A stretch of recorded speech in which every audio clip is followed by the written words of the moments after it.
Dépôt de documents. Tabling of documents. J'ai l'honneur de déposer sur... I have the honor to lay upon the table the 2017 Annual Report of the Canadian Human Rights Commission, pursuant to Standing Order 1083E. This document is deemed to have been permanently referred to the Standing Committee on Justice and Human Rights.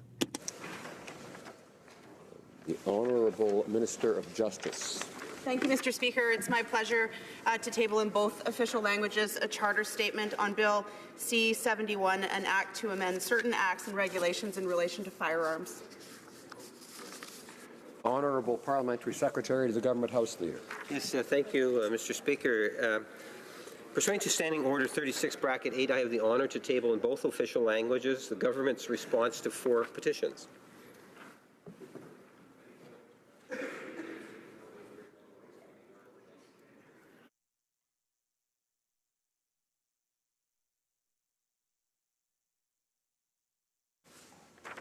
Tabling of documents. Introduction of government bills.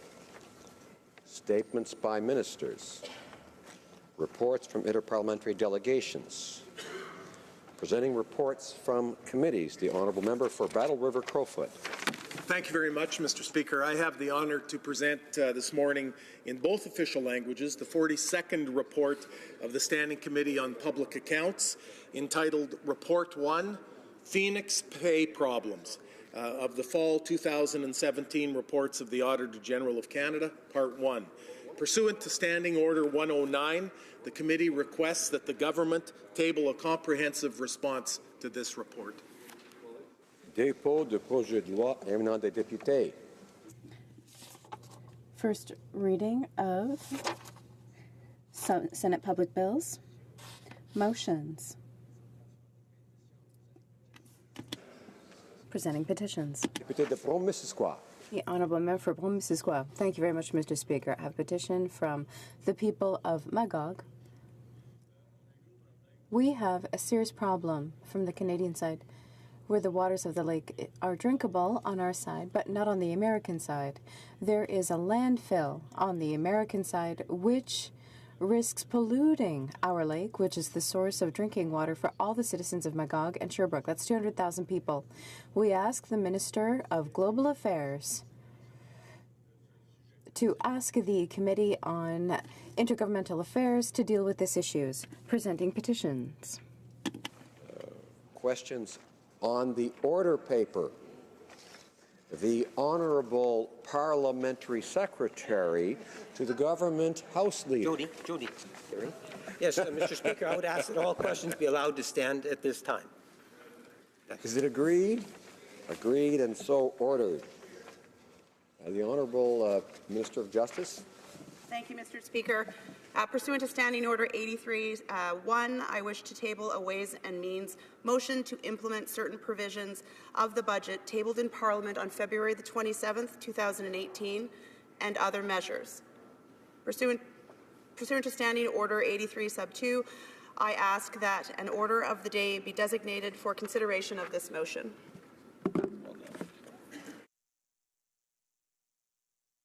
Orders of the day. Government orders, business of supply, motion de l'opposition sur le conseil à la... Opposition motion. In the name of Mr. Paulus, National Security Advisor to the Prime Minister. Paulus. Mr. Paulus, seconded by Mr. O'Toole, moved that, given the Prime Minister has supported a claim that the invitation issued to a convicted attempted murderer was the work of a foreign government attempting to interfere in Canadian foreign relations, while others in the government, including the Minister of Foreign Affairs, claimed that the invitation was an honest mistake on the part of the Canadian government. The House call upon the Prime Minister to instruct his National Security Advisor, Daniel Jean, to appear before the Standing Committee on Public Safety and National Security to provide the committee the same briefing he gave to journalists on February 23rd, 2018, and that the briefing take place in public and no later than March 30th, 2018. Today is the last supply day for the supply period, ending March 26th, 2018.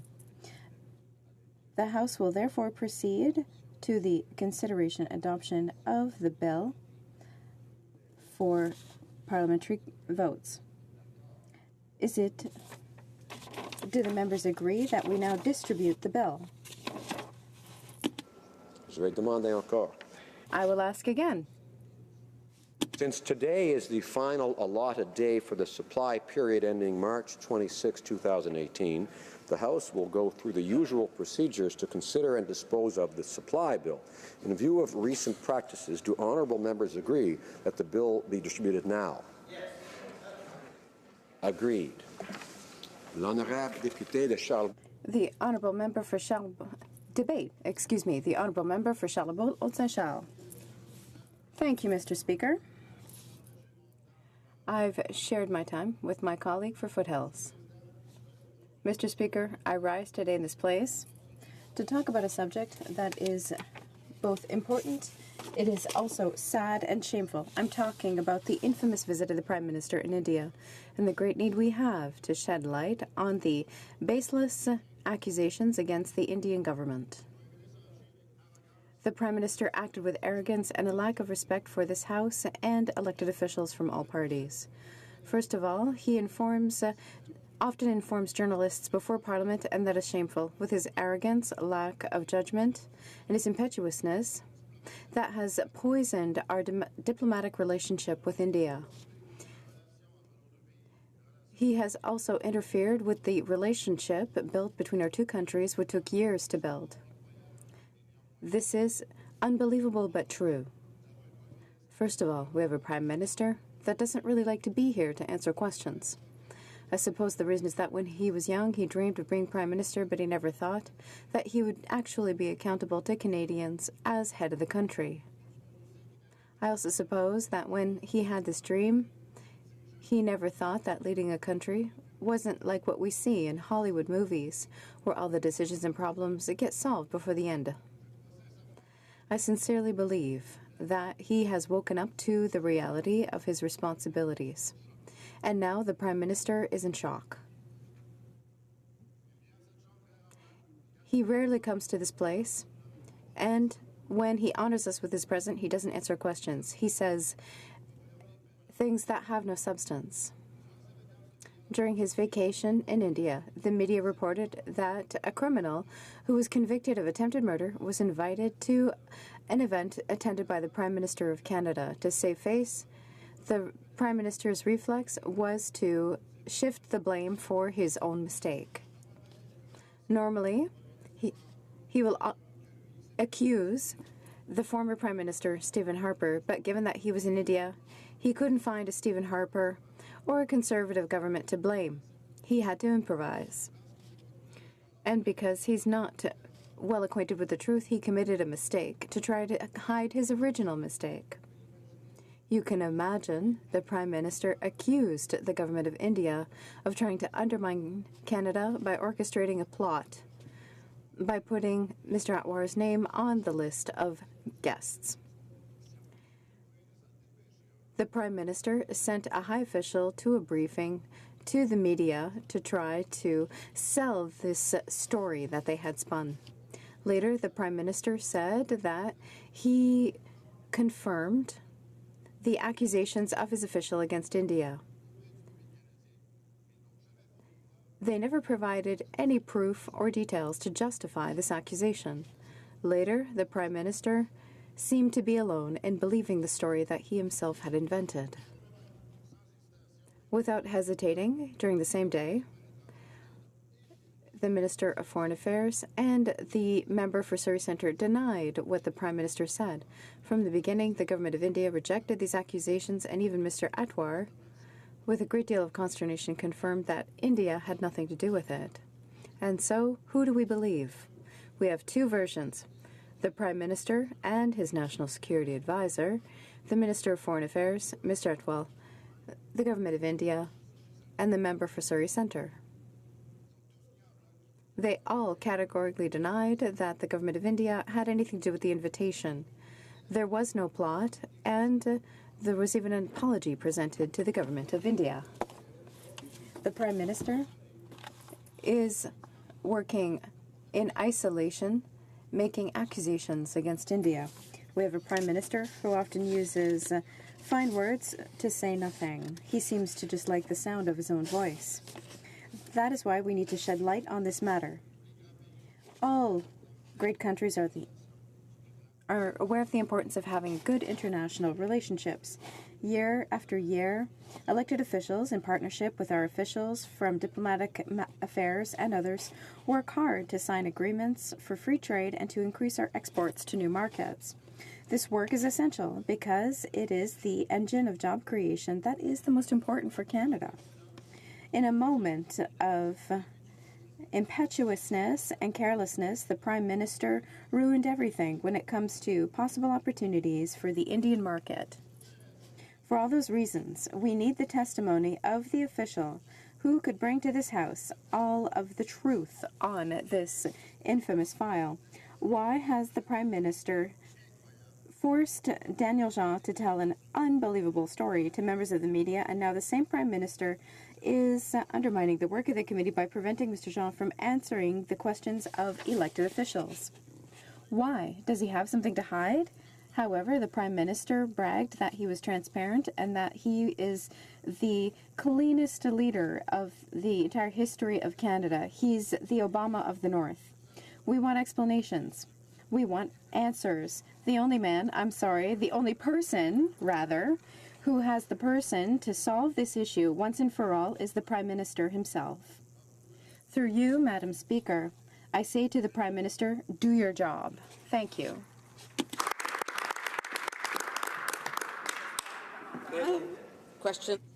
Questions and comments. Government House Leader? Well, Madam Speaker, to say I'm disappointed in the member across the way would come with no surprise to the opposition. They carry on with this character assassination. Minister of Finance, Prime Minister, they talk about arrogance. I sat in opposition for years when I saw an arrogant Prime Minister by the name of Stephen Harper, a Prime Minister that had a very huge disconnect with Canadians. Contrast that to our Prime Minister, a Prime Minister that constantly is out in the community meeting with Canadians, actually has town halls, invites Canadians to participate, to ask questions that they might actually have, that is important to our economy, important to our society. A Prime Minister that is genuinely wanting and caring to Canada's middle class and those aspiring to be a part of it. Take a look at the litany of policies that have enabled our economy to grow, to assist our middle class and those that are aspiring to be a part of it. I'd love to spend the full day contrasting our Prime Minister to Stephen Harper, and Canadians have already did that back in 2015. And you can applaud all you want. I do want to remind the Parliamentary Secretary that he's to address all questions to the Chair. He's been in this House long enough and in politics long enough to know that. The Honourable Member Charlebourg-Haute-Saint-Charles. Madam Speaker, my colleague has a great deal of vigour. We see that there are many words spoken in this House, but like the Prime Minister, those words don't mean anything. I'm proud of Prime Minister Harper, and he's the only one who is able to really defend free trade.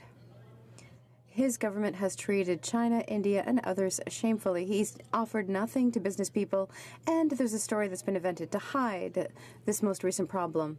Stephen Harper was an upright man. He worked effectively for Canadians. The current Prime Minister just has empty words for them. I don't think that the member for Charlebourg-Haute-Saint-Charles truly understood what the Parliamentary Secretary had just said, but just in case, I'll remind him that he was to address the Speaker and not the member directly. Questions and comments? The Honourable Member for Beloeil-Chambly. Thank you very much, Madam Speaker, and I would like to thank my colleague for his speech.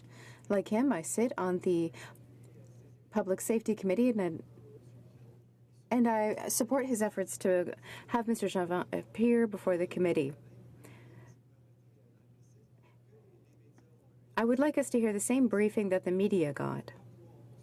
Regardless of where we position ourselves, with which party we identify, the fact that there are questions that have been raised about the behavior of the Liberals during this trip, well, I think the minimum is to hear from an expert who will explain to us why he drew the conclusions that he did.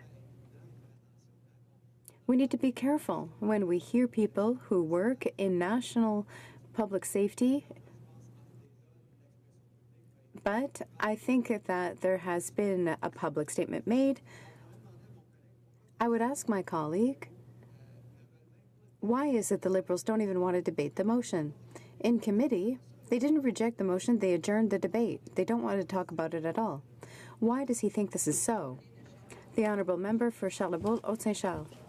Madam Speaker, I'd like to thank my colleague for Chambly for his question, and I would also thank him for supporting our collective efforts to shed light on the matter.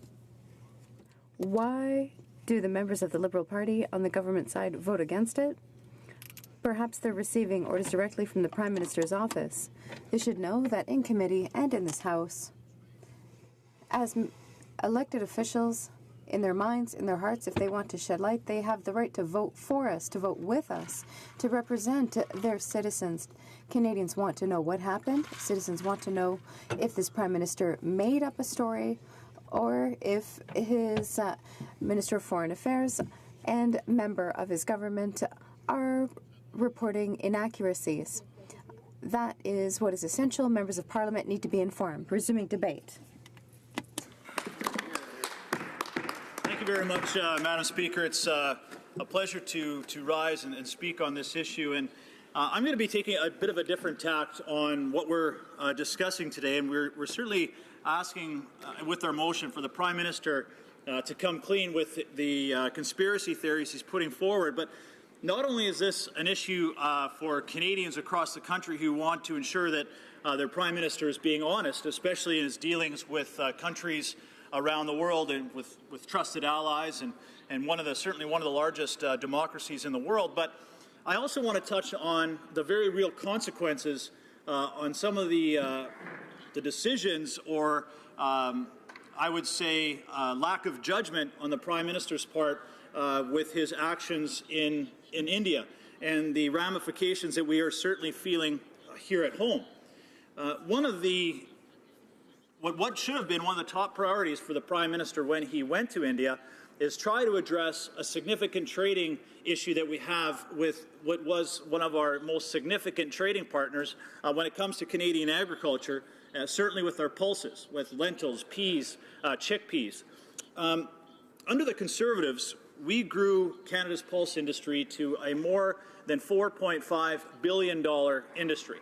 Certainly in my constituency in Foothills in southern Alberta, we have farmers throughout the province who are now growing crops like soybeans, chickpeas, and lentils that were never grown there more than 10 years ago, even less than that. Because of new innovation, new technology, they are able to grow these very lucrative crops. And one of the reasons that they want to seed these crops is the opportunity to access new markets, lucrative new markets like India. However, over the last few months, in the consequences, and a great deal in the consequences of the Prime Minister's actions in India, we have seen what once was a great opportunity for Canadian agriculture is now certainly not nearly to that scope. For example, in the days after the Prime Minister returned from India, the Indian government raised the tariff on Canadian chickpea exports from 40% to 60%. It doesn't seem that the Liberal government understands there are very real consequences to Canadians and Canadian entrepreneurs and Canadian agriculture for their actions in India.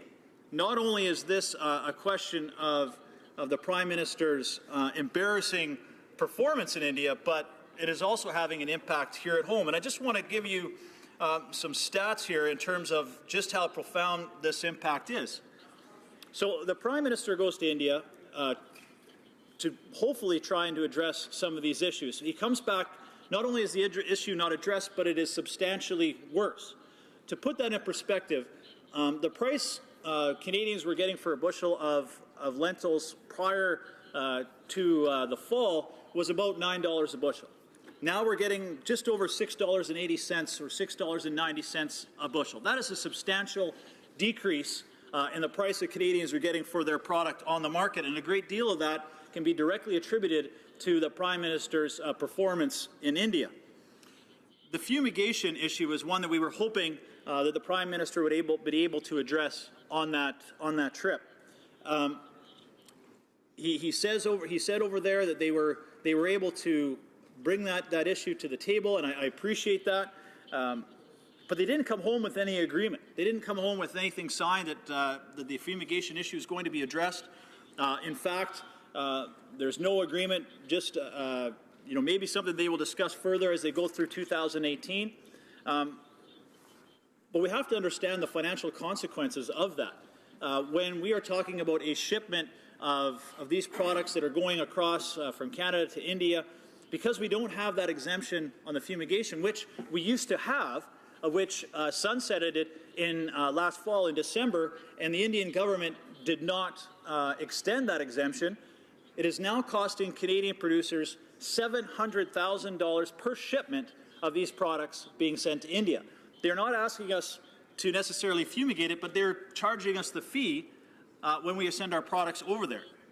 They've also increased tariffs on peas to 50%, the tariffs on lentils to 30%. There is now a fear within the pulse industry in Canada that India could increase our tariffs on lentils to 100%, which is still within WTO rules.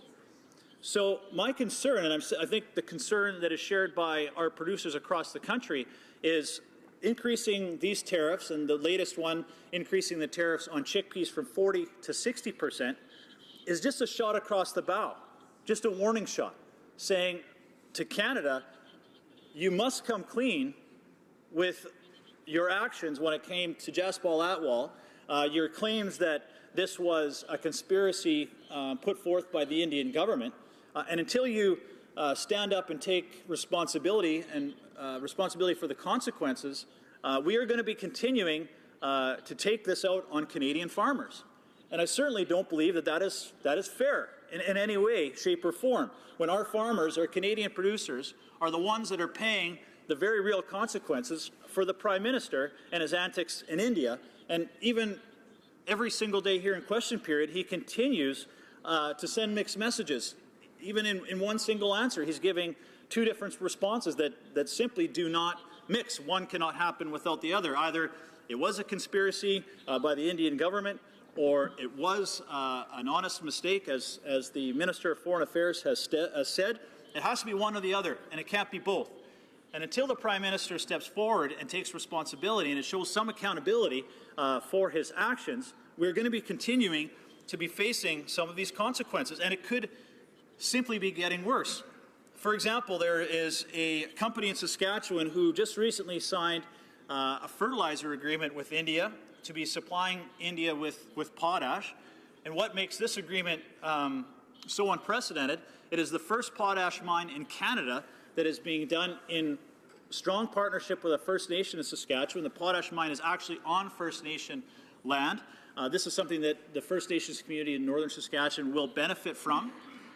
This is a memorandum of understanding between this First Nation, this mining company in India, to supply potash. But who's to say that they're not the next target? Is this now going to be the next step from the Indian government to say we are not going to move forward with this agreement to supply potash from Canada to India? Is this another company, another sector of our agriculture industry that is going to be impacted by this? And I want to give you a quote from Gord Bacon, who's the CEO of Pulse Canada, who was on that trip with the Prime Minister to India. And earlier on, when it came to the fumigation issue, Gord Bacon said, there is never a science-based reason for this fumigation. We are having a mix of biological science with political science, and the two never mix well. So even with Pulse Canada and our producers across the country, they are raising alarms on the consequences of the Prime Minister's actions in India and the very real implications that this is having on the ground.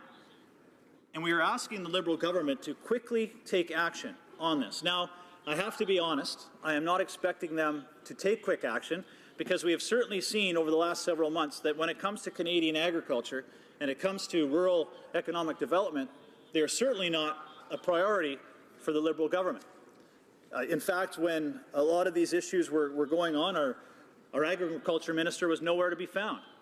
When the pulse and lentil tariffs were raised last fall, the Liberals sent a trade mission to India.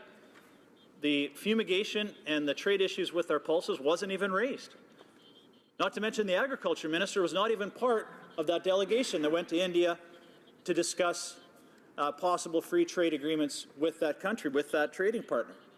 Then again, in January, the Prime Minister goes back to India. He takes almost 20 MPs and ministers to go on his taxpayer family vacation and photo op extravaganza. But again, with one of the top issues that we are dealing with there, the Agriculture Minister is not amongst that massive entourage that goes with the Prime Minister on this trip. And when we talk about the grain backlog, another huge issue for our agriculture sector, the Agriculture Minister said, you know, it's not really a very serious issue when our producers cannot get their products to market. The Transportation Minister says, I'm really satisfied with what CN and CP are doing. Are you serious? At one point, they were having sometimes 6% of the rail cars, grain cars that were ordered, were actually being delivered.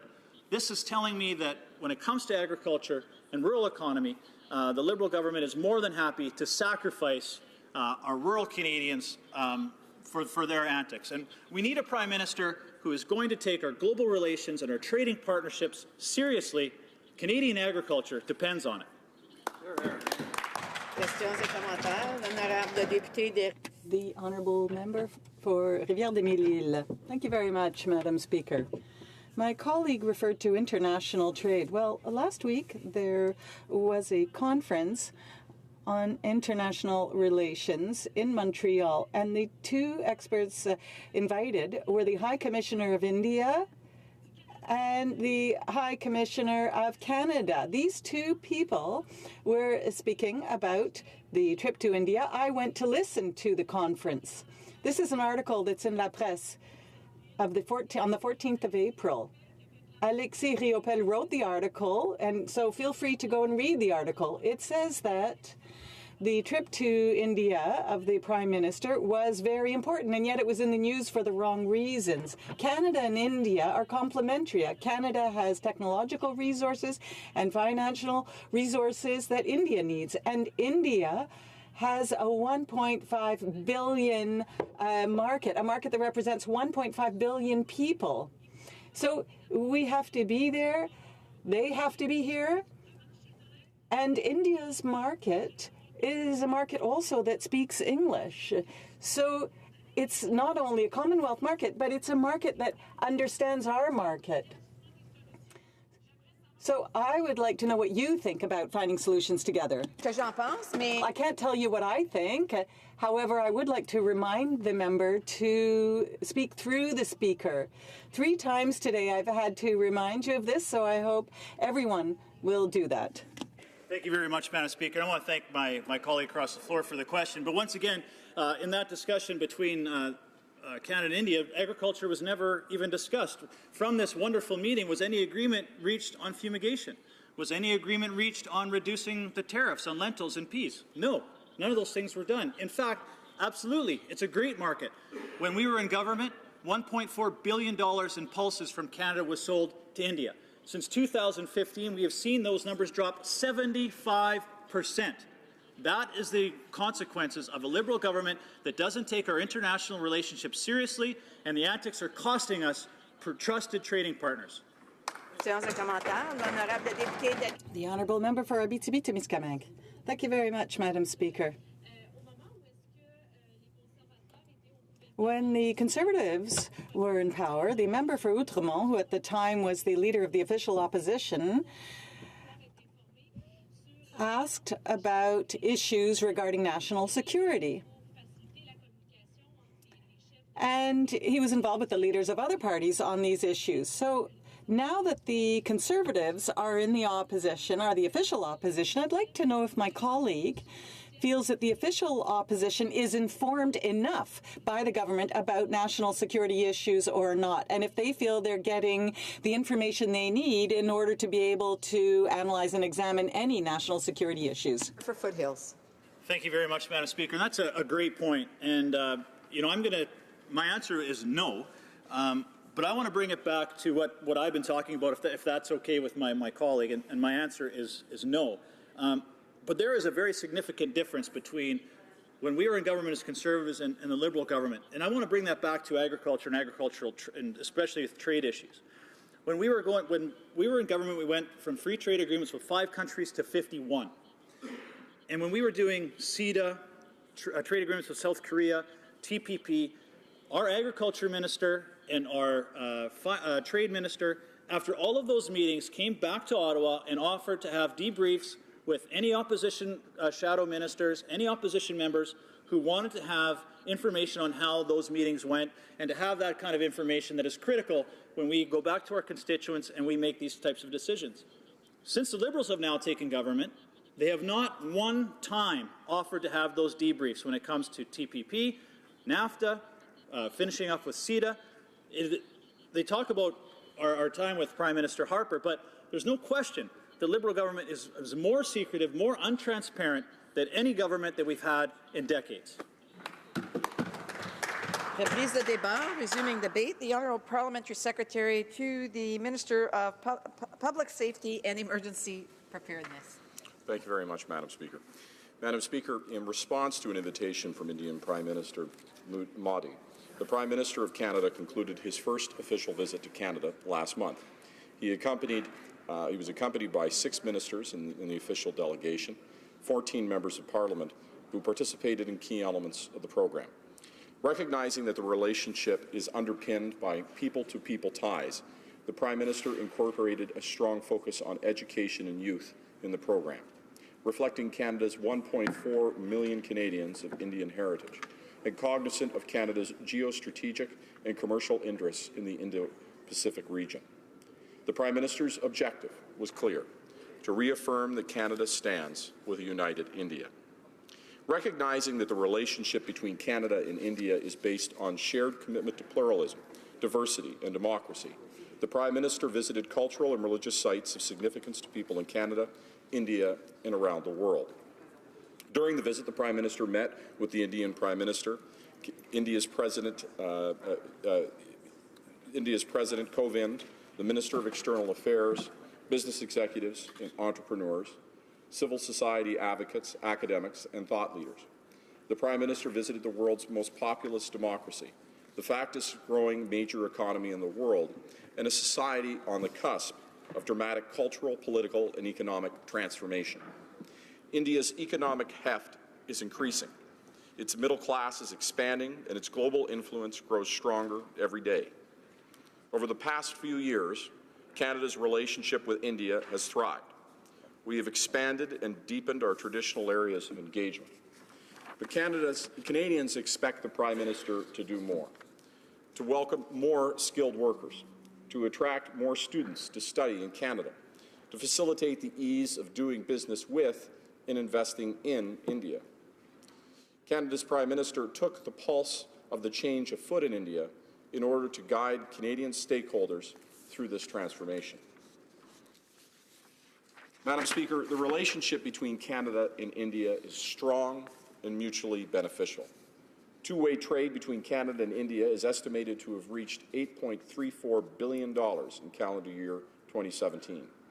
This represents an increase of 3.9% over 2016 and an increase of over 30% just in the last 3 years. There is an estimated 1,000 Canadian companies active in the Indian market, of which 400 have a physical presence in the country. Despite these impressive figures, there is a palpable sense that Canada-India trade should be higher than it is right now, that there's enormous potential in India. The fact that our trade and investment numbers are low relative to the size of our GDP is just but one example. On the same note, our negotiations on a comprehensive economic partnership agreement, known as CEPA, and a foreign investment protection promotion agreement, known as FIPA, are important priorities for both countries. Closing these bilateral agreements has proven to be long and arduous, and we aren't quite there yet. But Canada shares the same objective as India, to work together to create economic growth, prosperity, and good middle-class jobs and more opportunities for our citizens. To this end, Madam Speaker, in the joint statement issued by the leaders on February 23rd, Canada and India agreed to intensify negotiations to finalize both CEPA and FIPA. As well, Canada and India finalized a Memorandum of Understanding between Global Affairs Canada Investment and Innovation Bureau and Invest India, which will enhance two-way investment between the two countries. The Prime Minister welcomed the conclusion of and progress on cooperation agreements in areas such as civil nuclear science and technology, education, audio and visual production, information technology, intellectual property and sports, and many other areas. The leaders agreed to encourage the private sector to explore further investment opportunities, and they welcomed the signing of the commercial agreements, which will create thousands of new economic opportunities and jobs for both countries. Clearly, this was a valuable international trip to engage in an important and increasingly large partner in India. Which brings me to today's subject of the Supply Day motion. Unfortunately, the subject of today's Supply Day motion, the opposition has chosen to put forward, calls into question the professionalism of some of our most senior public servants in the country. Canada's national security agencies are nonpartisan. As well, they must be. They are highly competent and highly effective. We trust them to protect and promote Canada's security. They continue to do an excellent job in serving and protecting the interests of Canadians, regardless of what party might be in power. We respect our national security agencies, and we respect the nonpartisan public service. We respect their ability to provide nonpartisan advice, including on operational issues that bear upon national security. As has been explained to this House on many occasions, the invitation to Mr. Atwal should never have been sent. When the government became aware of the invitation, it was withdrawn. The Member of Parliament who extended that invitation has apologized for doing so. Our security and intelligence agencies are highly competent and do their jobs extremely well. And our government has been working to ensure they continue to do that work despite deep cuts that were made by the previous Conservative government. In fact, in their last 4 years in power, the Conservatives cut $1 billion from our national security and intelligence agencies. By contrast, the Liberal government has been providing them with integrity funding as we undertake reviews to ensure they have the resources to match their mandates and the difficult tasks we ask them to do every day on behalf of Canadians. More than that, Madam Speaker, we are restoring the public trust and confidence in our security and intelligence agencies that have so eroded over the 10 years of the previous Harper government. Last year, the Parliament passed C-22, which created the National Intelligence and Security Committee of Parliamentarians. For well over a decade, experts, academics, and parliamentary committees, including ones that I was on, have called for a committee of parliamentarians that would be mandated to review the work of our security and intelligence agencies and who have the appropriate clearance to review all classified material. That committee is now up and running. It's currently reviewing and taking a look at our national security and intelligence apparatus. We're also making major changes to the existing review bodies by combining all entities with a mandate to review an individual department or agency into one body. Some academics have referred to this for years as SuperSERP. This, too, was called for not only in Justice Iacobucci's report, Justice O'Connor's report, but certainly in my time and as the critic for public safety when I was in opposition, it was something that we called for and something that the Committee of Public Safety and National Security called for. We are calling it NSIRA, the National Security Intelligence Review Agency. The benefit of having one review body that can actually follow the evidence as it moves from one agency to another is that, as an example, if CERC was currently reviewing a CSIS operation and found that at one point CSIS turned it over to the RCMP for an investigation, CERC would not be able to follow the trail to see what the RCMP did with that information. In other words, the matters of security and intelligence, the review of them would be siloed, and there was not an ability to follow it from one agency to the other, which made knowing exactly what went on or what went wrong nearly impossible. The Civilian Review and Complaints Commission, or CRCC, could review what the RCMP has done with that information, the example that I gave earlier, but it is unable to know what CSIS did in order to obtain it. Should C-59 be passed by Parliament, and the new INSIRA will have then a mandate to look at every department or agency within a national security and intelligence function. Madam Speaker, in line with Canada's feminist foreign policy and feminist international assistance policy, as well as the emphasis on gender equality in the budget tabled in Parliament, the goal of women's empowerment and gender equality featured prominently during the Prime Minister's visit to India. He participated in a Women's Business Leaders Roundtable and launched the Canada-India Accelerator Program for women tech entrepreneurs. Canada and India announced collaboration between Canada's Natural Sciences and Engineering Research Council and India's Department of Science and Technology to jointly promote and strengthen the participation of girls and women in science, technology, engineering, and mathematics. As well, Canada's International Development Research Centre, IDRC, announced research initiatives into the most important and effective ways to empower women, prevent gender-based violence, and make digital platforms work for inclusive development in India. New investments by the IDRC in 2018 will improve the working conditions of home workers and improve business practices in global supply chains. Canada announced $7.9 million for 40 Grand Challenges Canada projects in India, supporting women's empowerment, sexual and reproductive health rights, water and sanitation, and mental health. Finally, Canada and India launched the Nutritional International Asia Campaign called She'll Grow Into It. The campaign, supported by $11.5 million of funding through the Right to Start initiative, works to empower the world's poorest women, adolescent girls, and children. On the last day of the visit, the Prime Minister delivered a keynote speech before 5,000 youth at the 2018 Young Challenge Makers Conclave annual conference. At this event, captured live on Facebook, the Prime Minister emphasized the importance of gender equality, youth engagement and diversity, and discussed the role of technology and innovation in empowering young leaders. Canada's Prime Minister heard directly from India's young leaders on how they're making their country and their world a better place to live in. Madam Speaker, India has the largest youth population in the world, with more than 780 million under the age of 35. Speaking about youth, I want to turn, Madam Speaker, to the topic of education.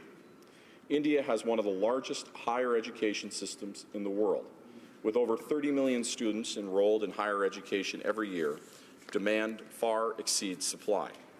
As a result, over 550,000 Indian students opted to study abroad in 2017, and Canada is increasingly a destination of choice. Canadian institutions currently have over 400 arrangements with Indian institutions, and approximately 50 universities and colleges have a presence in India. In addition, the government has been proactively targeting students from abroad, with the result that a record number of Indian students, an estimated 124,000, held a permit to study in Canada for 6 months or more in 2017. Canada now only trails the United States as a destination for Indian students going abroad for higher education. Academic collaboration is also moving forward at an accelerated pace. In 2016, MITAX, a Canadian not-for-profit organization, brought 184 Indian researchers to Canada with funding of over $2 million through the MITAX Global Link program and $736,000 in support from the Government of India. Since its launch in 2013, the India-Canada Centre for Multidisciplinary Partnerships to Accelerate Community Transformation and Sustainability, known as IC Impacts, has delivered 38 projects that have resulted in 16 technology deployments in Canada and India in a variety of fields. Recognizing the importance of innovation, the Prime Minister and Prime Minister Modi welcomed a call for research proposals amounting to $4 million towards cleaning polluted bodies of water and mitigating fire hazards in buildings. Key partners in this initiative are C Impacts and India's Department of Biotechnology, Science and Technology. During the Prime Minister's trip, Madam Speaker, a Memorandum of Understanding on Higher Education was renewed, and Canada announced that it will host the 2018 meeting of the Joint Working Group that oversees implementation of that Memorandum of Understanding. As well, the Prime Minister recognized the 50th anniversary of the Sastry Indo-Canadian Institute in promoting understanding between India and Canada through academic activities and exchanges, with the support of both governments to the Institute. Madam Speaker, to pursue this line further, if we continue to link youth and entrepreneurs in India and Canada, if we continue to encourage innovation and collaboration between academics, the private sector and civil society, then government can back away and let these dynamics take over. There is nothing we wish for more than for the citizens of our two countries to drive forward this relationship and economic partnership. Madam Speaker, a number of important security challenges face India and Canada in the Indo-Pacific region. On regional and global issues, the leaders discussed the prevailing security situation in Afghanistan, calling for an immediate cessation of violence, renunciation of links with international terrorism, and dismantling of infrastructure of support for terrorism. The leaders reaffirmed support to the government and the people of Afghanistan to achieve an Afghan-led, Afghan-owned, and Afghan-controlled national peace and reconciliation process.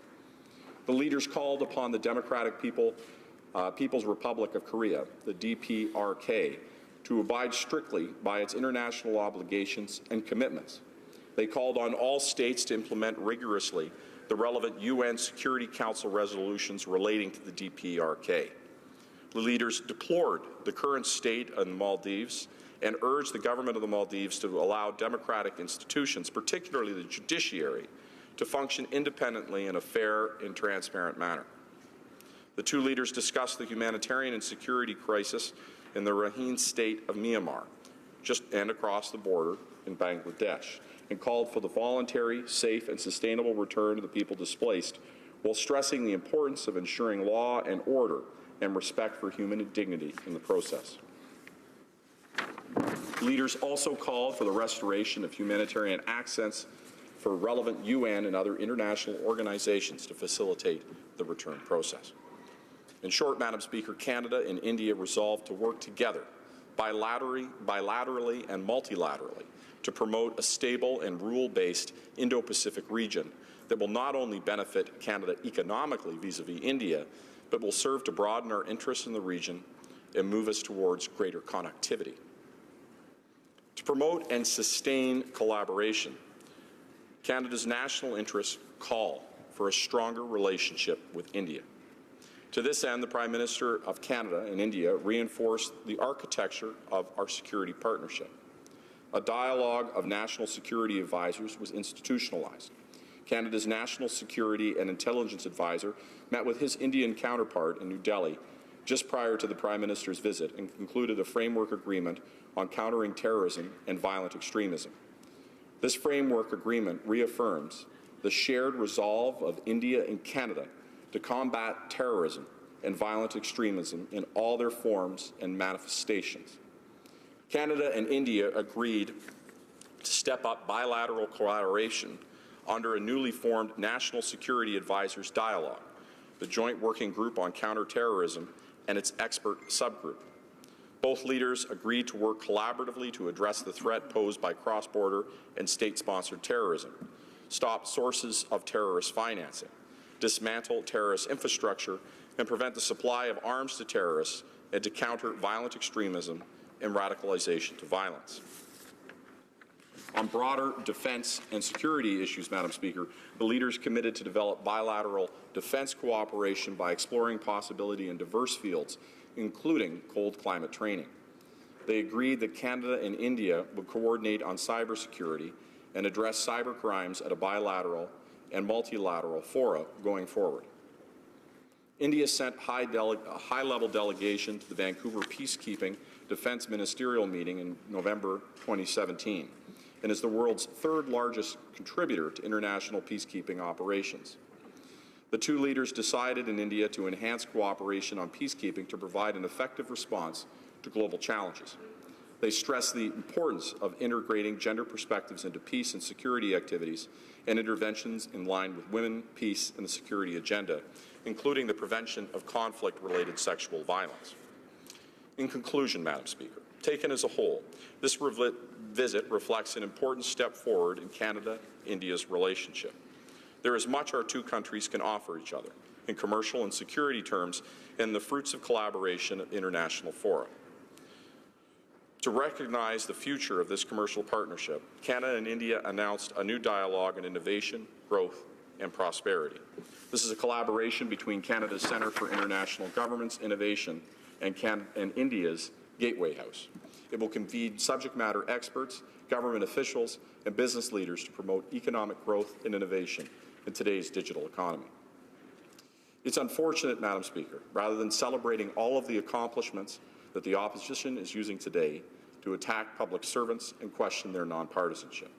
I will say one last time, Madam Speaker, Canada's national security agencies are nonpartisan, highly competent, and effective.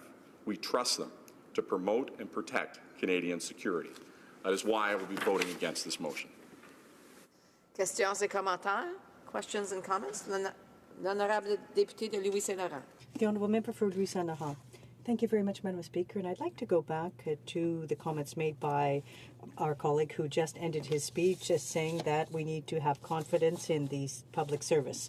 Now, we don't have a problem with that, Madam Speaker, but to restore confidence, to restore transparency, to shed light on the situation where everyone got mixed up in this, the best way to clarify the situation is to allow the man who spoke to journalists, and I know what I'm talking about. I'm a former journalist, and he briefed the journalists. It was a technical briefing. Why would journalists have access to information from a senior public servant, but Canadians no? Why? How does he explain that? Minister of Public Safety and Emergency Preparedness. Well, thank you very much, Madam Speaker. And as I said during the course of my speech, the invitation that was made to Mr. Atwal was inappropriate. Once the history of this individual was known, the invitation was rescinded. The Member of Parliament who made the invitation apologized for that. And that's we've been very clear on all the way through the process. The member opposite talks about restoring trust in our public service. Frankly, over the period of time that they were in government, we saw a sustained battering and attack on both the public service, but also its nonpartisanship and its independent nature that we do not believe is appropriate. I believe that there is not a matter of restoring trust in those officials. I have trust in those officials. I think they've demonstrated that they do their job in a highly effective way. We trust them, their advice, its nonpartisan nature. We respect it, and I think the whole House should do the same. Questions and comments? L'honorable député d'Abitibi. The Honourable Member for Abitibi-Témiscamingue. Thank you, Madam Speaker. Now, given the situation where we have versions that are different from one person to the next, versions of the facts, the Prime Minister, for example. Now, from there to saying that the opposition isn't considering our officials, our security officials, respectfully is quite hypocritical. Because to date, what the motion talks about is to invite that person to committee. Perhaps it's because the opposition feels that he's the only person we can get the truth out of, and we want to speak to him, not the Prime Minister or others, because we don't have the impression that we won't be told the truth. Parliamentary Secretary to the Minister of Public Safety. Well, Madam Speaker, I'll say it again. I suspect it will be said a lot today. There is not multiple versions of what happened. There is one version of what happened, and I will repeat it to be very clear. Mr. Atwal should not have been invited. We've acknowledged that was the case because as soon as we found out the information on his background, the invitation in question was rescinded. The Member of Parliament who made the invitation apologized, and we've stated that a number of different times. The advice that we get from the public service, which is at the core of this, the question of the Opposition Day motion. The Opposition Day motion calls into question the nonpartisan nature of our public service and the advice that they give. We reject fully, completely, full stop. Questions and comments? Questions et commentaires? L'honorable député de Beauport-Côte. The Honourable Member for Côte de Beauport, Île d'Orléans, Charlevoix. Madam Speaker, out of all due respect, we're not challenging the governmental officials. What we are questioning here revolves around the trip. The Prime Minister's trip to India was a disaster, not just in Canada, it was also a disaster internationally. We've heard several versions, and contrary to what the member opposite has said, he's saying there's only one version, that the Prime Minister apologized. What the committee wants to do is to hear all voices, and including, in fact, the voice of a government official, because on this side we have the impression that information is being hidden from us. Madam Speaker, when we have a Prime Minister who travels abroad and who treats Canadians as fools, we need an explanation. And for me, Madam Speaker, that is important. Because the Prime Minister isn't the only one who looked like a clown.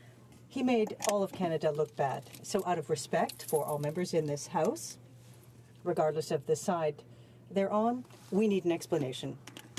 Well, thank you, Madam Speaker, and I reject categorically the member's characterization of the trip. I just spent 20 minutes detailing in great length the enormous connections and bilateral relationships that were deepened, the economic ties that were driven, and the importance of having face-to-face meetings and having our officials in India. I find it's unfortunate she doesn't share that same view, but I think that relationship deserves that level of attention, and that the various connections and bilateral engagements that we did and took part in that meeting and how it furthered our economic interests, not only of our country but of India, were essential. So I reject the premise of that question entirely. Secondly, this motion absolutely at its core is about attacking the independence and nonpartisan nature of our public service. That's what this motion's about. And we've been very clear we don't share that view. I was in opposition. I watched the previous government attack the public service, attack their independence. And that is not something that we feel is appropriate. That is not something that we feel the government should engage in or do. It's not something that we will do. What we do want to talk about is our economic partnership with India and how it can continue to be deepened. Comments? The Honourable Parliamentary Secretary of the Government House Leader. Yes, thank you, Madam Speaker. I'm wondering if my colleague could just kind of expand on his very last point there. When we recognize the economic, what I would classify as superpower in India with a population base of close to $1.5 billion, that there is an obligation on a good government to reach out and build those very important bridges that's ultimately going to help both not only Canada but India in terms of doing things such as building a healthier middle class here in Canada. That if we can enhance that relationship, build that trading relationship, that both countries can benefit immensely. If he can just provide his thoughts on that. Parliamentary Secretary. Well, I want to thank my colleague, and he's 100% right. His point is spot on. The reality is, the trade between our two countries has grown to be over $8 billion, and just since 2015, we've seen an increase of 6.6%, and that really is representing about 2.3 billion in exchange both ways every year. And I want to say, Madam Speaker, that the opportunity that lies there is so much more than that. What we're hearing from global experts is that when you look at the size of our two GDPs and our two economies, that the possibility for greater economic integration and for greater trade between our two countries means that there is way more that can be done, both in terms of growing our economy, creating more jobs for Canadians, and giving better access to Canadian companies to the Indian markets. And that's why this trade and continued dialogue with India is so essential. We have time for a brief question. The honourable member for Windsor West. Madam Chair, just ask the Parliamentary Secretary, does he believe then that the request to bring Daniel Jean to the Public Safety Committee to explain himself is a complete attack on all public service employees across Canada, including unionized members? How does he, I guess, bring to that conclusion that the request to bring one member there is reflective of every single union, non-union, public employee across this country? Honourable Parliamentary Secretary? No. The quick answer is no. What I had said was that questioning the independence and the nonpartisan nature of our public service is what I disagree with and take umbrage with. The invitation to have the individual before the committee is, in my view, inappropriate. There are other means and methods by which these matters should be examined. This is not the right direction or forum to take. Resuming debate. Reprise de débat. The honourable member for Windsor West. Thank you, Madam Speaker, and I will be splitting my time with the member from Abitibi-Témiscamingue with regards to this motion. And I know that the previous speaker, the Parliamentary Secretary, provided quite an in-depth look at some of the issues related to trade and economic connections and social cultural connections with India. But this motion, quite frankly, doesn't get into all those elements. What it does deal with, though, is a parliamentary process that is key to our democracy here in the chamber and also in our committees, is having a witness testify before our committee. And what's taken place, Madam Speaker, is that the Liberals have decided to use this person as an example of all public servants, apparently, in terms of just the fact that having their information come before this committee is seen as an attack is really, I think, a turning point that is going to be very much objected by many public servants across this country, non-union and union. The mere suggestion that having that happen is attack on our good men and women who serve this country every single day, whether it be at our borders, whether they be at our services in our offices, whether it be at any of the things that they do through processing documents, information, or providing service internationally or here domestically, is not only offensive, it's very much unfortunate. It's very unfortunate that this has been characterized as an attack on the public service, and I would impress upon the government to move away from that discussion at this point in time. I think it's a rather unfortunate attempt to use them as a shield for problems that the Liberal Party has with this trip. And the reality here today in terms of the motion, it's about asking one individual who provided information and advice as per their job to the Prime Minister that is at repute with some of the public comments that his own party has made and the heightened problematic trip that took place with regards to going to India, not only from the get-go, but during it and then subsequently after. And to use them as the shield for their personal and political embarrassment is insulting and is certainly derogatory to their work and activities on a regular basis. And this request to have this person come forth, Mr. Jean, is something that is reasonable, is in order, and would only provide clarification here. And I would add, Madam Speaker, that this person is probably not even representative of the hundreds of thousands of workers in the public service. It probably is a political appointment process involved with this to some degree, and if not, it still doesn't matter.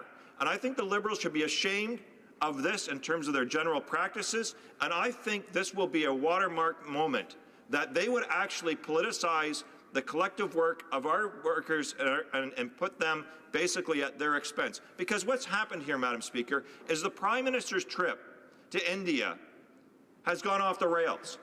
And they talked about, in fact, they admitted that they had 14 members that came along and 6 cabinet members, ministers. So they had 20 members to go over there, and all kinds of things happened, Madam Speaker. And these are things that they're concerned about, because not only did it become embarrassing here, not only was it related to flying chefs across the country here to then eventually to India, or whether it was the hiring for fashion design and the photography and all the things that went on there, or whether it was the parties, where some of it, the notation is that they ran out of booze. All those things are real and happened, and their members are part of that, and we're there for that, and it was supposed to be a public relations exercise that was positive that has turned wrong. Now, but the real serious nature of this is part of the defense of the Atwell situation is that you have a convicted person of a very serious crime that happened here and went through our court system, got on one of these party lists, and there's become controversy and blaming and finger-pointing about how they got on that list. Then the seriousness of it was the blame that went to the Indian government. So you can write down all you want about the positive things of trade with India, the cultural connections, all those things we experience, many of us in our ridings on a daily basis. But at the end of the day, when the finger-pointing from the Prime Minister was back across the ocean to another foreign country, it becomes a very serious matter. It's one of the reasons it became an international laughingstock. All you have to Google is Google this trip on CNN, the Washington Post, overseas media, all of them. It not only became a story for the day, it became a continuum of things, because here you had the Prime Minister of one of the most important democracies in the world pointing the finger at another democracy because they have political embarrassment. And believe you, Madam Speaker, that's not going to be unwatched and unforgotten or just brushed under the cover by anything else. This is about a pattern of behavior. This is about a problem that they have. And unfortunately, they'd like to have to go away, but the result is this was all done with public money. This was all done under the rules and regulations of the democracy that we have, and part of that is the accountability, and that's what the official opposition and ourselves as opposition are supposed to be doing. That is part of our democracy. It is a principled element that actually makes sure that we are going to stay true to the core beliefs in the system here, is be open and transparent. Maybe we debate about the level of that, but there's certain laws in it. And what happened here is the official opposition and ourselves have asked for this individual that is at a key moment of diplomatic relations that will not go away to come before the committee. And why is that important, Madam Speaker? Because he will be under testimony, and it will have to be truthful or he will purge himself. When you come before parliamentary committees, you have to provide the truth or you will be subject to further punishment under the law if you do not provide that.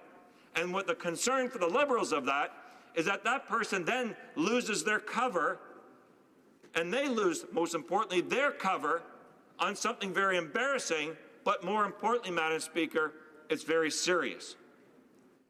And this motion here today is very reasonable in that process, because you know what? It will be televised, it will be there, and you know what? Canadians for themselves will be able to judge the politics of this, but more importantly, the accountability element of this House will be enshrined, and it will be determined if there were appropriate things that did or did not take place. We've had these watershed moments in the past. I've been around here where I've seen everything from the sponsorship scandal to the Schreiber-Moroni issue, a number of different things. And I can tell you, Madam Speaker, I'm working right now with regards to what's taking place as the issues related to Facebook, and they have connections now with data privacy breaches, and it actually goes back to the Liberal Party as well, too. It's one of their creatures that's involved in this. And the reality is that at least, though, through that process at committee, there is going to be an accountable lens through our actual governing practices that will be applicable by law. They may not like that, but they've been on this end, they've been on that end of it. But the reality is that's what happened here. And that's why I take great offense today about this saying this is an attack on our public service.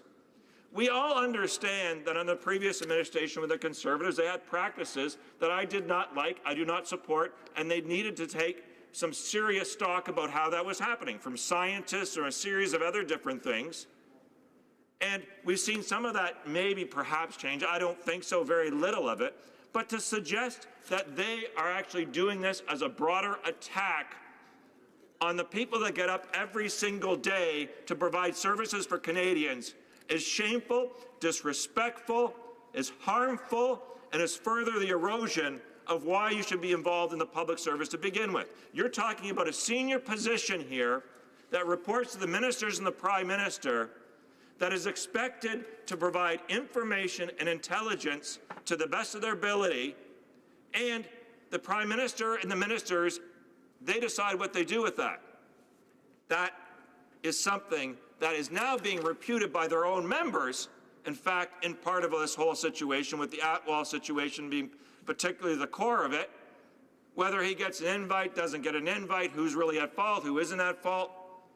And that has led to an international incident here in the sense that we are now forever branded under the current administration of the Indian government and our current Liberal government is that this government is willing to point the finger back and say, we don't really want to find out what took place on our domestic soil with our own people.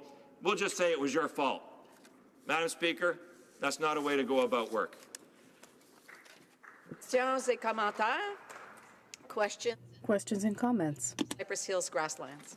Thank you, Madam Speaker. Now, there's a few things I think that we need to remember today. We're hearing one version from the Liberals over there. First of all, we need to remember Mr. Atwell's background. He's actually a longtime friend of the Liberal Party. He's actually someone who's known the Prime Minister in the past. So for them to pretend that they don't know anything about him is just to try to mislead Canadians. The parliamentary secretary opposite said there's only one version on this. Well, there's actually four versions. There's Daniel Jean's version, there's the Prime Minister's version, there's the Foreign Affairs Minister's version, and there's Mr. Atwell's version. So, Madam Speaker, I think it's reasonable that the opposition should be asking questions about which one of those is true. When the government says that they believe that there's a nonpartisan public service and that they trust them, what I think they're saying is that we trust that Daniel Jean's not going to tell what really happened. That's one of the reasons I suspect that they're going to try to keep him from coming to committee, because I think that when we hear from him, we'll hear that they actually are using a nonpartisan public service to try to achieve their goals. So I'm going to ask the member at the other end of the House here, why do you think that Canadian MPs are being asked to settle for less information and less access to Mr. Jean than the media has already had? I'm sure the member meant why he and not why you. So, again, you know, it's important to address the questions to the chair. The honourable member for Windsor West. Thank you, Madam Speaker. I appreciate the question. And one of the key elements that we have for our democracy, regardless of political parties, is our standing committees in the House of Commons. And the member is quite right to note the venue and the way that information will come out there is that there are laws that govern and follow through on that. There's the general court system for accountability when you leave this chamber or somebody else does, where they slander or say something, and there's accountability there. But also, more importantly, in our actual system, there's the committee testimony for people that are in that process of committee testimony that is then accountable. And so that is key and it is important because I'll give a quick example. We recently had all parties agree to have Apple come before our committee to provide testimony about some of the issues they've had with regards to the battery problems in their products. And the reason that was important is, at least for this moment, we now have Apple on record and we have them accountable about what Canadians should expect to receive during this process. The same thing with Mr. Jean, is that will be the moment that we get the absolute truth, which is the only way to go forward. Questions and comments? The Honourable Parliamentary Secretary, the Government House Leader. Yes, thank you. Madam Speaker, I'm disappointed in the NDP. You know, they look at this and they say that this is not a question of confidence in the public service. You know, the national security agents and our public service are, in fact, fantastic in what it is that they do. They do it in an apolitical fashion, and to try to make the assertion, because you have some members now are challenging and wanting to confront a civil servant for the professionalism that was conducted because they want to choose to challenge that it should be done. We have a public safety committee, Madam Speaker. And that public safety committee is actually, from what I understand, has the same motion in front of it. Why not let the Public Safety Committee deal with it? Why do we feel that we have to question the public service and the professionalism of that particular individual? The honourable member for Windsor West. The parliamentary secretary is unhappy with the NDP or disappointed with us. In fact, Madam Speaker, I would just suggest the mere fact that he was a part of this trip, he would want to recluse himself for some of the discussions that are taking place here today.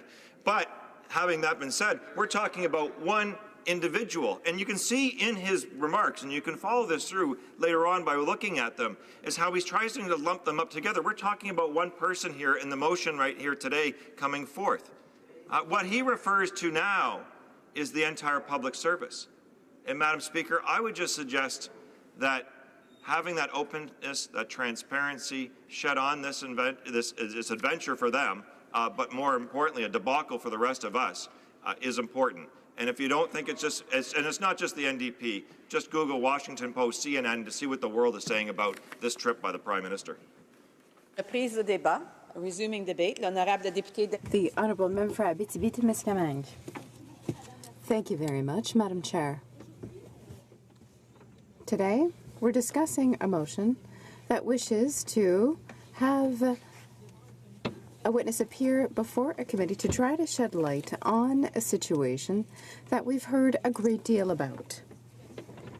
But as the situation refers to the trip in India, I think it is important to recall certain important aspects of this trip. First of all, for most Canadians, there was no understanding of the strategy behind this trip. For example, for various reasons, just when it came to the selection of people who went on the trip, we were not able to get the list of guests and to understand exactly what was the objective. In my opinion, there are many ministers who would have had a contribution to make to the debate, and I think it would have been perfectly relevant. And yet, they're not there. They haven't been present in the debate. For example, take the Minister of International Trade. Why wasn't he there? This is an important issue, and it seems to me that when you're talking about a trip to India, the Minister of International Trade is concerned. And if he had been there, at least there would have been one person able to speak French. So I think there are legitimate questions to be put. Now, let's take the Minister of Agriculture. I think his presence would have been perfectly relevant, especially when one considers the trade issues regarding pulse and lentils. India increased tariffs by 40% on chickpeas, so 40% as opposed to 30% in the past. Yet, the Minister of International Trade and the Minister of Agriculture weren't there to discuss these issues. And the list goes on. Currently, in our rural areas, we are dealing with a lack of labor, an unprecedented lack of labor. Why not involve the Minister of Immigration to see whether there were possibilities to establish partnerships? That would have been an interesting discussion. It would have been a very relevant one. Recently, we heard that there are companies that will be contracting out X-rays, the reading of X-rays. Currently, there are specialized Indian medical clinics that read X-rays. Now, I think that's a legitimate concern to be raised. The Minister of Health could have been involved in these discussions so that she could have talked about some of these concerns. She could also have raised issues that many Canadians are concerned about, and that is whether their information is adequately protected when you contract out the analysis of X-ray results. to India. That would have been a relevant issue to raise, and the Minister of Health would have had a contribution to make, I feel, to the debate. But she was not there.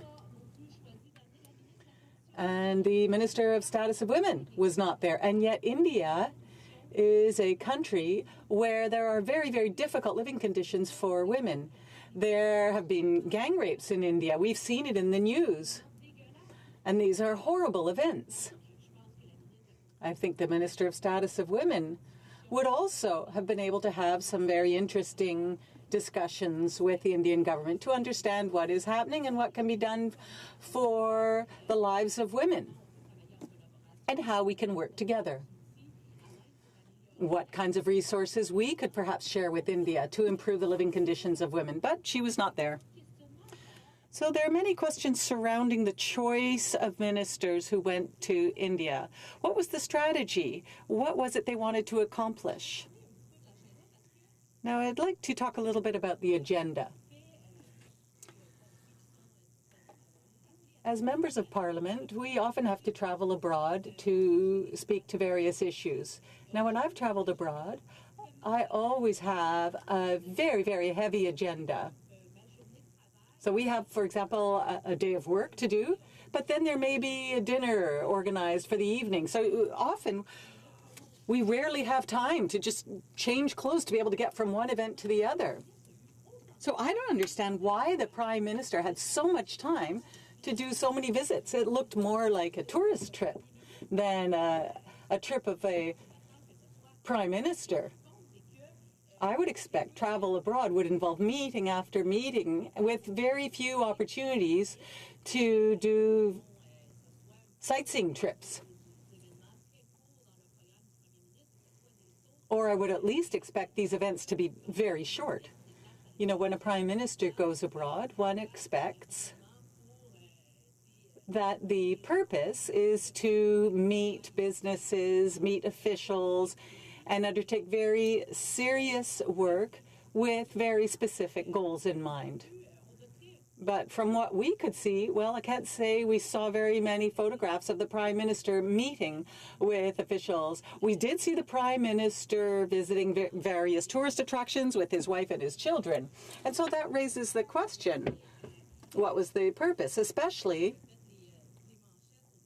if you look at the previous trips of the Prime Minister, for example, to the island of the Aga Khan. I think the Prime Minister should have realized that his trips in the future have to be professional and that there should be no doubt about the purpose of these trips.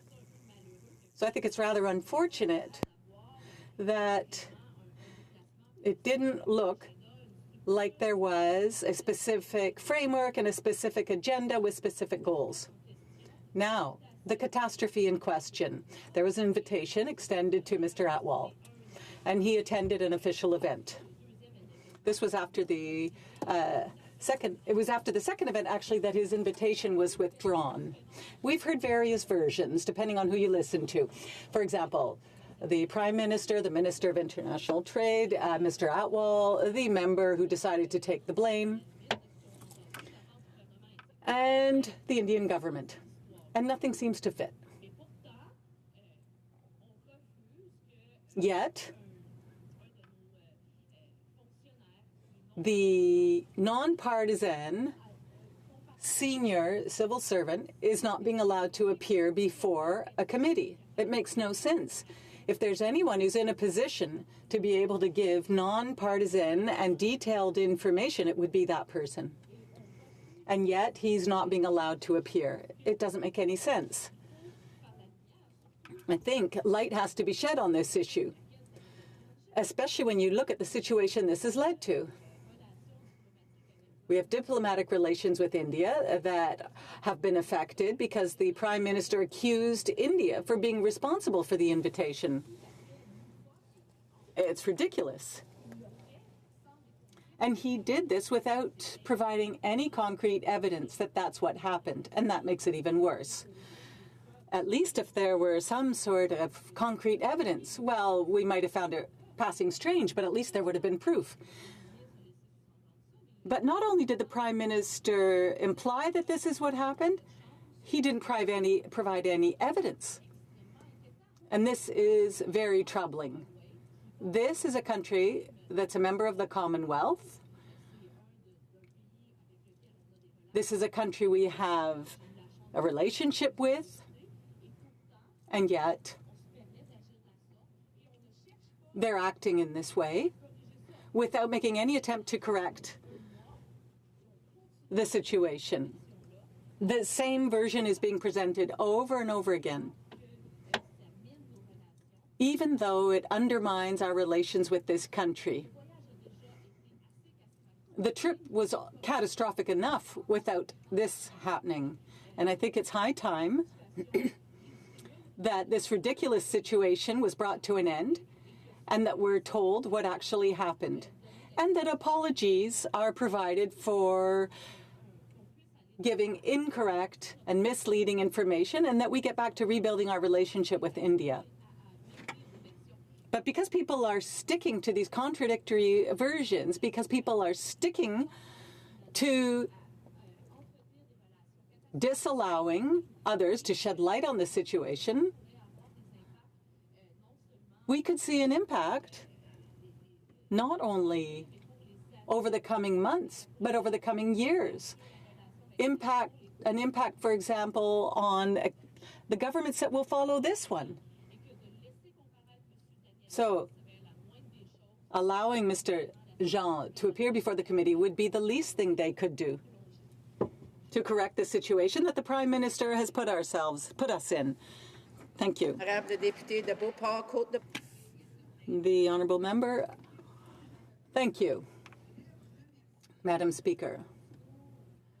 And I'd like to thank my NDP colleague for her speech. She really did make the point that we are all trying to make. This was a family trip. When you're a Prime Minister, when you're a head of state, when you're a minister, when you're a member of Parliament, and you go abroad, you are supposed to have an adequate agenda. You're not supposed to have lots of time to dress up in various costumes and take lots of photographs. You're not supposed to have lots of time to just visit the Taj Mahal and all the other tourist attractions. When you're a head of state, when you're a member of Parliament, when you're a minister, when you're responsible, then you have a responsible agenda. And so this is what I would ask my colleague. My question is, does she think once again we're being fed a story? Thank you. Well, what I would say is this. If, for example, we go to a state dinner, for example, in the States with the President of the United States, well, it's normal that one would go accompanied by one's wife and children because that's what their counterpart will do in the States. But when you go abroad with 14 other MPs, then you would think it's because you're going on a work trip. When you go with that many people, you're going to do work. The Prime Minister took 14 MPs with him, and yet he still found time to go and visit tourist attractions. How did we get here? It seems to me that there is something rather strange happening when you have 14 MPs. And if the Prime Minister was supposed to be able to go to meetings with the MPs, well, that means at least, 14 meetings a day. So you can't just simply schedule one meeting a day and then go and find the time to visit other attractions. He had 14 MPs with him. And comments? The Honourable Parliamentary Secretary of the Government House Leader. Well, Madam Speaker, shortly I'll be afforded the opportunity to address the motion on the House, and at that point I will talk about that special relationship between two great nations and kind of expand upon that. But I was intrigued by my colleague in the New Democrats when she says that, well, we should have had this minister go. We should have had this minister go. And, when you have a country like India with 250 million and such a growing potential in terms of that relationship, one could argue that virtually all ministers could have gone. And if I listen to the member across the way, maybe that's what she was suggesting. My question to her is, are there any ministers that she believes should not have gone on that trip. On this particular trip, there was a number of ministers that went. There were a number of members of Parliament, including myself, that went. But is there any ministers that she believes should not have gone? The honourable member for Abitibi-Témiscamingue. Thank you very much, Madam Speaker. On the list of ministers who went along, I personally, if I had been the one who was planning this trip, yes, there are some I would have kept on as a priority, others less. Now, I understand that not all ministers can go, and that's why I named 5. I realize there are 30 ministers in the cabinet, so I didn't name the whole cabinet. And furthermore, I didn't say that all ministers should have gone. What I'm saying was that there was no strategy at all. I don't understand how those 6 ministers were chosen over the others. I haven't received the answer. Now, if my colleague opposite wants to give me an answer, that would be wonderful. I would like to know what criteria was used to decide which ministers would go along on the trip to India. If he would like to provide that list, I look forward to it. Perhaps the parliamentary secretary could table the list of criteria that was used to determine what the makeup of the delegation to India would be. Prise de débat. Resuming debate, l'honorable député de Louis. The honourable member for Louis Saint Laurent. Thank you very much, Madam Speaker, and I will be sharing my time with my honourable colleague. Madam Speaker, there was something published about 3 years ago that I would like to refer to. It says that the time has come to elect a more transparent government. End of quote. Who do you think said that? The Liberal Party of Canada. Well, Madam Speaker, the time has come for the Liberal government to be transparent, because this is a pitiful Atwell scandal, and that's why they should be transparent. You know, Madam Speaker, you know, when a lie is told, it can generate 7 more. And what you'll see is that the Atwell scandal within the Liberal Party fits perfectly with that. Here we have our Prime Minister who, unfortunately for all of us, really embarrassed Canada and all his delegation when he went on this trip to India. And here we have this incident, this hateful incident, this horrible incident that really has never happened in the history of Canadian diplomacy, and that is that a criminal attended a diplomatic event where the Prime Minister was or could have been. Now, Madam Speaker, I'm not going to go into detail about this trip. We saw the Prime Minister for 8 days travel around with 6 ministers, 14 other members of Parliament, taking photo ops, changing his costume 5 times a day, 5 days a week, dressing up in various costumes that he thought were appropriate, even though the people he was meeting were in Western dress. And I won't even talk about the lack of ministers, such as the Minister of Agriculture. I am going to talk about the worst event that happened, and that was the presence of Jasper Atwell. Now, who is this person? Well, Jasper Atwell, in 1986, in Vancouver, was found guilty of an assassination attempt. And I'm sure, Madam Speaker, you remember here at question period, my colleague from Yellowhead spoke about an incident that I was really affected by. When he was an officer in the RCMP during those years, he witnessed the police operation that led to the arrest of this criminal, who was then found guilty of an assassination attempt. And now Jasper Atwell was attending events during the Prime Minister's visit. So here is the sequence of events that led to the motion that we have before us today that requests the presence of the National Security Advisor, Mr. Daniel Jean, to appear before the committee. Now, the criminal, Mr. Atwell, was present at an official diplomatic event in Mumbai.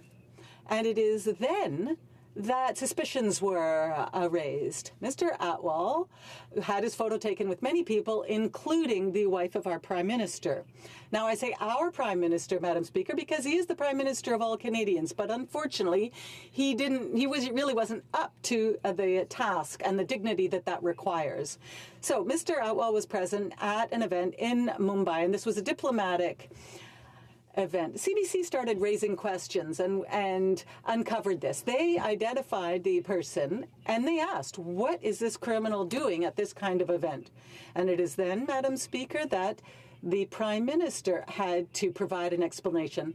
And very quickly, he said, oh, it's the member for Surrey Centre that extended that invitation. He said the member takes full responsibility for this event. End of quote. Madam Speaker, first of all, I'm going to say what I think. That is very cowardly on the part of a Prime Minister to simply blame someone else. When you're a leader, you take responsibility for all the people under you. You don't just hang someone out to dry. The leader takes responsibility, ultimately. And in this case, he didn't. And worse still, I'll tell you what happened.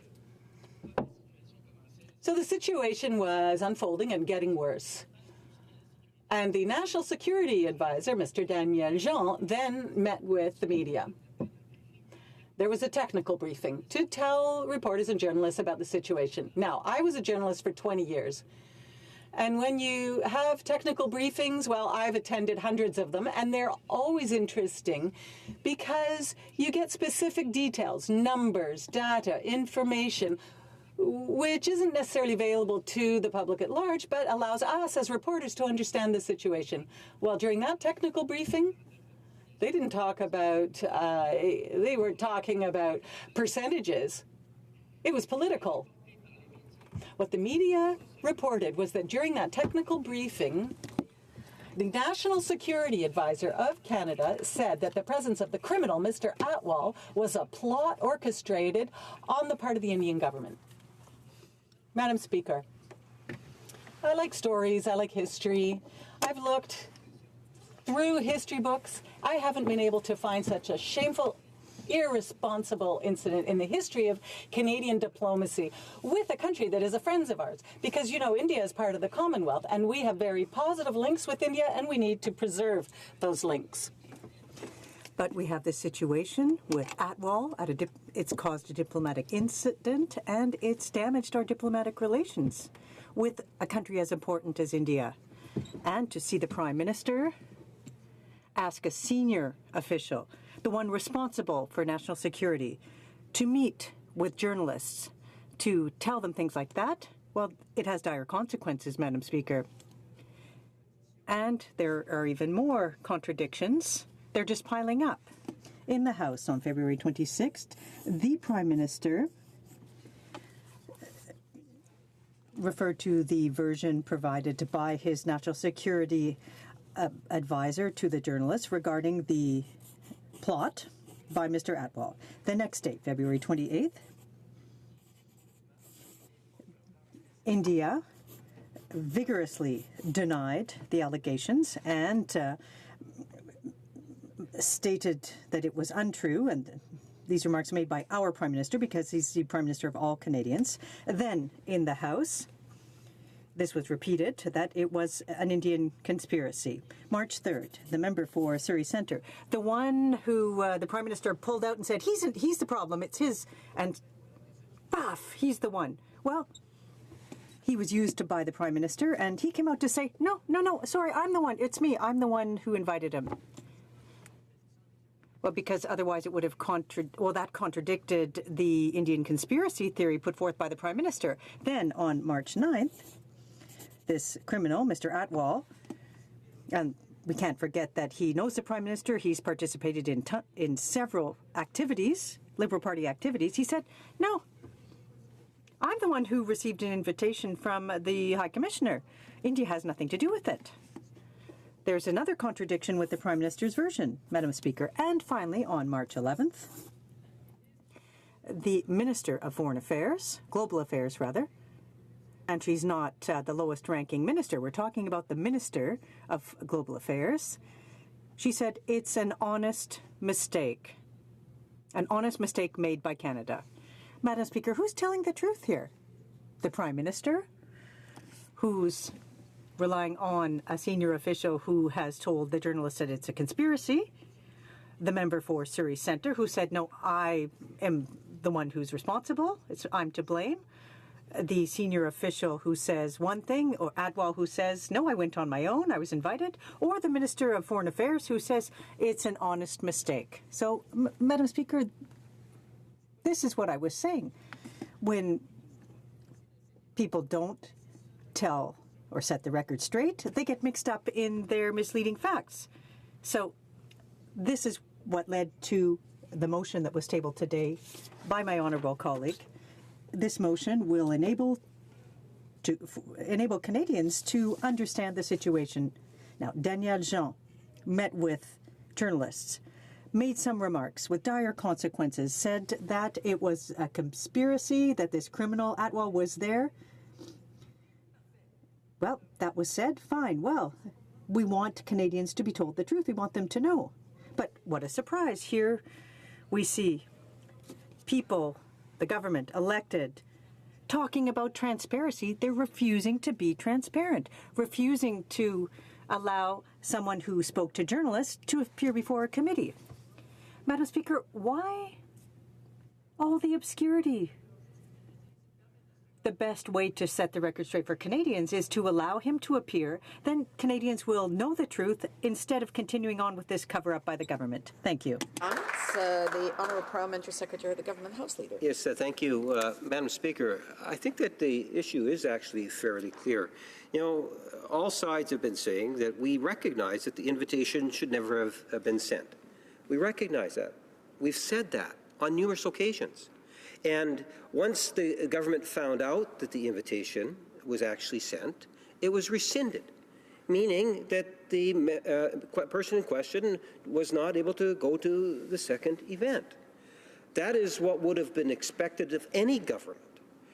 You know, my question to my colleague across the way is, if you look at the simple fact of that, and then you want to try to bring in someone from the public service, someone that has been has an incredible record within the public service, a public service that represents Canadian interests, that is non-partisan, and why it is, given this, the simple truth of the matter, why is it does the member across the way, or the Conservatives, and somehow they've coerced the NDP to come on side, why do they feel that they should be able to pick and choose public servants, whoever they might be, today it's this one, to do that at any issue whatsoever that they choose to make political? The Honourable Member for Louis Saint Laurent. The issue here is so important that we need clarification. There is so many different ways to explain that we want the truth, not only for us, but for all Canadians. If the journalist has the chance, the privilege, and the authority to receive that kind of briefing from this high-rank civil servant, all Canadians deserve that too. Because, Madam Speaker, there is so many ways of contradiction with this government. First of all, you have the Prime Minister who said this is a complot built by India. Okay, this is the position of the Prime Minister. But there's a contradiction with the member from Surrey Centre who said many times, I'm the one who decided to welcome this guy. This is contradiction with Atwal, the criminal Atwal, who said, I got there by myself. And this is contradictory with whom? The Minister of External Affairs, who said this is an honest mistake. So is that an honest mistake, as the top-ranked Minister of External Affairs said, or is that a complot, as said the Prime Minister? We want the truth. Questions et commentaires. L'honorable député de... Questions and comments. The Honourable Member for Saint-Hyacinthe-Bagotte. Thank you, Madam Speaker. I'd like to thank my colleague for his remarks. And we can see that he was a journalist by the factual account that he prepared in his speech. He covered the various stages of the scandal. I don't know how else we could call it, or what else we could call it, the scandal. So, Madam Speaker, I'd like to ask him to comment on his analysis as a former journalist, as a politician. Why are the Liberals, in his view, refusing to answer? Why did they adjourn the committee proceedings when it was time to talk about the issue? And why are we now being required to discuss this motion here today? Why are there all kinds of twists and turns being incorporated into this part of the debate by the Liberals? Why? That is my question for the Honourable Member. The Honourable Member for Louis Saint Laurent. Well, Madam Speaker, to my mind, It's because when one lie is told, then a whole bunch of other lies need to be told to cover up for it. Now, if they change their story, oh, no, but it's not you, it's not the member. It's a conspiracy, as our senior official said. Well, that contradicts what the member for Surrey Centre said. It's contradictory to what the criminal said himself, and it also contradicts what the Minister of Foreign Affairs said. So, Madam Speaker, the only way to shed light on this situation is to allow Mr. Daniel Jean, to appear before the committee to speak to Canadians.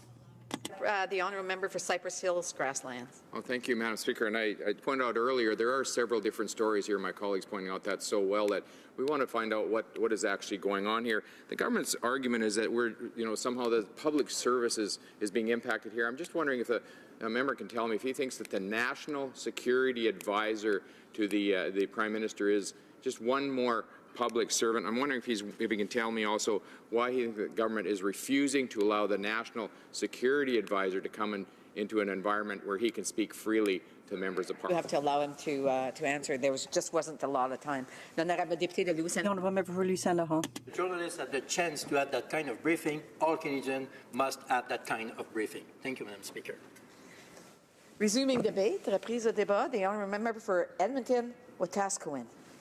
Well, thank you, Madam Speaker, and pleased to stand up to talk to this today. One of the things that we've noticed over the course of the last 2.5 years is that the hallmarks of this Liberal government seem to be arrogance and attacks. Constant arrogance, constant attacks. We've heard it today from the Parliamentary Secretary to the Government House Leader. He used a common approach earlier today. They use this approach oftentimes whenever anybody criticizes the government. They refer to the election of 2015 as though somehow because 40% of the people that voted in Canada voted for them, there shouldn't be any opposition in this country. And, you take a look at what Canadians voted for in 2015, and it's kind of interesting. They voted for a promise of democratic reform. For example, a promise that was completely broken by the Liberal Party. We had opposition members from all parties come together on a proposal for electoral reform, a committee put together by the government, recommend to the government an avenue, but because it wasn't the Liberal avenue, the avenue that the Liberals wanted, they rejected it wholeheartedly. And then what did they do? Of course, they blamed the opposition. They promised modest budget deficits and a balanced budget a balanced budget by next year in their platform.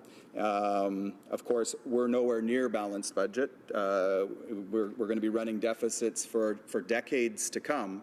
But every time the opposition raises a question, a legitimate question about a promise that was made in the platform and completely ignored, all we get is attacks from the government. They promised a new era of accountability and transparency. Well, how did that go for them? You see this, we saw over the course of the last year, as we discussed in this place, the Prime Minister's visit to the Aga Khan's private island. Legitimate questions ultimately borne out by the Ethics Commissioner in her report, a scathing report. But all through that year, every single question, legitimate question, was met with accusations of mudslinging by the opposition. And we were promised sunny ways in this place, a new era of sunny ways. And then this morning, when we're raising a very legitimate question about our relationship with the world's largest democracy, the Honourable Parliamentary Secretary referred to it as character assassination, that somehow by raising these legitimate questions, that is character assassination. Because we have the gall to suggest as parliamentarians that a senior public servant would appear before a parliamentary committee. Somehow that's character assassination. So how did we get here? And let's take a look at that. The Parliamentary Secretary talked about the contrast between Prime Minister Harper and the current Liberal Prime Minister. I found a little bit of research on that contrast. I found a Canadian Press article from 2012 after Prime Minister Harper visited India. Here was some of the coverage. And this is symbolic of the coverage that came out at that point. Quote, Harper has made encouraging the flow of trade between Canada and India the focus of his 6-day visit to the rapidly growing South Asian nation. He has said repeatedly that Canada needs to branch out past its usual trading partners if it wants to weather the international economic storm. He went through the elements of his government's strategy for bringing stability to the economy. The 5 T's, he called it: more trade, lower taxes, more trading, the transformation of government process to get rid of red tape, and support for technology and research.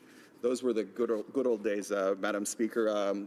We contrast that because the Parliamentary Secretary wants to contrast today.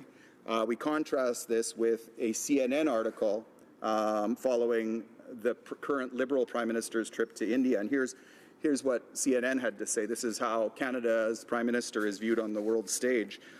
Quote, the Canadian Prime Minister's scandal-ridden trip to India may be over, but the controversy surrounding it refuses to go away. The Prime Minister has become embroiled in a fresh spat following his apparent endorsement of allegations that factions within the Indian government had actively sought to undermine his visit to the country last week. The comments made during Trudeau's first parliamentary session since, the Prime Minister's first parliamentary session since returning to Canada provoked a swift rebuke from the Indian government, with a spokesman for India's foreign ministry labeling the suggestion baseless and unacceptable. Now, the CNN story goes on to talk a little bit about the background here and describes some of the bewilderment that Canadians must feel when they're looking at this situation. The article says, it remains unclear how Atwal, a known militant who in 1987 was sentenced to 20 years in a Canadian court for his part in the attempted murder of a visiting Indian state minister, managed to obtain a visa to enter into India. Atwal was one of 4 men who ambushed and shot Malkiat Singh Sidhu, a then member of Punjab's cabinet, who was visiting Canada for a relative's wedding, badly wounding him. In the sentencing, the judge called the crime an act of terrorism in order to advance a cause. This is CNN's story, which I'll read one more quote from it because it is unbelievable that this is the face of Canada on the world stage today because of this trip. It just quoted the India's Ministry of External Affairs as saying, the government of India, including the security agencies, had nothing to do with the presence of Jaspal Atwal at the event hosted by the Canadian High Commissioner in Mumbai, or the invitation issued to him for the Canadian High Commissioner's reception in New Delhi. Any suggestion to the contrary is baseless and unacceptable. So, Madam Speaker, that's the way the world is viewing this situation, and that's what's leading to some of the confusion that we're dealing with today. So, Madam Speaker, then we come to the debate in Parliament and an opportunity for the opposition to question the government on these conflicting stories. We come to some interviews that have been conducted and members that are involved in the story commenting on some of these things. So on February 27th, our leader asked a question of the Prime Minister, Mr. Speaker, will the Prime Minister tell the House whether anyone in his office arranged, organized, or participated in the media briefing provided to reporters that included the allegation that the government of India was somehow involved in his embarrassing blunder in India? Of course, the Prime Minister replied, quote, when one of our top diplomats and security officials says something to Canadians, it is because they know it to be true. So you have the Indian government saying it's not true. You have Canada's Prime Minister saying it is known to be true. Clearly, we've got a problem here. Further on, a member of the NDP caucus from Timmins, James Bay, asked the Prime Minister another question, and the Prime Minister in his response said, quote, the member responsible for the invitation has taken full responsibility, and I will be following up with that member later this afternoon. So now it is even more confusing.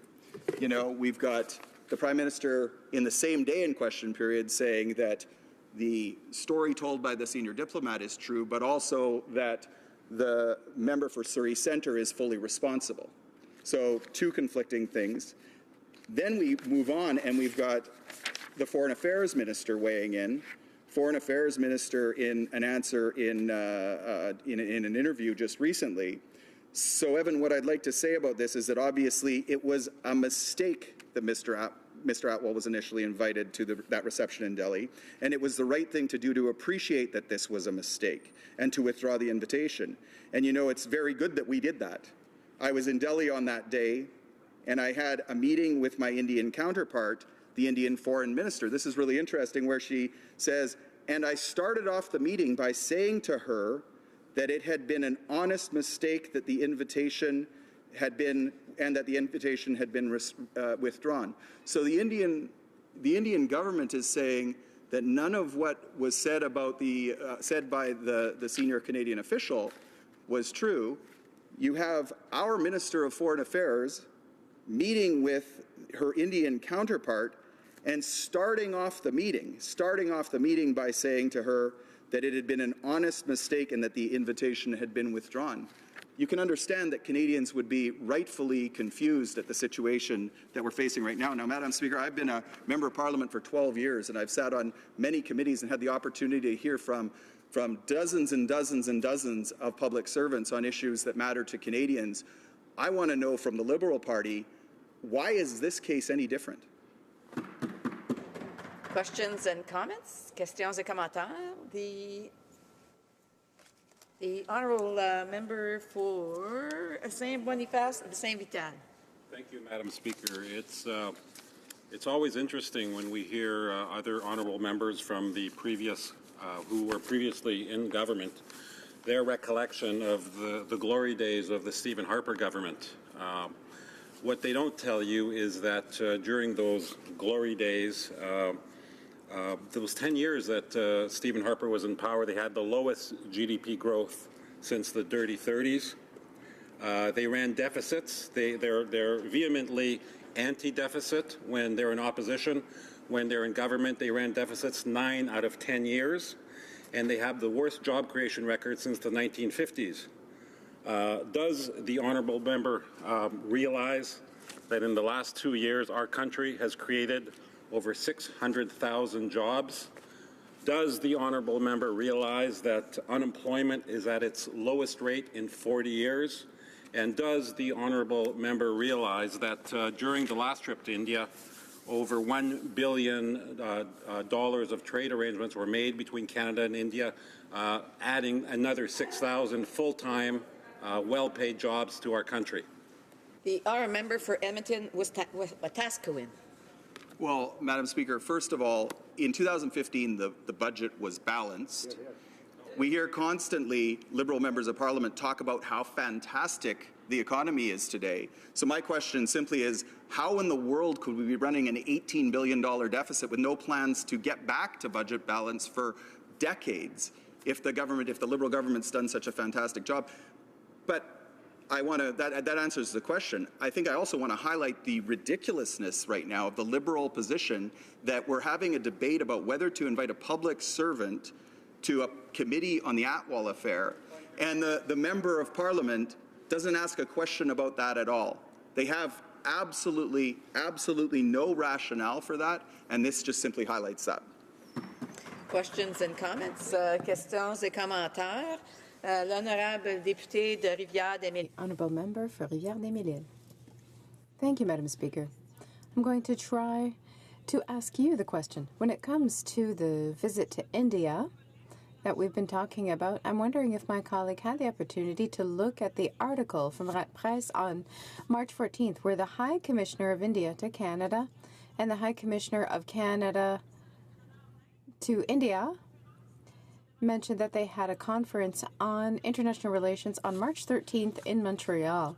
I had the opportunity to be there, and the High Commissioner for India to Canada said that the visit of the Prime Minister to India was important. However, it ended up in the news for the wrong reasons. These are people who were very well aware of what was happening. The objective that was intended and achieved was to deepen and broaden relationships between the two countries. There were many meetings between ministers and everything went quite well. I'm sure that you already know this and the question is coming. 1.4 billion people live in India. These are people who do speak English, and it's one of the Commonwealth countries. It's one of the countries with which we could do a great deal of business. How do you see the beneficial effects when it comes to economic outcomes? I would remind the member that the question needs to be directed through the speaker, not directly. I'm sure that the member is aware. However, we will allow the member for Edmonton-Wetaskiwin to answer. It's rare for me to stand up and agree with a member of the Liberal Party, but I wholeheartedly agree that a visit of the Prime Minister to any foreign country is important. And I wholeheartedly agree that this particular visit made all sorts of media coverage all around the world for all of the wrong reasons. And, Mr. Speaker, that is exactly why we need to vote for this motion and shed some light on why that happened. Resuming debate, reprise du débat, the Honourable Parliamentary Secretary to the Government House Leader. Yes, thank you, Mr. Speaker. This motion specifically puts into question the professionalism of some of our most senior public servants. And the combined opposition can say whatever it is that they like, but let's not forget, in terms of just the purpose of our that sense of professionalism that is brought to the table day in and day out by our civil servants. And these are some of the individuals that are at the highest in their career. And what we take a look at is when they make these statements, they do it with professionalism, and they bring to the table a great deal of experience and expertise, and they reflect what is in Canada's and Canadians' best interest, Mr. Speaker. And I would encourage members in the opposition in particular to reflect when it does come time to vote on this resolution, what the hidden agenda of this is from the official opposition of Canada. And I would ultimately argue that we are doing a disservice by suggesting that this motion should actually pass. There is a number of things that I would like to share with the House. You know, the mover of the motion talked about very quickly off track. Wasn't really talking about why it is that the civil servant should be coming forward, but rather took attacks at the Prime Minister. And, you know, in my question, and the most recent speaker just made reference to it, Mr. Speaker, said that, well, I made reference to a character assassination. And then he went on to continue to say, well, you know, compare our Prime Minister, then Stephen Harper, and he went back to the 2012 trip, to what has taken place this year. And he said, well, Prime Minister Stephen Harper, he went to India and he promoted trade. But, you know, he didn't share the full story about that India trip. You know, I remember, yes, the Prime Minister, I was sitting in opposition when the Prime Minister, Stephen Harper, went to India. He didn't tell the House or those that might be listening that he actually had to bring his car over because he didn't have confidence in the vehicles, I guess, in India at a cost of $1 million. That also made some headlines, Mr. Speaker. But you know, even though that wasn't the headline day in and day out, but even if it had been, Mr. Speaker, I would still not underestimate the importance when a government, when a Prime Minister travels abroad in order to be able to do so many things in terms of enhancing relationships. When the mover of the motion talked about a comparison, and members across the way laughed when I said, well, I would compare the Harper administration any day compared to this administration. They laughed in their seats. They're very proud of Stephen Harper, and good for them. They can get behind Stephen Harper all they want, Mr. Speaker. But I can tell you that we have a Prime Minister that is very much in touch with Canadians. A Prime Minister that actually has public town halls in the different regions of Canada. affording Canadians the opportunity firsthand to ask the questions that they feel are important. And I can tell you, Mr. Speaker, because the Prime Minister has been in Winnipeg twice since he's been a Prime Minister, hosting those types of forums. And that is the type of, one of the major differences between the two Prime Ministers, this one and Stephen Harper. When I look at the India trip, yes, there was some very important things that had taken place even back in 2012. And I will acknowledge that, Mr. Speaker. Not only did I criticize back in 2012 the Harper government for taking the $1 million car over, but I also acknowledged, whether I was speaking at Goodwatas or I was speaking within my community, Mr. Speaker, that having the Prime Minister travel to India is a good thing. I believe that the opposition, joint opposition nowadays, is doing a disservice to that wonderful relationship that we actually have with India today. Yes, way. Yes, way. You are. Madam Speaker, they don't, or Mr. Speaker, they don't even realize that. You know, we have a growing Indo-Canadian community. It is one of the fastest growing communities in Canada today. If I just look at the city of Winnipeg and the impact that that community has had on Winnipeg over the last 10, 20, 30 years, it's virtually second to no other community. In fact, in the North End, it's one of the driving forces behind the economic activity that we are seeing in a very real and tangible way. One of the greatest assets that we have as a nation is, in fact, our diversity. And if we take a look at the Indo-Canadian community in particular, Mr. Speaker, with over 1 million people of Indo-Canadian heritage, it should be a given that any Prime Minister would make India a priority, as this Prime Minister has done, Mr. Speaker. You know, we talk about somewhere in the neighborhood of 1,000 businesses.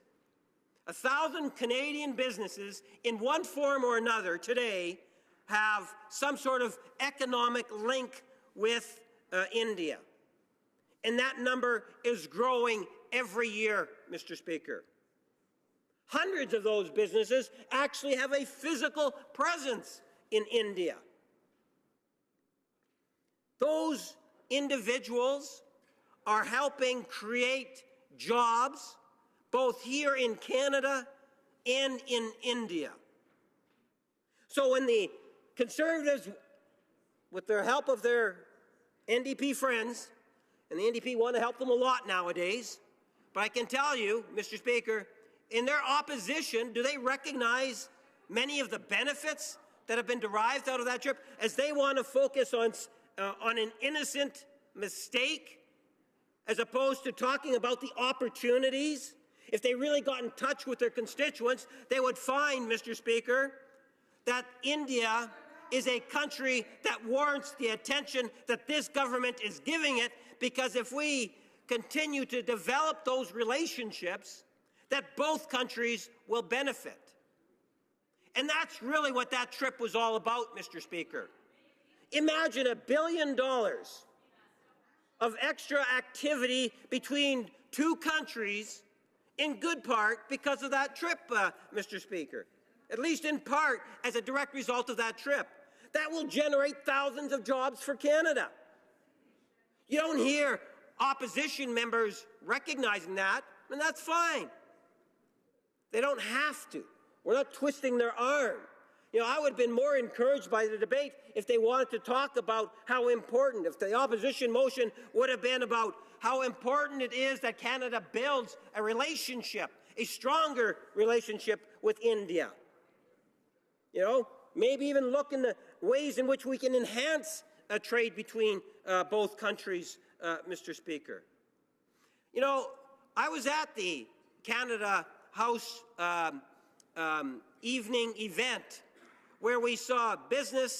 businesses and nonprofits and others in attendance, and the discussions that were taking place. I was in many of those informal discussions, Mr. Speaker. And when the Prime Minister addressed that group and talked about the importance of the relationship between India and Canada, I believe that not only were people there appreciating what the Prime Minister had to say, but I can tell you there must have been dozens of phones recording what was being said by the Prime Minister, and I suspect all over social media.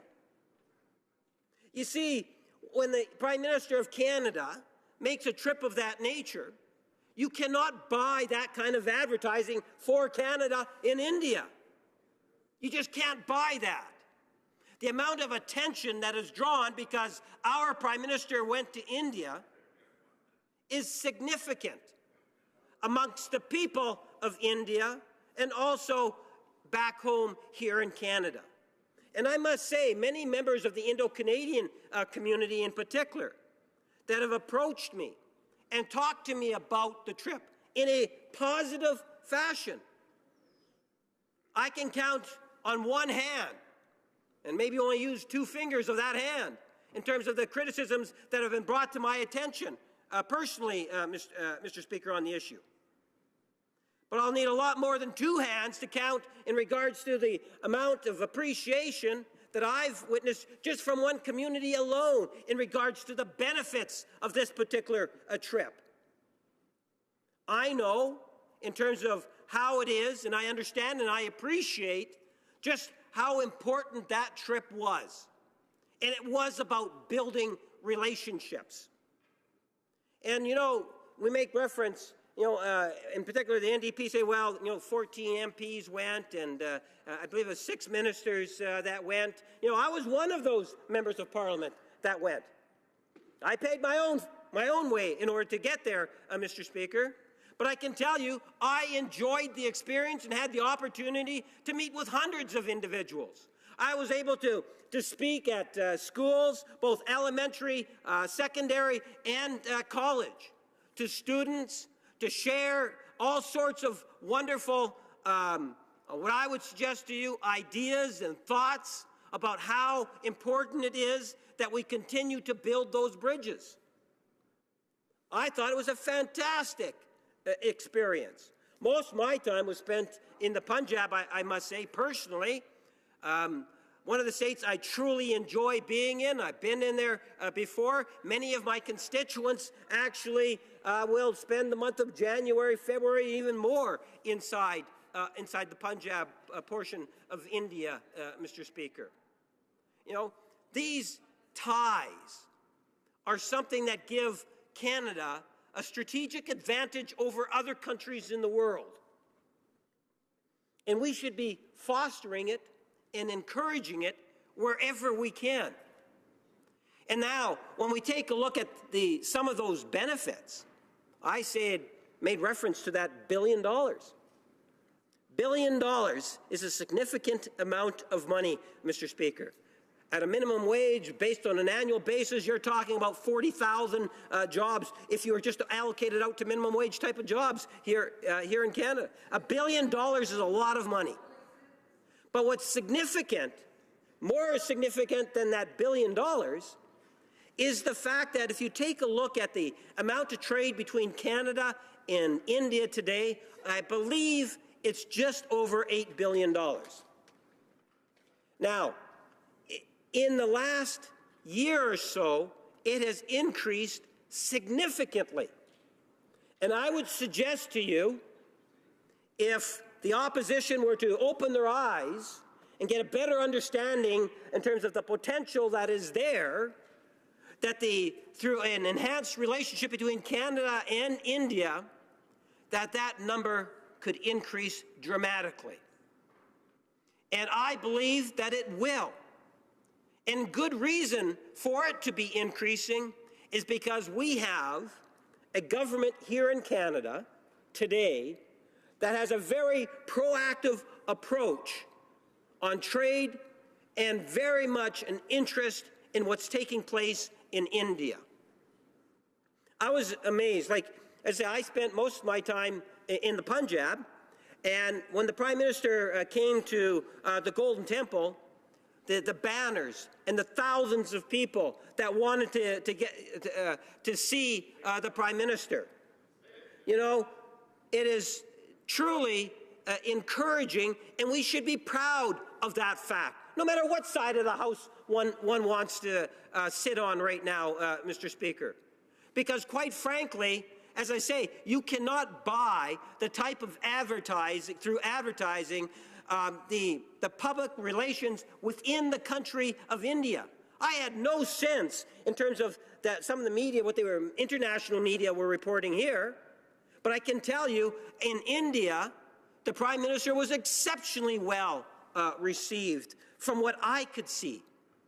And I look at the events that I participated in, a couple of them in New Delhi, otherwise it was in the Punjab, and just the recognition that we got just in talking to people that, oh yes, it's the Prime Minister of Canada is here. And it's the first time. I've been to India before, Mr. Speaker, and I've never seen the type of recognition that a Prime Minister from the past has actually received in terms of just having that physical presence in the country.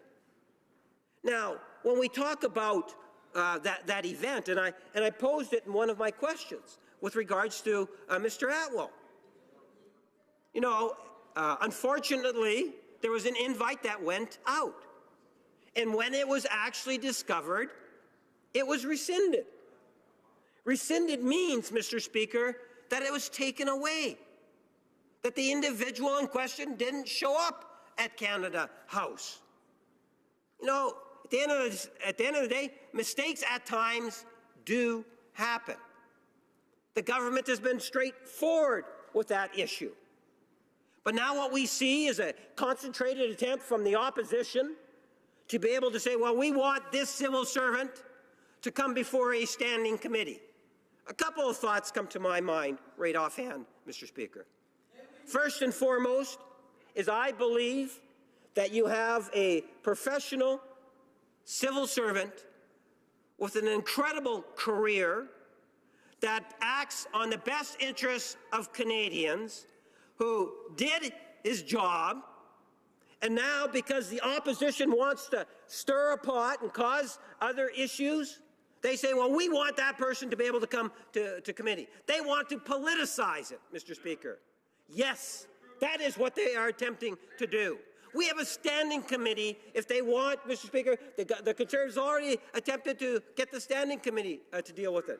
Standing committees operate on their own. Leave it with the standing committee. See what happens with the standing committee, Mr. Speaker. At the end of the day, you know, I've been a parliamentarian for a good number of years, over 25 years or somewhere around there, Mr. Speaker. And I can tell you that I have the deepest amount of respect for the fine work that civil servants do. Now, the Conservatives will argue today, well, this is an outstanding situation, and we've got to have this civil servant come before us so we can ask them our politically charged questions.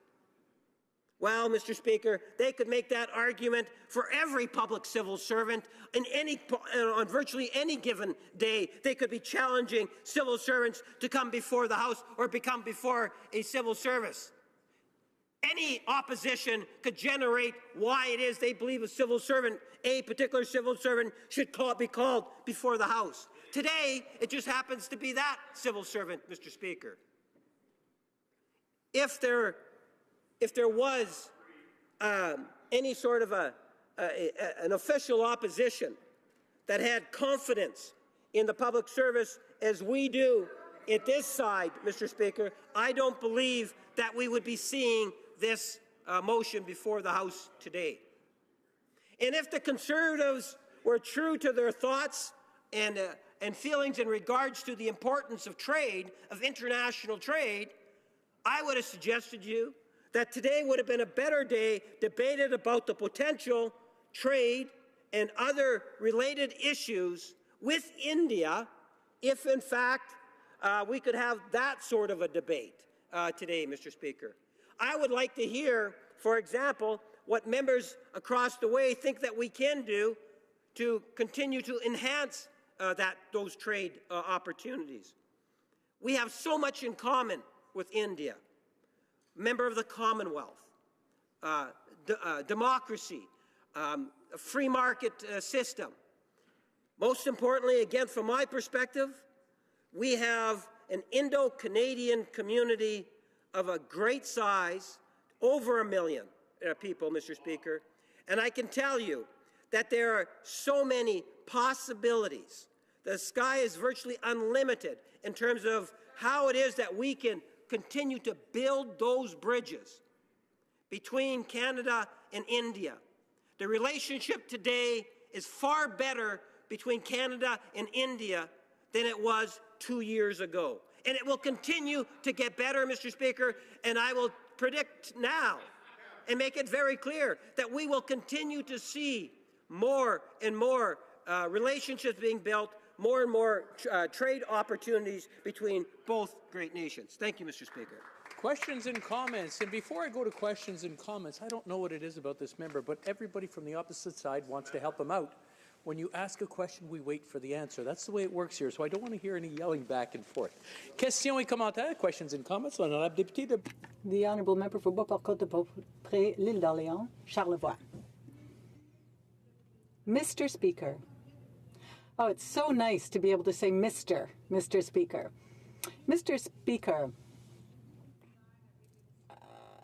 I really have a lot of trouble with what my colleague on the opposite side just gave us, and gave us so passionately. We know that he really disliked viscerally the former Prime Minister, Stephen Harper, but the former Prime Minister is not here. You can criticize him as much as you like. But today the question isn't about the former Prime Minister and what he did, but what your Prime Minister did in India, Mr. Speaker. Now, you spoke passionately about the relations we should have with countries around the world. Well, we all agree on this. And we all agree that we trust the people who work for Parliament, the senior civil servants of Parliament. And that is precisely why the Committee of Public Safety wants to meet this senior civil servant. Why, Mr. Speaker? Because we no longer trust the Prime Minister. I no longer trust him. They talk and they talk and they talk. But they forgot to talk about what actually happened in India. There were things that went terribly wrong. There was plenty to drink and plenty to do, but what is important is that certain standards have to be met. And regardless of the Prime Minister, those standards have to be met. He has to be professional. Mr. Speaker, can my colleague opposite tell us how proud he is of all the costumes the Prime Minister wore? Because everyone is embarrassed about what they saw in the media, not just in the Canadian media, but the international media. Well, Madam Speaker, I drew the comparison between Stephen Harper and our Prime Minister because members of her own caucus were actually baiting the issue of the difference between the two. And, you know, when Stephen Harper went to India, he talked about trade. Well, our Prime Minister went to India, and he talked about trade too. We talked about it, and we saw in an approximately $1 billion in terms of that commerce, of additional commerce that's going to be taking place. Thousands of additional jobs. We also talked about the middle class. You know, Prime Minister Modi and our Prime Minister talked about the importance of middle class, not only in India, but here also in home, in Canada. It's interesting, you know, she talks about the Prime Minister's going to or getting dressed in, for example, a Punjabi suit. What's wrong with wearing a Punjabi? You know, the Prime Minister Stephen Harper, he also went to the Golden Temple, Mr. Speaker. You know, when Prime Minister Harper went to the Golden Temple, I didn't criticize him for it. I thought that was a good thing for him to do. Equally, it was a good thing for our Prime Minister to do. And wearing a Punjabi suit is a wonderful thing. I appreciated the fact I've worn, and in particular on that day, I too had worn a Punjabi suit. There's nothing wrong with expressing and wanting to be able to share in a heritage, Mr. Speaker. That is a positive thing, and people responded to it positively. It's only the Conservatives, with nowadays the support more and more coming from the NDP, that want to try to make something positive into a negative. The trip was a good thing, Mr. Speaker. Questions and comments? Questions et commentaires. L'honorable député. The honourable member for Jonquière. Thank you, Mr. Speaker. I'd like my colleague's opinion on the Public Safety Committee. Members of his government voted against a motion calling the National Security Advisor to appear before the committee. So we've heard contradictory messages, and these contradictory messages are creating confusion amongst all members of the Canadian public, especially regarding our relationship with India. I'd like to know whether my colleague agrees in saying that Canadians deserve to hear the facts, the real facts, and get real answers, and want the security advisor to appear before the committee in order to shed light on this affair once and for all. If they have nothing to hide, then we can get all the information we need and we'll be able to consider this in committee. And ultimately, Canadians will be able to base their thinking on the real facts and the real situation. Terry. Well, Mr. Speaker, here are the real facts. An invitation that went out should not have gone out. When it was found out, it was rescinded, Mr. Speaker. That is the real facts. Another fact is the NDP, working with the Conservatives, now want to call a civil servant, a professional civil servant, a political civil servant, to come before committee. That's what they want to do today. Maybe tomorrow it'll be another civil servant from another ministry. And then the following day or next week it'll be someone else from the civil service, Mr. Speaker. Where does it end? I would suggest to you that the opposition, the unholy alliance across the way, should have more confidence in the professionalism that's within our public service. And if they did that, Mr. Speaker, it's quite possible that a motion that we're witnessing today on the floor of the House wouldn't have been necessary. Rather, we could be talking about the wonderful attributes of Canada's Indo-Canadian community and the potential that that is there between Canada and India into the future. Questions and comments? The honourable member for New Brunswick Southwest. Thank you, Mr. Speaker. This morning I had the opportunity to listen to our Parliamentary Secretary for Public Safety talk at great length about the trip to India and the outcomes of that trip. And I'm wondering if my honourable colleague could share with us the importance of cybersecurity between Canada and India. Thank you. Honourable Parliamentary Secretary. Yes, thank you, and I thank my colleague for the question. You know, as I had indicated, Canada and India have a great deal in common. When it comes to the issue of cybersecurity, I think that there's all sorts of room for both governments to continue to work together in terms of doing what we can to protect things such as confidential issues, privacy issues on the Internet. Today in the world, through the Internet, we are a lot closer than what we think we are, and that is why it's really important that both Canada and India continue to work together. Now, unfortunately, I wasn't a part of all the discussions that had taken place. I went there because I had an interest in wanting to promote a better relationship. Spent most of my time, as I said earlier, in the Punjab. For me, it was reaching out, meeting with everyday individuals, having the opportunity to communicate positive messages about Canada to, let's say, colleges, all sorts of educational facilities. You know, Canada alone, over the last number of years, we have seen a great influx of students coming from India to Canada. We're talking about thousands of additional students. What impact do you think that has economically here in Canada when things of that nature happen, Mr. Speaker? And that's why I say there are so many positives that have come out of that trip.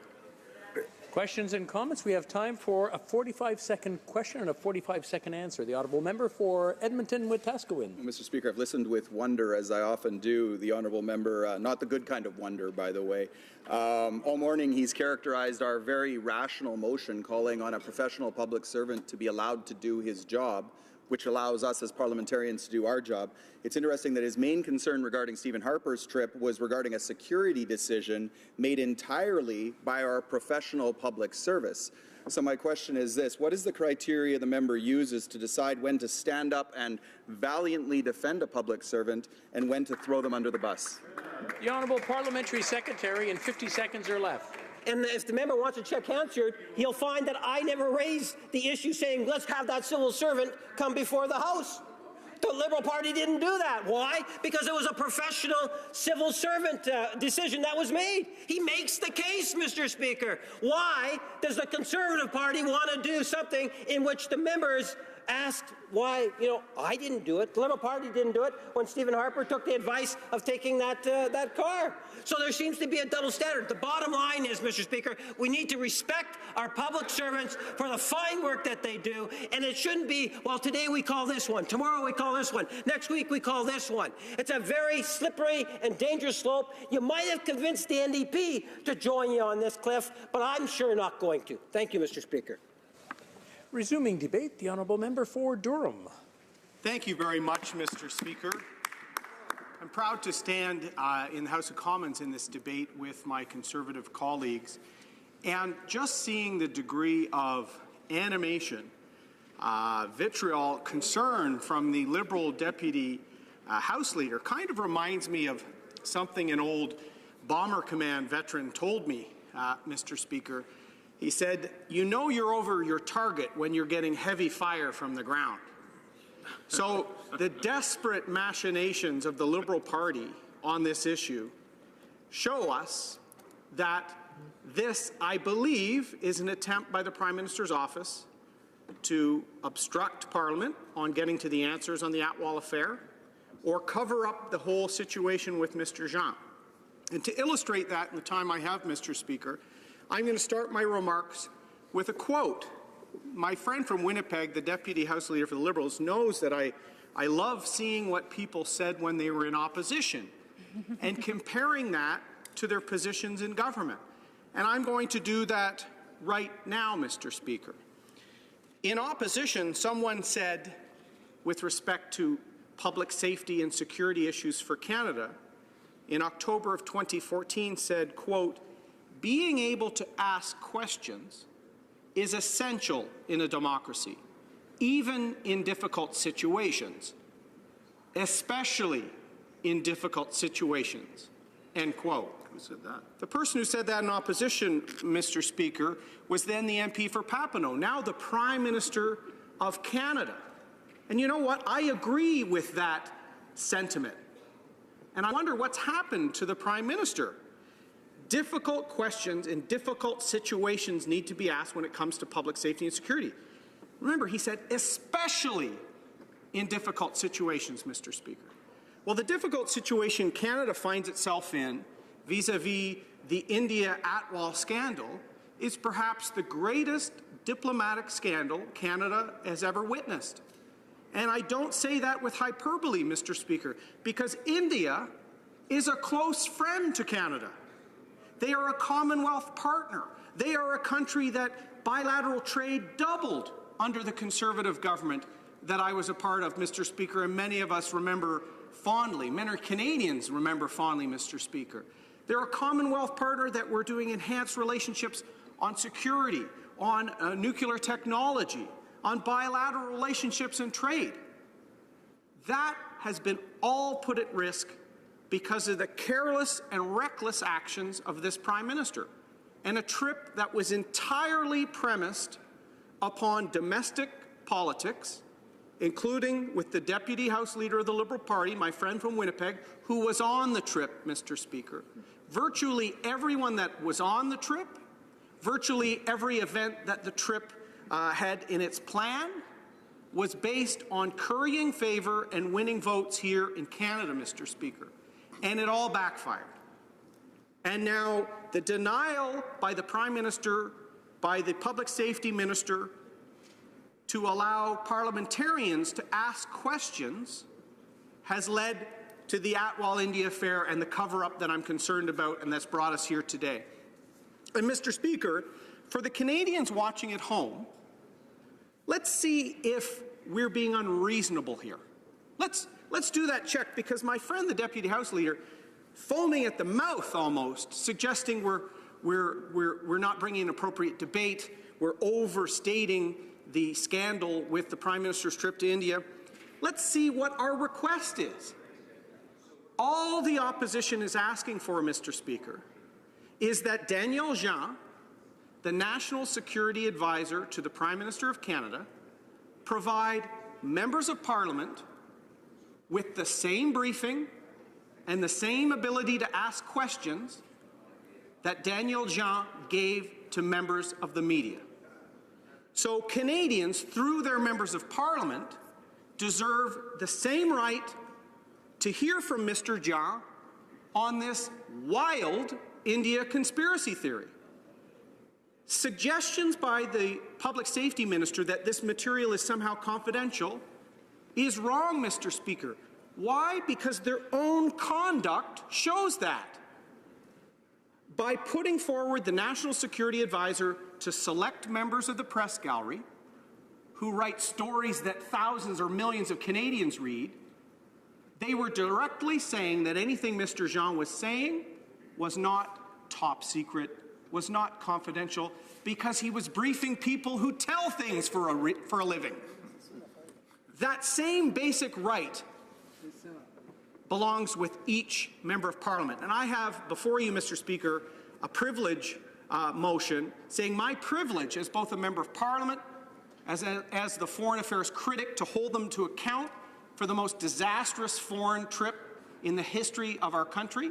My rights are being fettered as a member or hampered by the Prime Minister's unwillingness to allow the National Security Advisor, Mr. Jean, to appear before a committee of parliamentarians to give the same briefing and answer the same questions that the Prime Minister's office allowed him to do for the media. Why did he allow the National Security Advisor to speak to the media?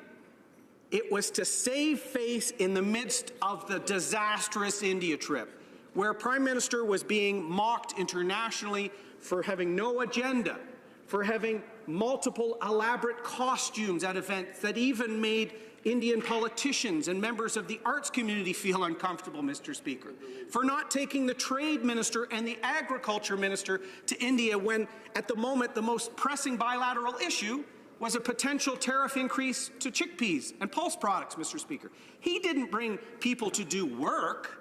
The member from Winnipeg may have paid his own way because this was a domestic political trip. Right. Everyone that went, the schedule, the photos, the agenda was all premised on preening the Prime Minister before his supporters, his fundraisers, and voters in a few ridings, Mr. Speaker. And when it backfired on him and all Canadians. So our request, to quote Mr. Swift, is a modest proposal. Parliamentarians are entitled to the same information that the Prime Minister's advisor gave to members of the media. That is our basic right as parliamentarians, Mr. Speaker, which is why there's a privilege motion in front of you, but also why we've brought this important date to the House of Commons today. And for those following this debate, they've followed this saga for over a month, Mr. Speaker, and I've never seen such negative international headlines about a Canadian prime ministerial visit, Mr. Speaker. One foreign columnist said it was a moving train wreck, Mr. Speaker. Is that what they mean by Canada is back? Canada has a world-class, stellar reputation around the world. And it's been put at risk because of this Prime Minister, because of the India scandal with Jaspal Atwal. So let's get to the bottom of the scandal. And the two competing stories from the Liberal government. There's one story that the member from Surrey Centre invited Mr. Atwal, admits that he shouldn't have afterwards, but took sole responsibility and resigned for it. Fell on his sword. My bad, it was all me. But then a few days later, when the Prime Minister allows his National Security Advisor to meet with the media, they float this sinister, and we would submit preposterous theory that Mr. Atwal was invited by the Indian government to embarrass the Prime Minister. Both of those things can't be true, Mr. Speaker. And when the Prime Minister and the Public Safety Minister deny parliamentarians their right to ask questions about which story is true, they're impeding Parliament, and they're covering up which story is true from Canadians. And I'll show directly in quotes by all the key figures what I mean, Mr. Speaker. Jaspal Atwal himself, in a rather comical at times press conference he held a few weeks ago, said this, I quote, "When I asked to consider attending the reception, I had assumed there would be no problem. No one at any point indicated there would be any issue." End quote. Now, Mr. Speaker, he's confirming he asked the MP from Surrey Centre to go. He didn't expect there to be an issue because the Prime Minister calls him Jazz, Mr. Speaker. They're friends. We've seen pictures going back several years. Mr. Atwal said the Prime Minister and him had a nice chat years ago in his Hummer on a visit to British Columbia. So Mr. Atwal, who also at that press conference confirmed he'd been to India several times, so this wasn't a magical trip where he was first granted entry, he'd been there several times, Mr. Speaker. What did Mr. Atwal's lawyer say at the same press briefing? Quote, "He basically went to this occasion, put his name in, he assumed he was vetted appropriately. He was not hiding who he was. He has not changed his name," end quote. The lawyer for Mr. Atwal confirms Mr. Atwal asked an MP to go and assumed his name would be vetted by both the MP for Surrey Centre and by the Prime Minister's office. So we've got Atwal to the MP from Surrey Centre. This is the chain of evidence, Mr. Speaker. What does the MP from Surrey Centre say? Well, he says, I quote, "As you know, an individual planning on attending tonight's reception has had his invitation rescinded. Let me be clear. This person should never have been invited in the first place. I alone facilitated his request to attend this important event. I should have exercised better judgment, and I take full responsibility for my actions," end quote. Thank you, MP from Surrey Centre, for admitting that you alone are responsible for the invitation, through you to that member, Mr. Speaker. Later, the MP for Surrey Centre said this to the Surrey Now leader, paper in his writing, I quote, "Look, I took full responsibility as soon as I found out about this had happened, and the name came forward from my office. I should have vetted them before I forwarded them. I should have looked a little more diligently at it. I am a new young member of Parliament, a rookie. You can say so, obviously. I'm learning from my mistakes," end quote. My mistakes. He said, I alone, Mr. Speaker. Yet, the Prime Minister of Canada had his National Security Advisor go to the media and suggest something else. So we have two conflicting statements from members of Parliament from the Liberal Party. The Member of Parliament from Papineau, he still is that. He's also the Prime Minister, and that means I hold him to a higher standard than I hold the MP from Surrey Centre, because the National Security Advisor advises him. When he asks the National Security Advisor to go and say something that's contrary to what his own MP is saying, that is scandalous, Mr. Speaker. And all we're asking for is the right to ask Mr. Jean questions like the media did. Let's go further. Let's go to the Prime Minister's cabinet, Mr. Speaker. the responsible minister, someone I respect a great deal, the Minister for Foreign Affairs, what did she say on CTV when asked about her meeting with her bilateral partner, the Indian Foreign Affairs Minister? Our minister said, I quote, "I started off the meeting by saying to her that it had been an honest mistake and that the invitation had been withdrawn," end quote. So we have the lead cabinet minister, Mr. Speaker, supporting the story from the MP from Surrey Centre, which is also supported by Mr. Atwal himself, the person at the core of the scandal. Yet the Prime Minister has risen in this House repeated times and hidden behind a conspiracy theory from his national security advisor that he's now blocking parliamentarians from asking questions about. That is scandalous, Mr. Speaker. It's a breach of my privilege and a privilege of the whole House. So I hope some of the MPs on that side, particularly ones in areas near me like Northumberland, Peterborough South, I'll be spending a lot of time there. People are concerned about this. Peterborough, Whitby, there's going to be a lot, Mr. Speaker, very worried about this scandal. So we've heard no one believes the Prime Minister's story. What does the Indian government say, Mr. Speaker? Their spokesman said this, quote, "Let me categorically state that the government of India, including the security agency, had nothing to do with the presence of Jaspal Atwal at the event hosted by the Canadian High Commissioner in Mumbai, or the invitation issued to him for the Canadian High Commissioner's reception in New Delhi. Any suggestion to the contrary is baseless and unacceptable," end quote. They're insulted by this, Mr. Speaker, and they should be. They know where the invitation came from because the Prime Minister's own MP has admitted to the invitation. Jaspal Atwal, who asked for the invitation, has admitted it was the Liberal government. The Foreign Affairs Minister has admitted it was the Liberal MP, the Liberal government, causing this scandal, Mr. Speaker. But now let's look at this smokescreen story that came out of the Prime Minister's office.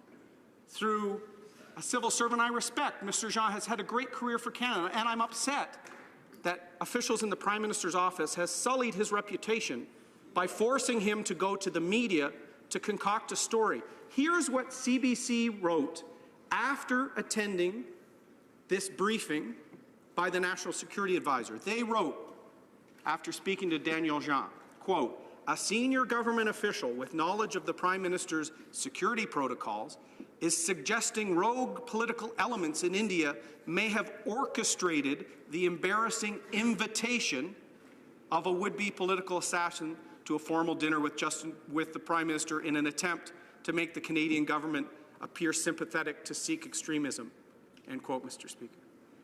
That CBC story was what the Prime Minister's office was hoping to get by sending Mr. Jean out to speak to them. Let someone who advises on top national security issues go out and create an alternate story to the one the MP from Surrey Centre was already accepting responsibility for. That, Mr. Speaker, is, I would suggest, contemptuous of Parliament. Absolutely. That is knowingly sending a senior official to brief the media to create a parallel story to explain the Atwal invitation at a time their own MP was taking responsibility. Now we have a situation, Mr. Speaker, that Mr. Atwal, who asked for the invitation, the MP from Surrey Centre, the Foreign Affairs Minister in the Liberal government, the Indian government, all suggest the Prime Minister's story of the Indian conspiracy theory is a sham. That should trouble all Canadians, Mr. Speaker, because it's not only eroded our relationship with a close friend, it has embarrassed Canadians throughout our country. And as parliamentarians, our role here is to hold the government to account. And when we're impeded in doing that, our privileges are fettered, are obstructed, and Canadians, by extension, are being kept in the dark, Mr. Speaker. So the Public Safety Minister, in his famous elevator press conference, suggested that it was okay for the National Security Advisor to brief members of the media and take questions on this conspiracy theory, but that it was okay for the government not to allow MPs to have that information. I don't agree, Mr. Speaker. That is a breach of my privilege. It's unethical. It's a cover-up. We deserve to ask Mr. Jean the same question because we have two stories. They both can't be true. And most people globally believe it was the MP from Surrey Centre. Most Liberal caucus members believe that too, Mr. Speaker. The Prime Minister's preposterous story and the smokescreen and the human shield he's using as national security advisor as needs to be pierced. And we do that here, Mr. Speaker, with a vote in this House of Commons. All we are asking for is the same basic right to receive information and to ask questions of Mr. Jean that the Prime Minister granted media members. Is that unreasonable, Mr. Speaker, when there's two versions of a scandal that we have to ask questions about as Foreign Minister, Shadow Minister, I have to ask questions about? Our proposal is a modest one, Mr. Speaker. And if the Liberal government whips and votes against this motion, I think we'll be spending a lot more time with you, Mr. Speaker, and the good thing is I like you a lot, so we'll be here a lot. But it's a sign that they hold Canadians in this Parliament in contempt and that this is a cover-up. The Prime Minister has the chance of showing it's not a cover-up. Make his official available to the Public Safety Committee. We have Canadians appear all the time. If you're willing to send that person out to the media to deflect attention away from an embarrassing trip, you better be prepared to give us the same opportunity to ask Mr. Jean those questions. Mr. Speaker, this government was elected and still uses the phrases open and accountable. Today, the Conservatives are going to make them accountable. Questions and comments. The Honourable Member for Winnipeg North. Yes, Mr. Speaker, I'd like to reflect on a question that I was asked by the member from Edmonton, just a few moments ago. You know, I brought up the example of the $1 million, essentially $1.2 million that Canadians had to pay so that Harper would have a car in India for his India trip. The member then asked the question, well, what about what happened there with regards to the civil servant? And the member was right. His colleague was right. You know, the Prime Minister had nothing to do with that particular decision. That's what we were told. The Prime Minister had nothing to do with that decision. It was the advisors that provided that information. I never said to the House back then, even though I didn't like the fact that that $1.2 million was being spent for a car to go to India, I didn't, even though I had a problem with it, I never challenged the civil servants. I never challenged the public servants that made that decision. Now, I suspect had I did that, Mr. Speaker, the very member that just spoke would have been standing in his place saying, no way do we want that civil servant to be called. But because he's now in opposition, now he wants civil servants to be called. Mr. Speaker, at least I am consistent. Now, my friend across the way, I'm not too sure how consistent he is on the issue. So I'll pose the question to him. Why can he not have as much public confidence in the public service as I do, whether I'm in opposition or I'm in government? I'm consistent. Will he join me in being consistent? Member for Durham. Mr. Speaker, I'll remind the member of how I started my speech, and we'll talk about consistency. Being able to ask questions is essential in a democracy, even difficult questions in difficult situations, especially in difficult situations. Those were the words of the Prime Minister. We're asking questions on national security not because of a story in a newspaper that was speculation, because of a story planted by the Prime Minister. He sent Mr. Jean, who I've said I have great respect for. I remember as a cabinet minister seeing Mr. Fadden, our national security advisor to Prime Minister Harper, being a sage counsel to the Prime Minister. You never saw him doing press conferences, Mr. Speaker. You never saw him meeting with a group of journalists and saying, listen, here's really what happened. Because that is not the role of the National Security Advisor. In fact, the Prime Minister has undermined that position. And if we don't get what we want today, Mr. Jean should resign, not because of his actions, because of the Prime Minister. So who is sullying the civil service? It's the Prime Minister. And that member can yell and scream, but he knows in his heart of hearts that we're right, because what we're asking for is reasonable. The same briefing and the same ability to ask Mr. Jean questions that the Prime Minister allowed members of the media to have, MPs and Canadians deserve to have. Questions and comments? Questions et commentaires. L'honorable député d'Abitibi. The honourable member for Abitibi-Témiscamingue. Well, thank you very much, Mr. Speaker. On several occasions, I've seen the Liberal members who appear to be attacking the opposition members and the Conservatives and the NDP about wanting to speak to a public servant. I wonder if my colleague doesn't find it normal for us to express an interest in speaking to a public official when we know that they're nonpartisan, we know that they're the ones in the best position to give us the most concrete answers. Personally, if we can put in requests to speak to public servants, I don't see why the opposition couldn't put forth these types of requests at committee when it's pertinent. So does my honourable colleague see a problem here? He used to be a minister. Does he think it's a problem that the opposition wants to speak to someone, an official? I'd like to thank the honourable member for her question, Mr. Speaker. I agree with the member. For committees of Parliament to call not just Canadians, but senior members of the government, senior officials. Just this week, I asked senior officials from Immigration and Citizenship questions, Mr. Speaker. I'm sad to inform the House, Mr. Speaker, that the cover-up continues because the Liberal members, likely whipped by the Prime Minister's office, just turned down at Public Safety Committee the request to have Mr. Jean appear again, Mr. Speaker. So they continue to cover up our ability to find out which story is true. In fact, which Liberal story is true? Because the Liberal story from Jaspal Atwal and the MP from Surrey Centre, you know, Jaspal Atwal, the Prime Minister's friend Jazz, their story is one alternative theory, that the invitation came from Mr. Atwal to the MP from Surrey Centre, who sent it to the Prime Minister's office, and we saw the pictures of Mr. Atwal. The other theory from the Prime Minister's office through his advisor is that the Indian government somehow did this. It is beyond the pale, Mr. Speaker. It's ridiculous. So are we asking for a royal commission on this?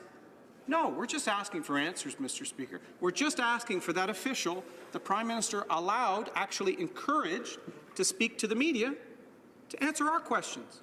Very reasonable. And if we don't get it, Mr. Speaker, the accountability rhetoric we hear from these guys all the time, Mr. Speaker, we'll be talking about this late tonight. Questions and comments? Questions et commentaires. The honourable member for Kamloops, Thompson, Caribou. Thank you, Mr. Speaker. And when this government came to office, I clearly remembered them saying, we are going to do things differently. We are going to respect Parliament. When we heard about the media getting a briefing that this government will not allow parliamentarians to get, it was completely offensive, and clearly we're looking forward to the Speaker's ruling in terms of quite possibly a breach of our privilege.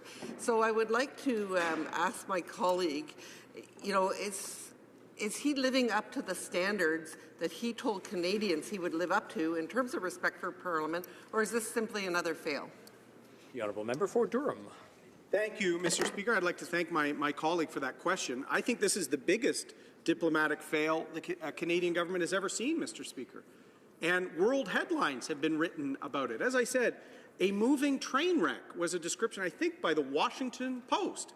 So if that's what they believe Canada is back means, we want to go back to going back, Mr. Speaker, because we're embarrassed by this. And the Indo-Canadian community is embarrassed by this. The Sikh community is embarrassed by this. Because we know what happened in the 1980s is a very sad chapter and should never be glorified. But we know that's not the case today. Why is this being talked about? Because of that Prime Minister and a trip entirely about domestic politics. I'll leave it there, Mr. Speaker, because I'm hoping to get another question from this side, because I'm hoping the people watching at home and the folks in the gallery here see that our request is reasonable. Somebody that the Prime Minister asked to talk to the media, we want to talk to them. Mr. Speaker, Parlement en français, c'est comme le mot. Parliament in French is like the word to speak in French. Job. We have to be given information. We have to be given access to officials, to documents. They are impeding our ability to parler, Mr. Speaker, to be strong MPs. And you've heard some excellent representations from this side. Rhetoric, vitriol, and obfuscation from that side, Mr. Speaker. I hope Canadians are seeing Sunny Ways is nothing but a slogan. Questions and comments, questions et commentaires, l'honorable député. The honourable member for Rivière-des-Mille-Îles. There's about 45 seconds for a question and 45 seconds for an answer. Thank you, Mr. Speaker. Speaking of the media, I'm going to refer you to an article from La Presse on March 14th. The High Commissioner of Canada to India and the High Commissioner of India to Canada agreed that the event during which they had an international conference was a success. This was a very important event. The Prime Minister's visit ended up in the news for the wrong reasons. We need to broaden the commercial links between the countries. You know that India is part of the Commonwealth. It is a democracy. There's a lot of economic links to be made, and I'd like to hear you on that. I would like to remind the members to direct their questions through the chair and not directly to other members. The Honourable Member for Durham. Thank you, Mr. Speaker, and thank you for the question. I fully agree. Important partner. They are a Commonwealth nation. They're the world's largest democracy. That's why it's such an insult for the Prime Minister of Canada to suggest a conspiracy theory when none exists, Mr. Speaker. Mr. Atwal himself said he asked. He's not an agent of the Indian government. The MP from Surrey Centre is not an agent of the Indian government, Mr. Speaker. What is the Prime Minister saying? I think that member should use the passion she's shown and her knowledge of the file in her next caucus meeting with this Prime Minister to say, stop it, sir. Give Parliament the right to question Mr. Jean. Resuming debate, reprise du débat, the Honourable Member for Etobicoke Centre. Thank you, Mr. Speaker. Mr. Speaker, the answer with respect to the invitation is already very clear. In fact, the invitation should never have been sent, and once discovered, it was immediately rescinded. Mr. Speaker, another point that needs to be noted is that this government has great confidence in the security and diplomatic advisors to the government who always act in an impartial and always in the interests, in an impartial manner and always in the best interests of Canadians. Mr. Speaker, the Minister of Public Safety and Emergency Preparedness was given a strong mandate with respect to national security. Bill C-59 is a focal point of that mandate. It was drafted following an unprecedented national public consultation. Through an online questionnaire, town halls, social media engagement, and more, the consultations heard from tens of thousands of views which Public Safety Canada Department of Justice collected, documented, and analyzed. As members know, the Standing Committee held numerous meetings of its own on the national security topic, and I thank the members here for their input on this priority issue. Citizens, community leaders, experts from a broad spectrum of the security field, academics, and parliamentarians alike can see the views reflected in Bill C-59. Indeed, one of its core themes, Mr. Speaker, is central to today's debate, enhancing accountability. The proposed creation of an intelligence commissioner, along with a National Security and Intelligence Review Agency, would both complement the work of the newly established National Security Intelligence Committee of Parliamentarians. I'm pleased to say that the latter committee is in fact now in place. The intent of its creation has always been to protect Canadians and to safeguard our values and freedoms. Now let me turn to the recent trip to India and the important things that were accomplished during that visit. India, as has been noted, is one of the fastest growing economies in the world, making it a market of enormous potential. It's already the world's 7th largest economy, and projections are showing that it would be the 3rd largest by 2030, barely more than a decade from now. For these reasons and others, India is a priority market for Canada. It's Canada's 7th largest export market and 14th largest for imports. In 2017, two-way trade of goods between Canada and India totaled nearly $8.4 billion, almost double the amount we traded a decade ago. More than 1,000 Canadian companies and educational institutions are currently doing business in India, and 400 actually have a physical presence in the Indian market. Our service exports have grown significantly over the last 5 years, and Canada's institutional investments, especially those made by our largest pension funds, have also been growing rapidly and are now estimated to exceed $15 billion. But there's so much more we can do. $4.2 billion in exports to India represents less than 1% of Canada's total exports worldwide. In today's ever-changing and connected global economy, Canada can only prosper by expanding markets for its companies.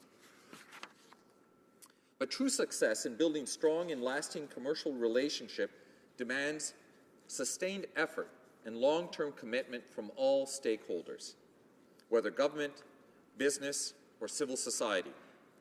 Using a framework of formal structures and informal networks, a new generation of economic agreements, and extensive people-to-people links.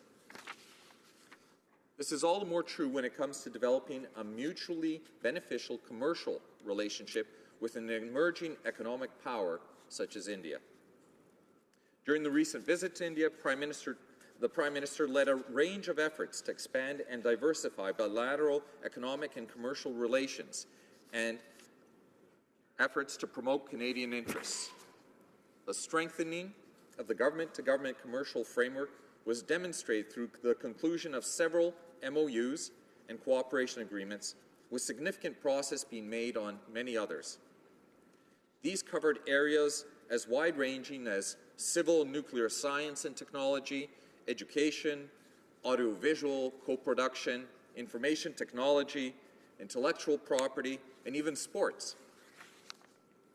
The Prime Minister also met with top Indian business and political leaders, including not only the leader of the federal government, Prime Minister Modi, but also the chief ministers of the states of Gujarat, Maharashtra, and Punjab.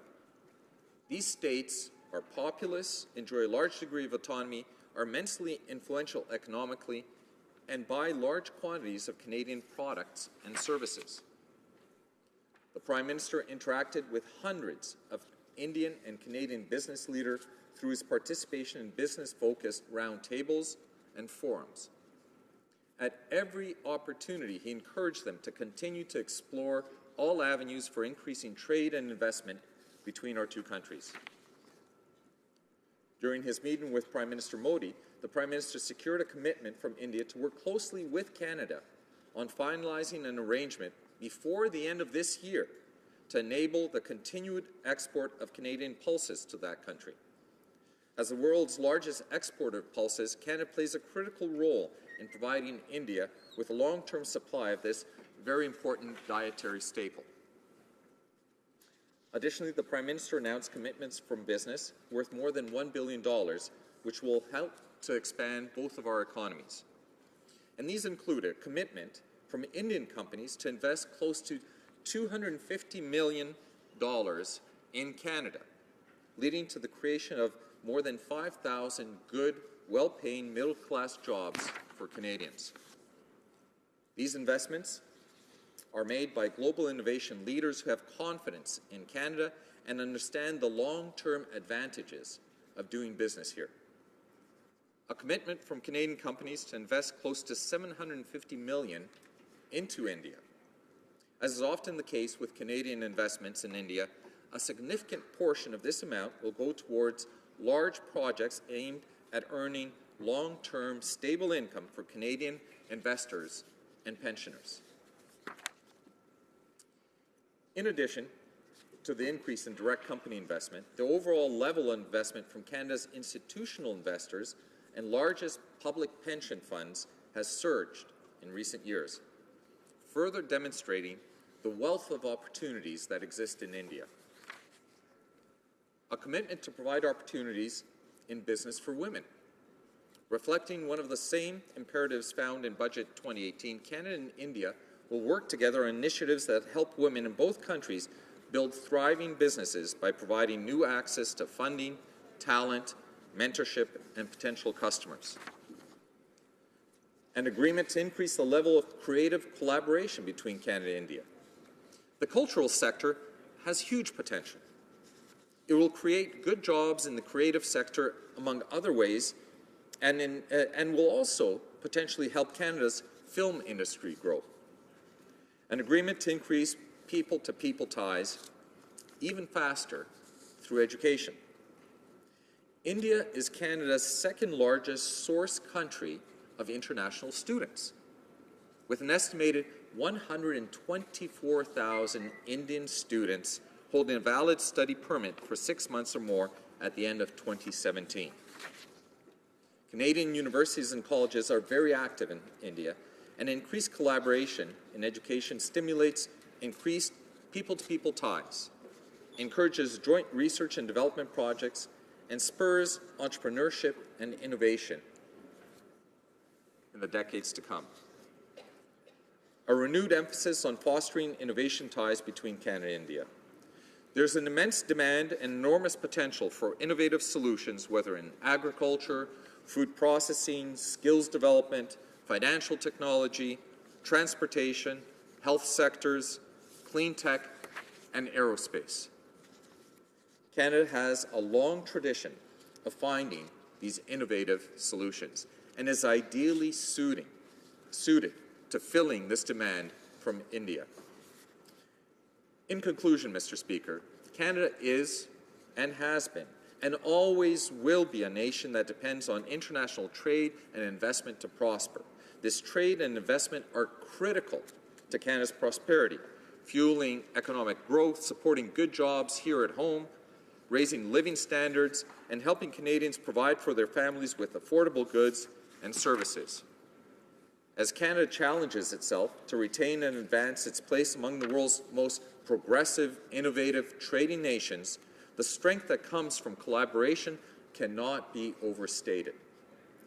This government has invested billions of dollars in helping Canadian workers and innovative businesses become world leaders in their fields. We've also recently agreed to sign a trade agreement with Pacific Rim countries through the Comprehensive Progressive Agreement on the Trans-Pacific Partnership. This, in addition to the implementation of our agreement with the European Union, will generate thousands, if not tens of thousands, of new jobs for middle-class Canadians. Canada now has a preferential market access through 12 trade agreements to 45 countries with over 1.2 billion consumers and a combined GDP of $41.5 trillion. This represents over one-half of the world's output of goods and services and demonstrates the critical importance of pursuing with renewed vigor and negotiations towards trade and investment agreements, especially with countries such as India. As reinforced by the success of our expanding economic and commercial relationship with India, Canada is quickly becoming the bridge between Asia and the rest of the world, one that will offer business unprecedented access to new market opportunities. Mr. Speaker, now is the time to increase our global investment and partnerships to make the most of this opportunity.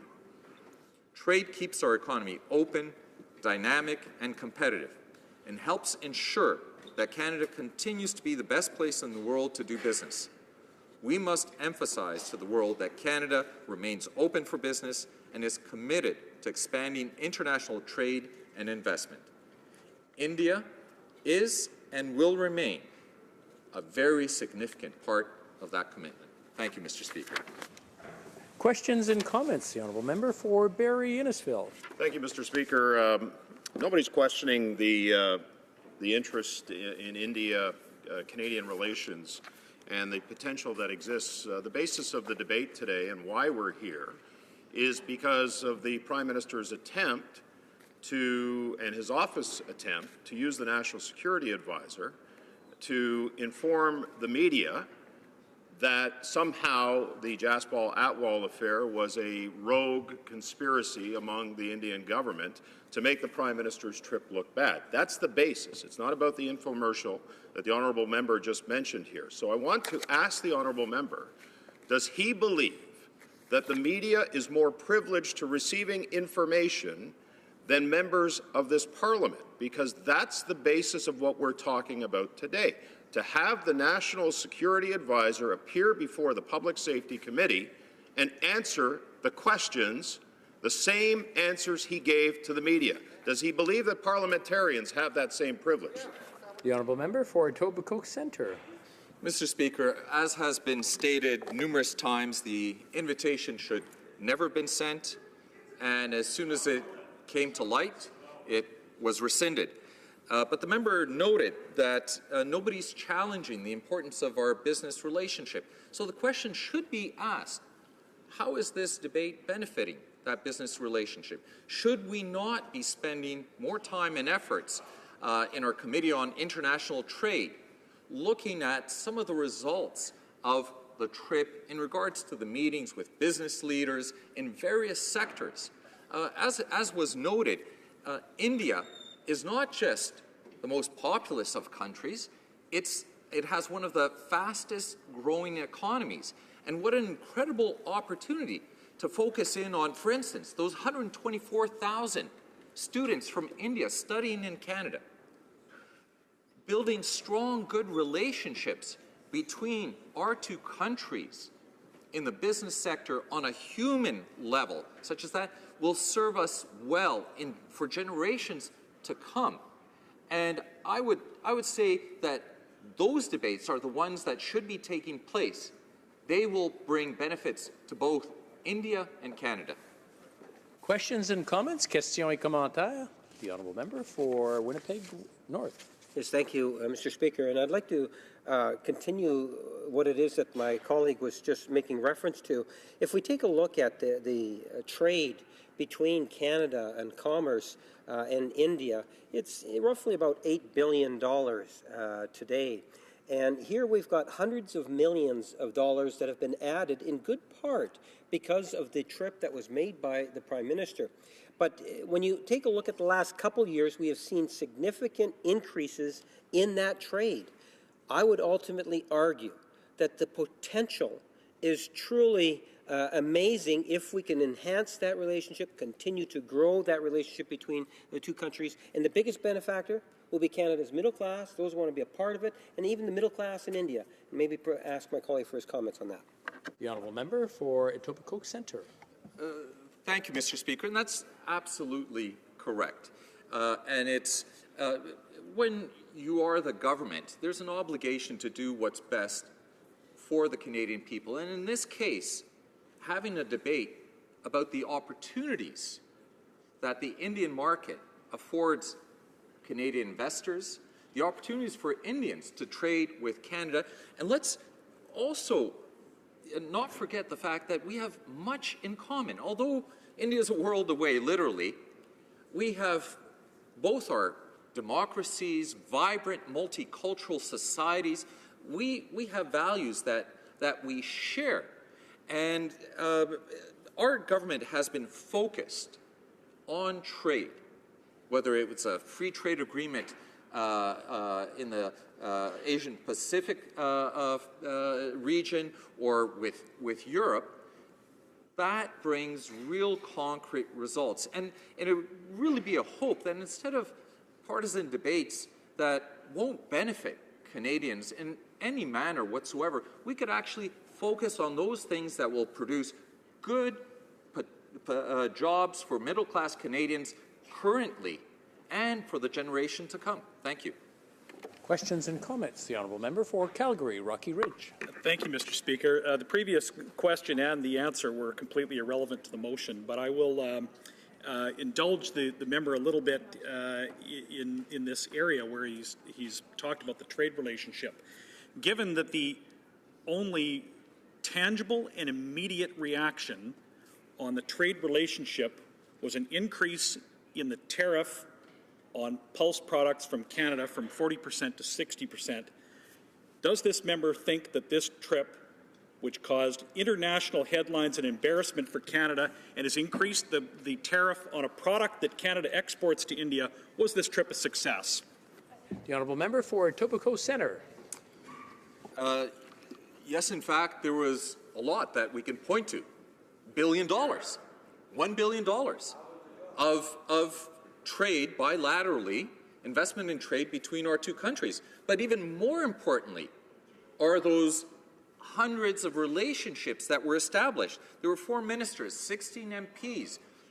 We had a whole team meeting with business leaders, with political leaders, establishing those relationships. And how do you put a value on all of that hard work? That's laying the foundations for economic relations going forward. Headlines come and go, but these established relationships will lead to increased trade between our two countries, and our country is dependent on trade. Questions and comments. Questions et commentaires. Questions and comments. The honourable member for Winnipeg North. Yes, thank you, Mr. Speaker. And again, when I look at the size of Canada's Indo-Canadian community, well over 1 million people of Indo-Canadian heritage, and literally the thousands of connections. When I had the good fortune of being down there. I covered my costs. I went down. I spent most of my time in the Punjab. And while I was in the Punjab, it's truly amazing in terms of the number of Canadians that I met there that actually are, whether some form of commerce, tourism, homes, and so forth. And, the Indo-Canadian community provides Canada a strategic link to encourage and promote that additional potential trade, tourism, so many other wonderful things that could be done. And that's, in fact, what we should be debating today, I believe, is all the potential between Canada and India. The issue that the government has brought forward is fairly clear, very, very straightforward. It's been answered, and I think it would have been far better to talk about that relation, to talk about the sense of pride within Canada, in our Indo-Canadian community, and the true value of that trip, which will reap many dividends into the future. Member for Etobicoke Centre. Mr. Speaker, that's absolutely correct, and I'm glad that the member raised the issue of a very special relationship that we have between India and Canada based on the 1.4 million people of Indian descent who live in Canada. And perhaps this is an opportune point to also express gratitude to the Sikh community for all of the contributions over a century, all the contributions they've made to a respectful, multicultural Canada that we have. And when we travel, and people around the world, and especially in a country that is multicultural as India, when they see that and that reflection of Canada, it makes it that much easier to say, Canada is a welcoming place. We're a welcoming place in terms of people, in terms of your students, and this is a place that you can invest and do business. Resuming debate, the honourable member for Barrie Innisfil. Oh, we've got a switch here. The honourable member for Calgary Midnapore. Thank you very much, Mr. Speaker. Mr. Speaker, so you're aware, I will be splitting my time today. Mr. Speaker, today I want to talk about how our diplomatic corps relies on our government. Our diplomatic corps relies on our government to protect them and to serve our best interests abroad. And Mr. Speaker, I'm very proud to have been at Global Affairs Canada for close to a decade and a half, where I served as Deputy Head of Mission, not once, but twice in fact. So I have a bit of experience in this. I'm very proud to have been the Chargé des Affaires in El Salvador for 2 years at our embassy there in El Salvador, in San Salvador. And then as well at our Consul General in Dallas, Texas, to have been our Deputy Consul General there. So I'm very proud to have had this experience. And you know, Mr. Speaker, I would start by saying that the golden rule of diplomacy is one thing and one thing only, and that is you are only there to do what your government asks you to do. That's what you are there to do, Mr. Speaker, what your government asks you to do. And this is, in fact, a fundamental part of our training, Mr. Speaker, in foreign affairs, in the diplomatic corps. And humility is a very big part of this. And I'll give two examples. The first one is when I was receiving my accreditation in El Salvador. This was something very exciting for me. A motorcade took me through the streets of San Salvador to the presidential palace. I went up the stairs of the presidential palace, and I took my place beside the ambassador to be accredited. And the presidential aide came to me, and he put his hand on my shoulder, and he said, "No, siempre detrás la embajadora." Always behind the ambassador. And so, Mr. Speaker, that was a lesson in humility, the humility that diplomats face in serving their nation. The second example, Mr. Speaker, was when I was negotiating the CA4 trade agreement. This was something that was very important for the impact of Canada in terms of pork prices, sugar prices. And I prepared very hard for this, Mr. Speaker.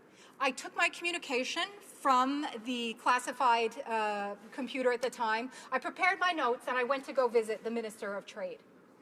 So I approached the Minister of Trade. I showed up in my Navy suit. I was there prepared to represent Canada as a proud and humble diplomat. And frankly, Mr. Speaker, the Minister of Trade, she took my papers, and she looked at me like a schoolgirl, and she said, "You tell your government. We will get back to them in 2 weeks." Again, Mr. Speaker, it was a reminder of my role as a diplomat for the Government of Canada. I was simply there serving a function. I was only there doing what my government asked me to do. Nothing more, nothing less. However, Mr. Speaker, the peril of this as a diplomat is that, unfortunately, Mr. Speaker, you must wear what your masters give you. And this is not always good. Sometimes it can be a trip. You're so excited when you understand that a minister is coming to visit you. You prepare the best hotel, the best restaurants. You make sure you know the linens that the minister likes. You make sure you know their favorite foods. You do all of this. And then all of a sudden, Mr. Speaker, it can be canceled. It can be canceled because of the changing priorities of the government. This is possible. And I saw this in my diplomatic work in Argentina as well during the Chrétien era. So this is throughout government, indeed. So you must wear what the government gives you to wear. So sometimes, Mr. Speaker, it is a canceled trip, but you know what, Mr. Speaker? Sometimes it is something much worse. It is something much worse. And this was the case of the Atwal mission of the event in India. This was something much worse. Mr. Speaker, are you aware of the mission process to compile a guest list for a mission event? It is a complicated process, Mr. Speaker. I will tell you that. It is not something that happens lightly, where you just sit down and make a list of your friends and the people that you like. All areas of the mission come together to compile this list. That's what they do. And then once the list is compiled, Mr. Speaker, it is sent to Ottawa. It is sent to Ottawa for complete and utter vetting. The geographical desk, Mr. Speaker, will go through the list and see if there is anything that could potentially be a threat, an embarrassment to the Government of Canada. Then, after the geographical desk, it will be sent to security. Security should and will vet the list to see if there is anyone or anything that could embarrass the people of Canada, the reputation of Canada. So don't you think, Mr. Speaker, that it's possible that our professionals at Foreign Affairs Canada and in our security agents could have possibly found out this information about Mr. Atwal prior to this event? I think it's very possible, Mr. Speaker. And if so, why wouldn't the Prime Minister's office, that certainly would have been made aware of the attendees of the event, Mr. Speaker, do anything in an effort to stop this terrorist from showing up at this event? Were they aware that this was happening? And if so, why didn't they stop this? Why didn't they stop this? Because, Mr. Speaker, I will tell you that, unfortunately, this has left just an absolute horrible outcome for the Government of Canada, for the public service, and for diplomats all around the world, and I'll tell you why. First of all, it is the absolute embarrassment of knowing that a terrorist is an official guest at an event in which the Government of Canada is present. Absolutely is embarrassing. As a diplomat, I could not handle the shame, Mr. Speaker. It would just be too much. And secondly, it would be wondering what the other guests at the event think about a terrorist being at your event. Do you think all of these guests, Mr. Speaker, will go to future events of the Government of Canada and missions of Canada? I'm not certain that they will, if they will be in the company of terrorists. I think that this is something that they would definitely be hesitant to do. Also, Mr. Speaker, this impacts, as a diplomat, your reputation in the Foreign Service and amongst your colleagues. You wonder, do your colleagues think it was you that had this terrible lapse of judgment to invite a terrorist to an event at which Canada is present? Because we talk within the public service, the Foreign Service, about the actions of our colleagues and what they are doing. What are the diplomatic impacts of this, Mr. Speaker? What will the diplomatic impacts of this be? Will we be able to get meetings with local ministers? Will we continue to be able to do that? The trade impacts that this will have, the consular impacts that this will have, that we had a terrorist at our event, a complete diplomatic embarrassment for our public service, for the diplomatic corps, and for Canada. How will this mistake affect mission contacts? It's a very important question. And you know what else, Mr. Speaker? This government has talked all week in question period about how they support their public service and they stand up for their public service. Well, that incident sure made it a lot harder for diplomats to do their job because of the lack of credibility, because of the oversight, Mr. Speaker. Why would a government that says they support their public service, that says they support their diplomatic corps, allow an error like this to happen? That is not a government that supports its public service and its diplomatic corps. And how will this affect Canada on the world stage, Mr. Speaker? Other nations will be looking at this in regards to trade decisions, in regards to consular decisions, in regards to interaction with Canada. This is a diplomatic tragedy, Mr. Speaker. I should also say that as a diplomat, it affects how you feel about your country and how it makes you feel about this government. Because you know what, Mr. Speaker? Great leaders will always take responsibility. And this Prime Minister and this government did not take responsibility, and in doing so, failed their diplomatic corps. I can't even imagine, Mr. Speaker, right now, the conversations in the corridors of New Delhi. I'm certainly glad I'm not posted there right now. So, in closing, Mr. Speaker, what I would like to say is that diplomats, me as a former diplomat, diplomats put their trust in elected officials. Diplomats put their trust in elected officials to guide them and to protect them. And this government failed. This government didn't guide their diplomats. They didn't guide their public service. They didn't protect their diplomatic corps. They did not protect the people at the mission in New Delhi. And that is all that a diplomat ever does, is do what a government asks them to do. Thank you, Mr. Speaker. Questions and comments. Questions et commentaires. The honourable member for Winnipeg North. Yes, thank you, Mr. Speaker. And I think that we have been fairly clear on this issue all morning and going into the afternoon. You know, there was a mistake that occurred. An invitation was sent out. The moment that was discovered, that invitation was rescinded, so the individual did not go to the event. It's a simple mistake that was made, Mr. Speaker. What's unfortunate is that the Conservatives, and it's interesting, my colleague across the way made reference to the fact of, well, we're there to also protect our civil servants. What the Conservative Opposition Party in cooperation with the New Democrats are doing is not protecting the interests of civil servants by this particular motion, Mr. Speaker.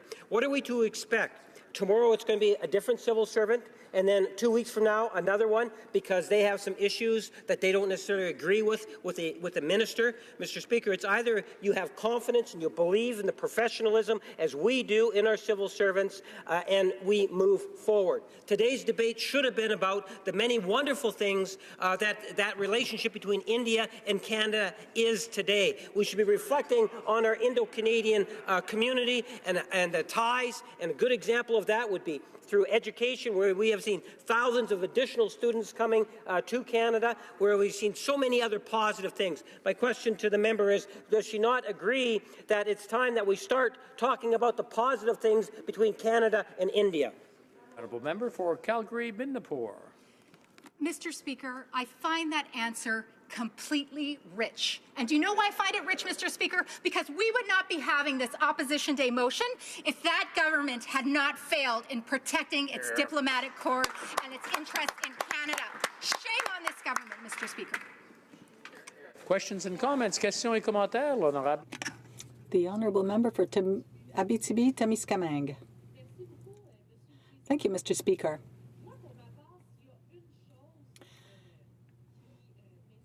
If there's one thing that scares me the most in politics, it's the idea that one day my family might be in danger. Now, in this case, Mr. Atwal had his photo taken with the Prime Minister's wife. Well, let's say my children were in the presence of a terrorist or of a person who had been found guilty of terrorism. Well, I would have been very upset. I would have moved heaven and earth to find out what happened and why those people were in the same room. And I wouldn't have stopped until I got an answer. And here they're just saying it's an honest mistake. It's not an honest mistake. It's a monumental mistake. And I think it's perfectly fair for us to want to know why this happened. Even from just a safety perspective, the wife of the Prime Minister was in the presence of someone who was found guilty of terrorism. You can't just take that lightly, Mr. Speaker. It's perfectly normal to want to know what happened. It's perfectly normal for Canadians to want to know what happened. And to find out what happened, well, they want to speak to the person who's the least partisan possible, the person who's in the best position to give them the best information. It's normal to want to know what he thinks of this. Oui, bien sûr, Monsieur Président. Yes. Obviously, family is very important to our party. But the fact is that even if it was an honest mistake, it was a serious mistake with serious consequences for Canada. And I find that unacceptable, and Canada can't accept that either. Thank you, Mr. Speaker. Comments, questions et commentaires. The honourable member for Calgary-Rocky Ridge. A very short question, a very short answer, hopefully. Thank you, Mr. Speaker, and get right to it. I thank the member for explaining how it works when you're a part of a foreign mission. But what this government did was use a senior public servant as a shield and as political damage control. I'd like the member to comment on that. That's the crux of this motion today, is this government's shameful conduct in doing so. The honourable member for Calgary-Midnapore, in 30 seconds or less, please. Thank you, Mr. Speaker, and thank you to the honourable member and my colleague for that question.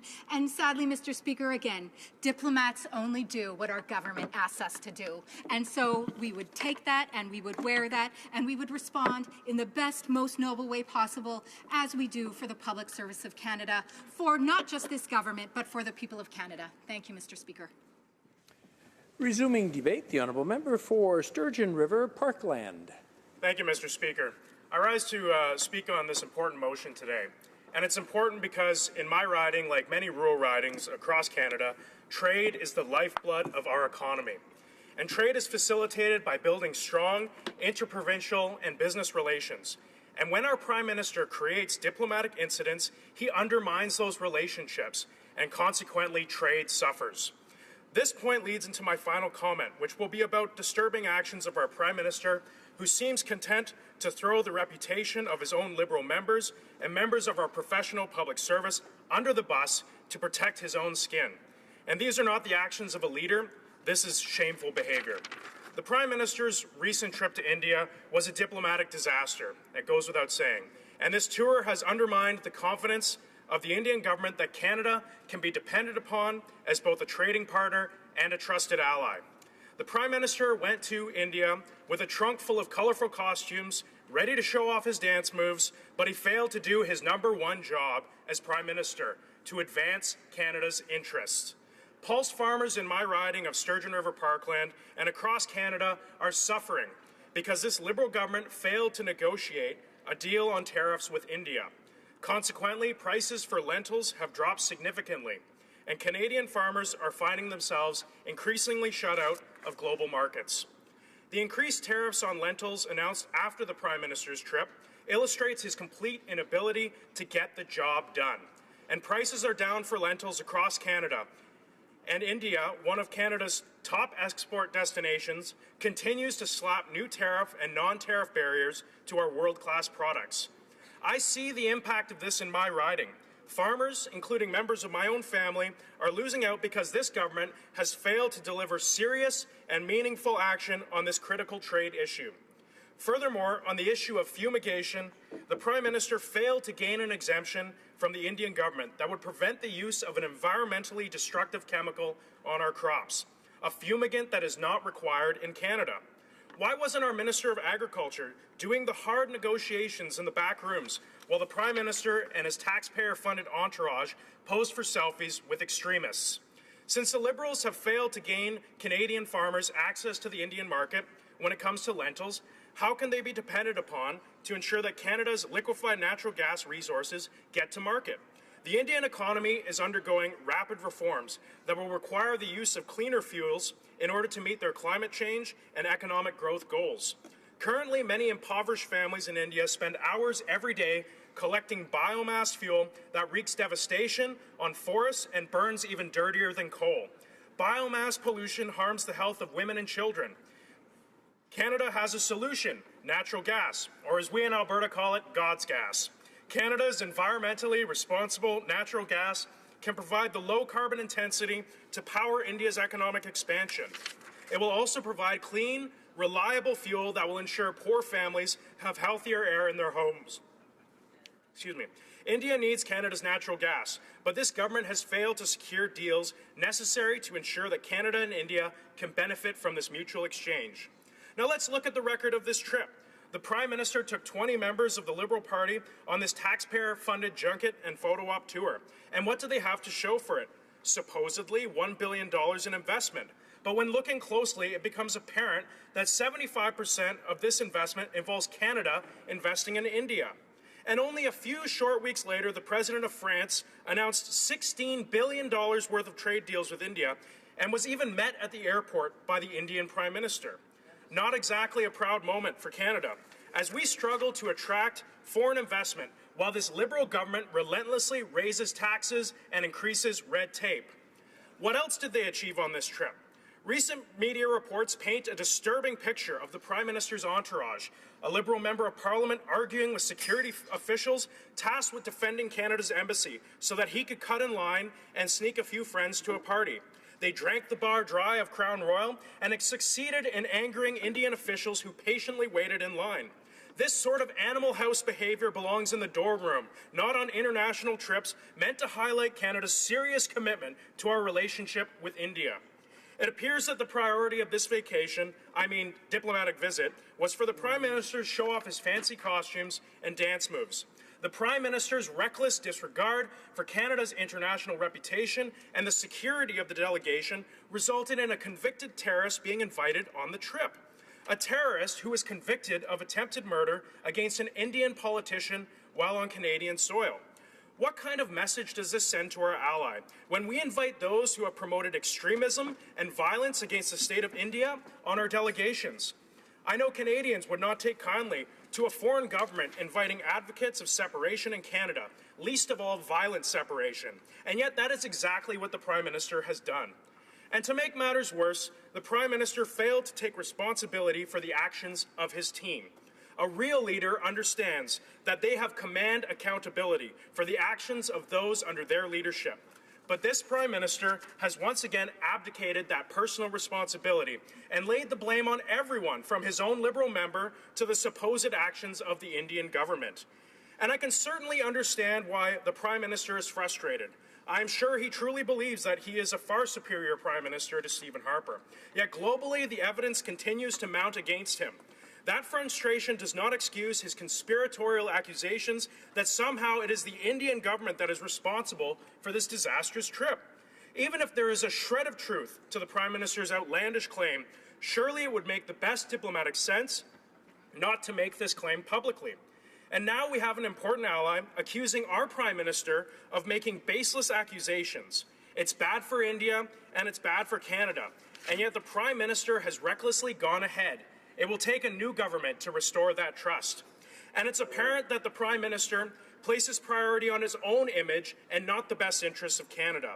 By parading his national security advisor in front of a select media audience, he has chosen to use the nonpartisan professional civil service as a shield for his own incompetence. Shame. When parliamentarians and Canadians ask for the same privileges that the media received, the Prime Minister refuses to allow his national security advisor to have these claims tested before committee.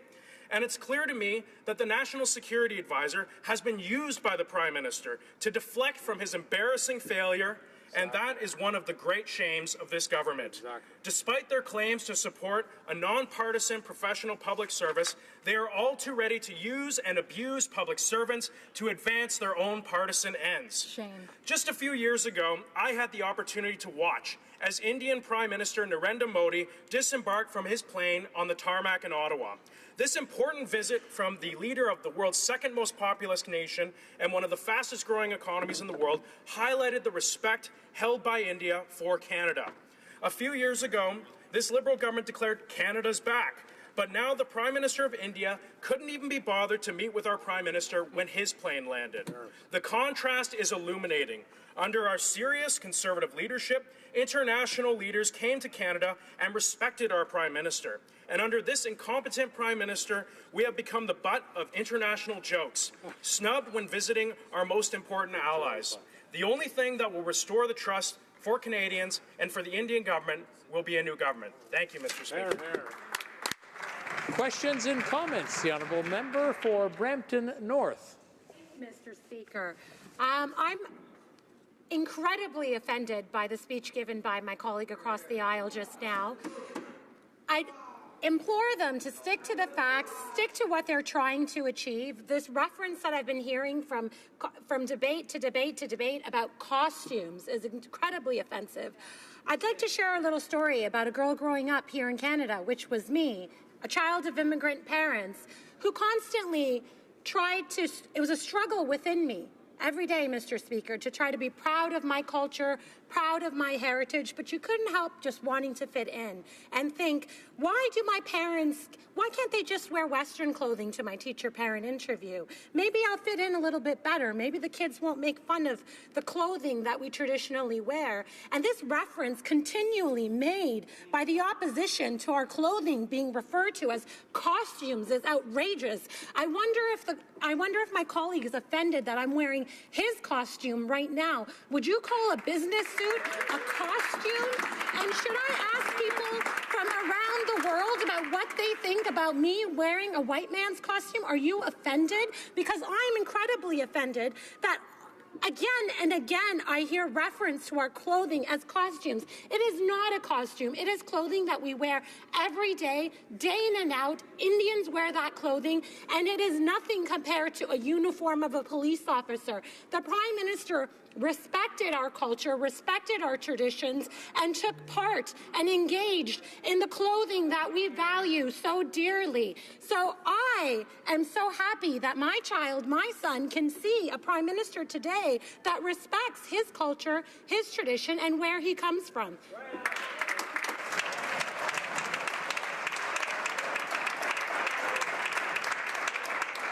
I just want to remind the honourable members to place their questions through the Speaker and not directly across to the other members. It just makes things a lot easier and they would be following the rules. The honourable member for Sturgeon River Parkland. Well, Mr. Speaker, I could certainly take the statement by the member much more seriously if what the Prime Minister had not done in India was cultural appropriation on the grandest scale, Mr. Speaker. In fact, Indian politicians were claiming this Prime Minister is offending us. He is literally wearing wedding clothes in India. It's an absolute joke, Mr. Speaker. It's a lack of sensitivity to our Indian counterparts, and it's just a shame on this government that this Prime Minister couldn't even be bothered to be professional when he went over to India. Thank you. Questions et commentaires? Questions and comments? The Honourable Member for Guelph. Thank you, Mr. Speaker. And to the Honourable Member across the way, maybe you could comment on of the 13 agreements that were signed in India, the most important being protecting lentils shipments from Saskatchewan, $1.3 billion a year, that will be opened up by the end of 2018. Has he read those statements from the Saskatchewan Lentil Association? Member for Sturgeon River, Parkland. Well, thank you, Mr. Speaker. And the most important statements that I've read is the statements that I see from farmers in my community, where you see just mere months ago the price of lentils above $8 and now going down to $6 in direct cause by this 20% increase in tariffs that resulted after the Prime Minister's trip to India. And that's the most important thing that we need to be looking at here in Canada. Questions and comments? Questions et commentaires. We have time for a very brief question. The Honourable Member for Winnipeg North. Yes, thank you, Mr. Speaker. And I want to pick up on the clothing comments from my colleague. I've had the opportunity with great pride to wear a Punjabi suit. It's something in which I feel very comfortable in. And I'm wondering if my colleague across the way would recognize that wearing clothing of different ethnic heritage is actually a positive thing. Honourable Member for Sturgeon River, Parkland. Mr. Speaker, this is a clear deflection on the issue. There is a time and there is a place when respecting cultural appropriate wear, but what this Prime Minister has done is completely overdone it. By wearing a wedding suit in India, he has drawn the ire of Indian politicians, and it's an absolute shame, Mr. Speaker. Hear, hear. Resuming debate, the Honourable Member for Mississauga Lakeshore, and I just want to point out to the Honourable Member that he'll have 5 minutes, and then he can resume his debate once the topic is taken up again after question period. Mr. Speaker, thank you very much, and I'll be splitting my time with the member from Montarville. Mr. Speaker, today's opposition motion puts into question the professionalism of some of the most senior public servants in our country. Canada's national security agencies are nonpartisan and both highly competent and effective. We trust them to protect and promote Canada's security. Mr. Speaker, the answer in regards to the invitation and discussion is clear. In fact, the invitation should never have been issued, and when that invitation was discovered, it was immediately rescinded. This government has great confidence in the security and diplomatic advisors to the government who always act in an impartial fashion and always in the best interests of Canadians. They continue to do an excellent job in serving and protecting these interests. We respect our national security agencies, and we respect the nonpartisan public service. We respect their ability to provide nonpartisan advice. Reflecting the 1.4 million Canadians of Indian heritage, Mr. Speaker, and cognizant of Canada's geostrategic and commercial interests in the Indo-Pacific region, the Prime Minister's objective during his recent visit was to reaffirm that Canada stands with a united India.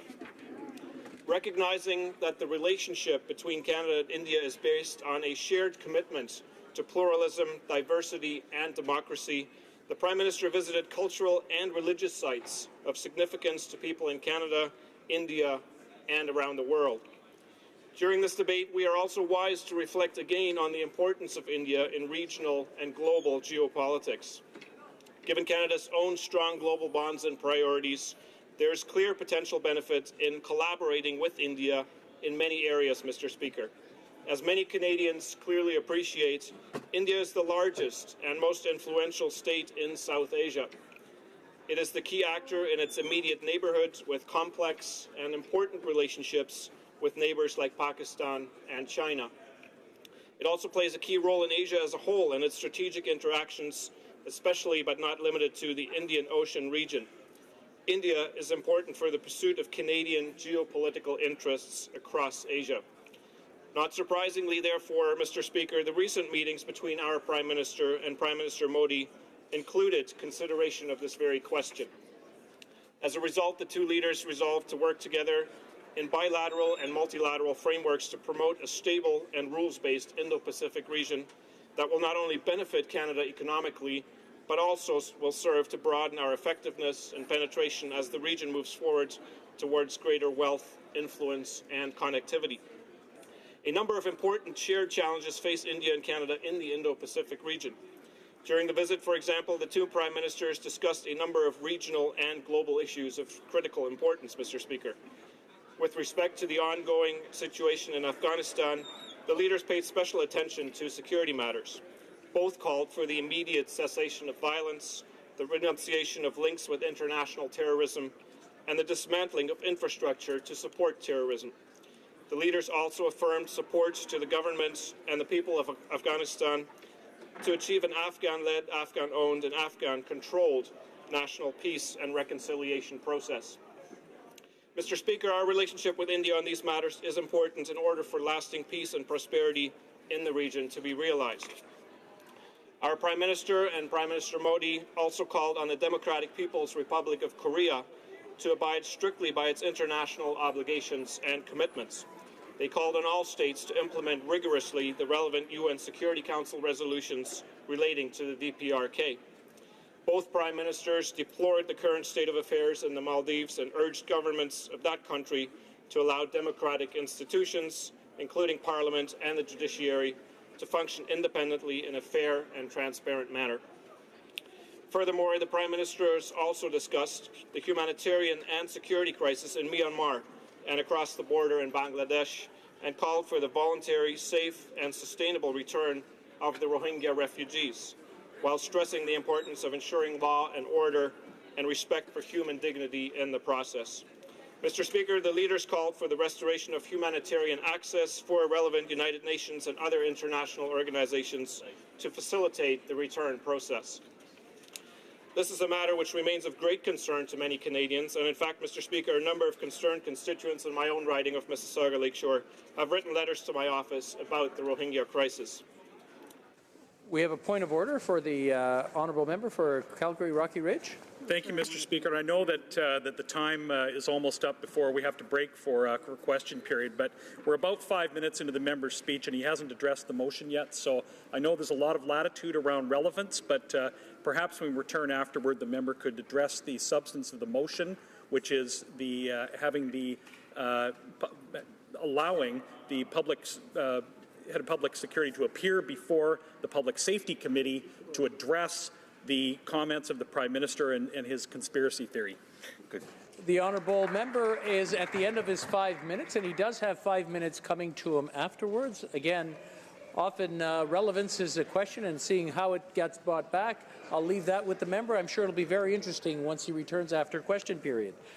Statements by members. Déclaration de député. The honourable member for Saanich Gulf Islands. Thank you, Mr. Speaker. Today is World Water Day, and as the National Geographic advises us, we're in a water crisis where the crisis is too much water in some places, not enough in others.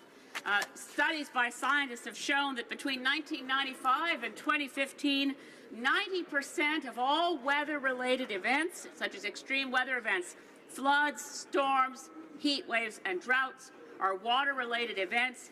And of the world's large megacities, 14 out of 20 are now experiencing water scarcity.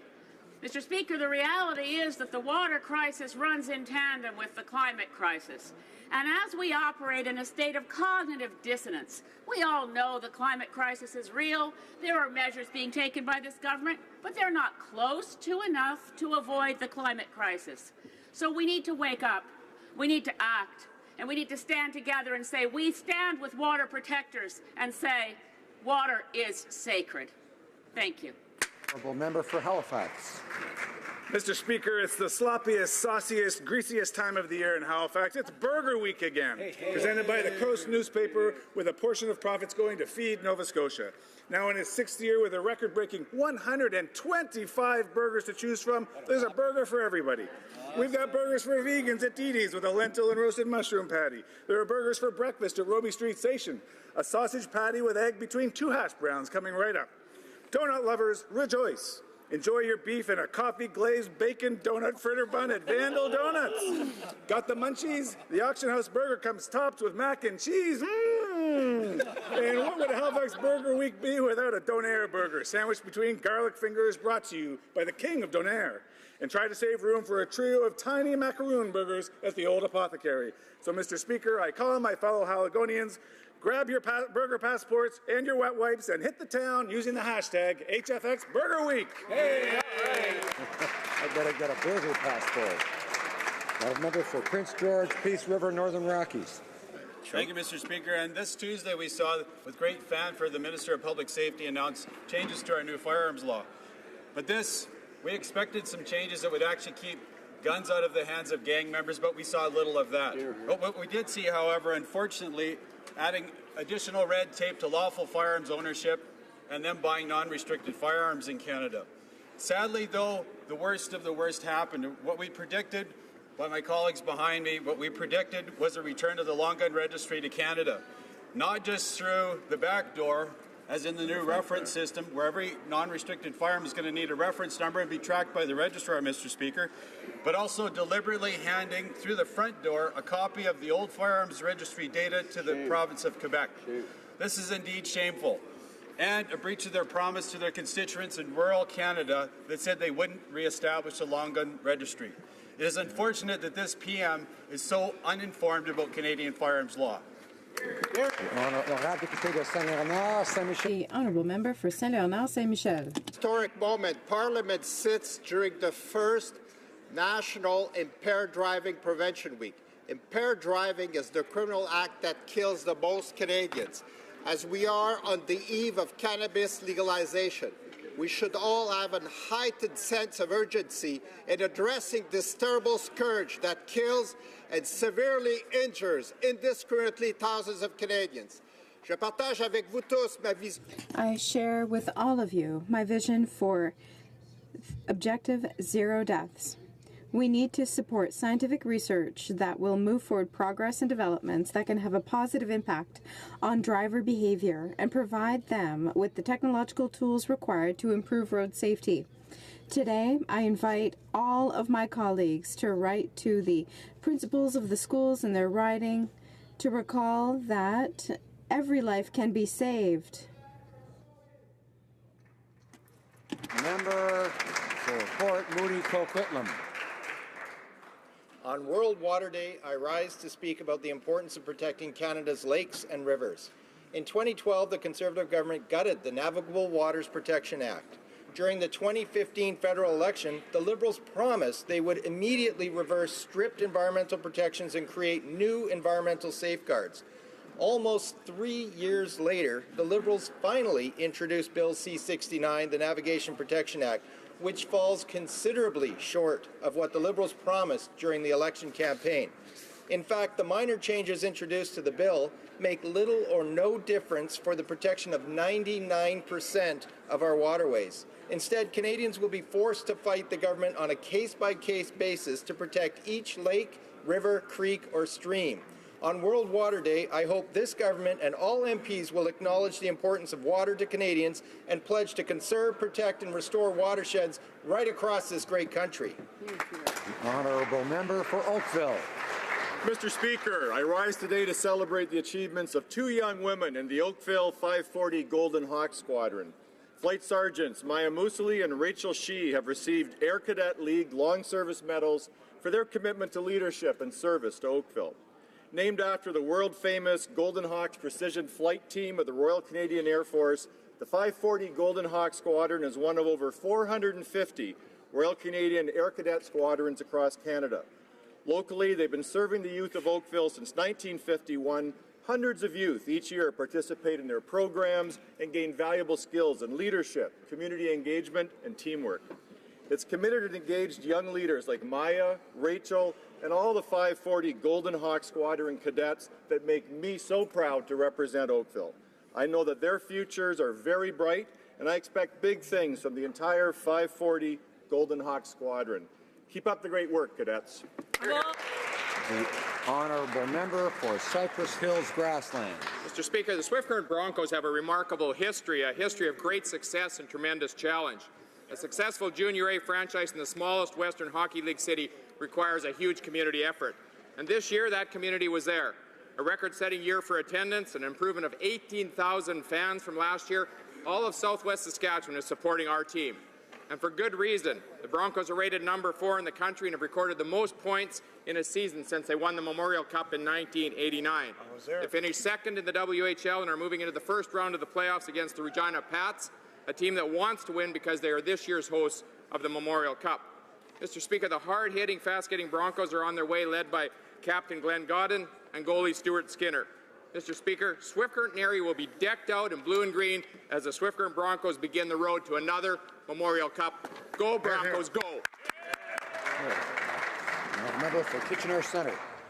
Monsieur le Président. Mr. Speaker, on March 14th, the world lost a brilliant mind. Stephen Hawking tried to better understand the fundamental laws that govern the universe. Of our reality, and along the way, he helped to make theoretical physics and cosmology accessible to millions, acted as a champion for those with disabilities, and became a beloved pop cultural icon. In my own community of Kitchener-Waterloo, Mr. Hawking will be best remembered for his work at the Perimeter Institute, where he was a distinguished visiting research chair. Autour du monde, nous nous souviendrons. Around the world, we will remember him for his scientific rigor and intellectual honesty, for his humor, and for his work on the theory of black holes. On behalf of Kitchener-Waterloo and this House, I would like to take this opportunity to offer my condolences to the Hawking family and to all of those with whom Mr. Hawking explored the farthest reaches of our universe. Merci beaucoup. Honourable member for Pickering-Uxbridge. Mr. Speaker, last summer the member for Malpeque and I visited the Lucy Maud Montgomery Society in Uxbridge. Anne of Green Gables, her iconic and cherished Canadian story, is based in Prince Edward Island, and earlier this month I was able to tour the set of the new CBC show Anne. I'm proud that this hit television show is partially filmed in my riding of Pickering-Uxbridge, and it was a pleasure to be able to tour the set and meet the talented actors, writers, and production staff who make the show so enjoyable to watch for so many Canadians. At the Canadian Screen Awards, Anne was nominated for 13 awards, which included taking home the award for Best Drama Series. Visiting the set and seeing Anne win the Screen Award serves as an important reminder of the tremendous Canadian arts and culture scene. We should all be proud of the Canadian film and television industry. I want to thank the Canadian Media Producers Association and the cast and crew for Anne for their hospitality and congratulate them on all their success. Hear, hear. The honourable member for Haldeman Norfolk. Well, Mr. Speaker, Friday the 13th in Southern Ontario means one thing: firing up the bike and partying with 100,000 or so of your closest personal friends in Port Dover. Right on. Since 1981, bikers from all over Canada and the U.S. descend on this delightful little town of 6,000 people for a motorcycle rally like no other. This year, the first rally will be on Friday, April the 13th, and the second, Friday, July the 13th. Now, what started out as a small get-together over 35 years ago grew by word of mouth. Now, the Dover rallies are among the biggest social events of the year in Haldeman, Norfolk. So this April and July, on the 13th, put on your leathers and ride down to Dover. You'll have a great time. There'll be great people watching. It'll be great to see all sorts of amazing bikes, old and new, and great for receiving the best hospitality that small-town Ontario has to offer. So saddle up, gas up, and keep the rubber side down. Right on. The honourable member for Mission, Matsurie, Fraser Canyon. Mr. Speaker, over the last 3 weeks, I hosted 7 seniors town halls throughout my riding. Wow. In Mission, Abbotsford, Agassiz, Lillooet, Lytton, Ashcroft, and Cache Creek. Beautiful. To get feedback from constituents on shaping our national senior strategy. Connecting with constituents is always gratifying, and these meetings were well attended with spirited discussion and great ideas. Through these consultations, I was able to identify several key of improvement, including national pharmacare areas, access to assisted living facilities, financial security for our seniors. I would like to thank the member for Nickel Belt for this hard work with the National Senior Strategy and joining me in my riding. I'm committed to continuing the conversation and ensuring that voices of all seniors heard across our country. Thank you. The honourable member for Long Range Mountains. Mr. Speaker, Canada's forest sector provides good jobs for families and communities all across this country. Constituents in my riding of the Long Range Mountains are extremely concerned by the unjustified anti-dumping duties announced by the U.S. against Canadian forest workers. This government is defending the interest of softwood lumber workers by providing nearly $1 billion to support workers and communities and companies. But today, I am calling on our government to do more to stand up for pulp and paper workers by extending supports to help this industry. In my hometown, Corner Brook Pulp and Paper supports middle-class jobs, provides opportunity for residents across Newfoundland, and provides a market for our wood harvesters all through our riding. Thank you, Mr. Speaker. The honourable member for Calgary-Shepherd. Mr. Speaker, I rise to express my support for the patients with rare disorders and their family members who came to Ottawa this week to meet parliamentarians and attend the Rare Disease Day conference held by CORD, Canada's national network for organizations representing all those with rare disorders. Their message was clear. We need to improve access to treatment for the 2.8 million Canadians affected by a rare disorder. The Canadian approval process for rare disease treatments or orphan drugs has been called a Kafkaesque nightmare. Less than 60% of orphan drugs make it into Canada, and only 1 in 3 Canadians with a rare disorder can access the treatment they actually need. The federal government is failing to recognize that orphan drugs and rare diseases are complex issues which cannot simply be rolled under one umbrella regulatory review. So I call on the Minister of Health to introduce the orphan drug framework that was completed by the previous Conservative Health Minister, Rona Ambrose. Canadians with rare disorders need this vital framework to address the current challenges and ultimately to help improve and save their lives. Honourable member for Vancouver Quadra. Mr. Speaker, since first being elected in Vancouver Quadro, one of the primary concerns I hear from constituents is the shortage of quality, affordable childcare spaces. For example, wait times at the UBC childcare services can reach 2 long years. With Budget 2018, our government is making significant investments to address this shortage. We've committed $7.5 billion over 11 years to help fund early learning and childcare in the provinces and territories.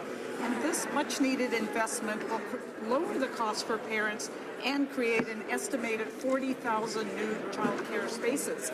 Recently, I was honored to host UBC professor and Order of Canada recipient Janet Worker at my MP Breakfast Connections to discuss her brain research on early child learning. She spoke of how a rich early learning experience sets the stage for success in life. This federal funding will increase parental options, help the economy, improve the lives of many families in all our communities. Honourable member for Essex. Cape Town, South Africa is about to completely run out of water within the next several weeks. With 20% of the world's freshwater resources, we may not think Canada would ever find ourselves in a similar situation. But this essential resource is under serious threat from both the effects of climate change and our irresponsible management of it. In my region of southwestern Ontario, black shale, which can contain dangerous heavy metals like arsenic, has been tainting our well water. In Essex, extreme rainfall has been causing flooding across the community, and the growth of dangerous algal blooms on Lake Erie shut down Colchester Beach this past September. Throughout Canada, pollution and toxic chemicals leach into our waterways. Extreme weather overstresses our aging infrastructure, and drinking water quality varies from province to province and is most appalling in Indigenous communities. Climate change will only make these current problems worse. We can no longer rely on our abundance of water resources as an excuse for our lack of action. Canada must become better stewards of this precious public resource. Today, on World Water Day, we must recognize that Canadians deserve better. The honourable member for Edmonton Manning. Mr. Speaker, 1 in 10 people in Canada has kidney disease, but often patients show no symptoms until it is quite advanced. That's why early detection and prevention is so important. In the month of March, we recognize Kidney Health Month as an opportunity to talk about the 4 million Canadians living with chronic kidney disease and to recognize the estimated 3,000 Canadians who die every year from this illness. Although there's currently no cure for kidney disease, their best chance for improvement is through transplant, which is why Canada needs a national organ donor registry. Mr. Speaker, I encourage all members of this House and all Canadians to recognize Kidney Health Month by speaking with their families and registering to become an organ donor. Together, we can all give the gift of life. Thank you.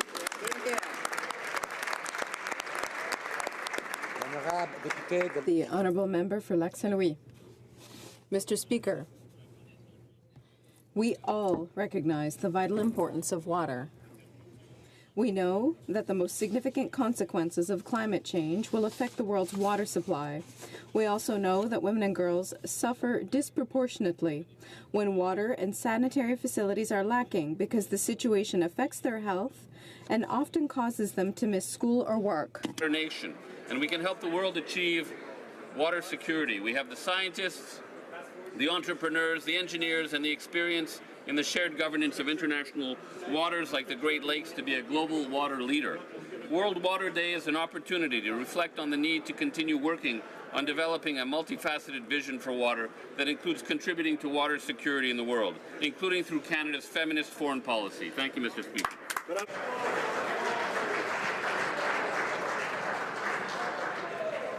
Questions orales, oral questions. The Honourable Member for Durham. Mr. Speaker, when it comes to public safety issues, someone once said this in this House, quote, "Being able to ask questions is essential in a democracy, even in difficult situations, especially in difficult situations," end quote. Who said that, Mr. Speaker? The Prime Minister when he was in opposition. If asking questions is essential to democracy, why is the Prime Minister obstructing the democratic process by refusing to let Daniel Jean appear before the Public Safety Committee? The Honourable Minister of Public Safety. Mr. Speaker, the central issue raised in the motion that's before the House today has to do with the invitation that was extended to a certain individual. The MP for Surrey Centre has taken responsibility for putting that name forward, and when that mistake was discovered, the invitation was immediately rescinded. Those are the facts, Mr. Speaker. Honourable Member for Durham. Well, Mr. Speaker, while I like the Honourable Member's tie, I don't like his response. Jaspal Atwal, the convicted terrorist at the centre of the India scandal, dismisses the Prime Minister's claims of an India conspiracy.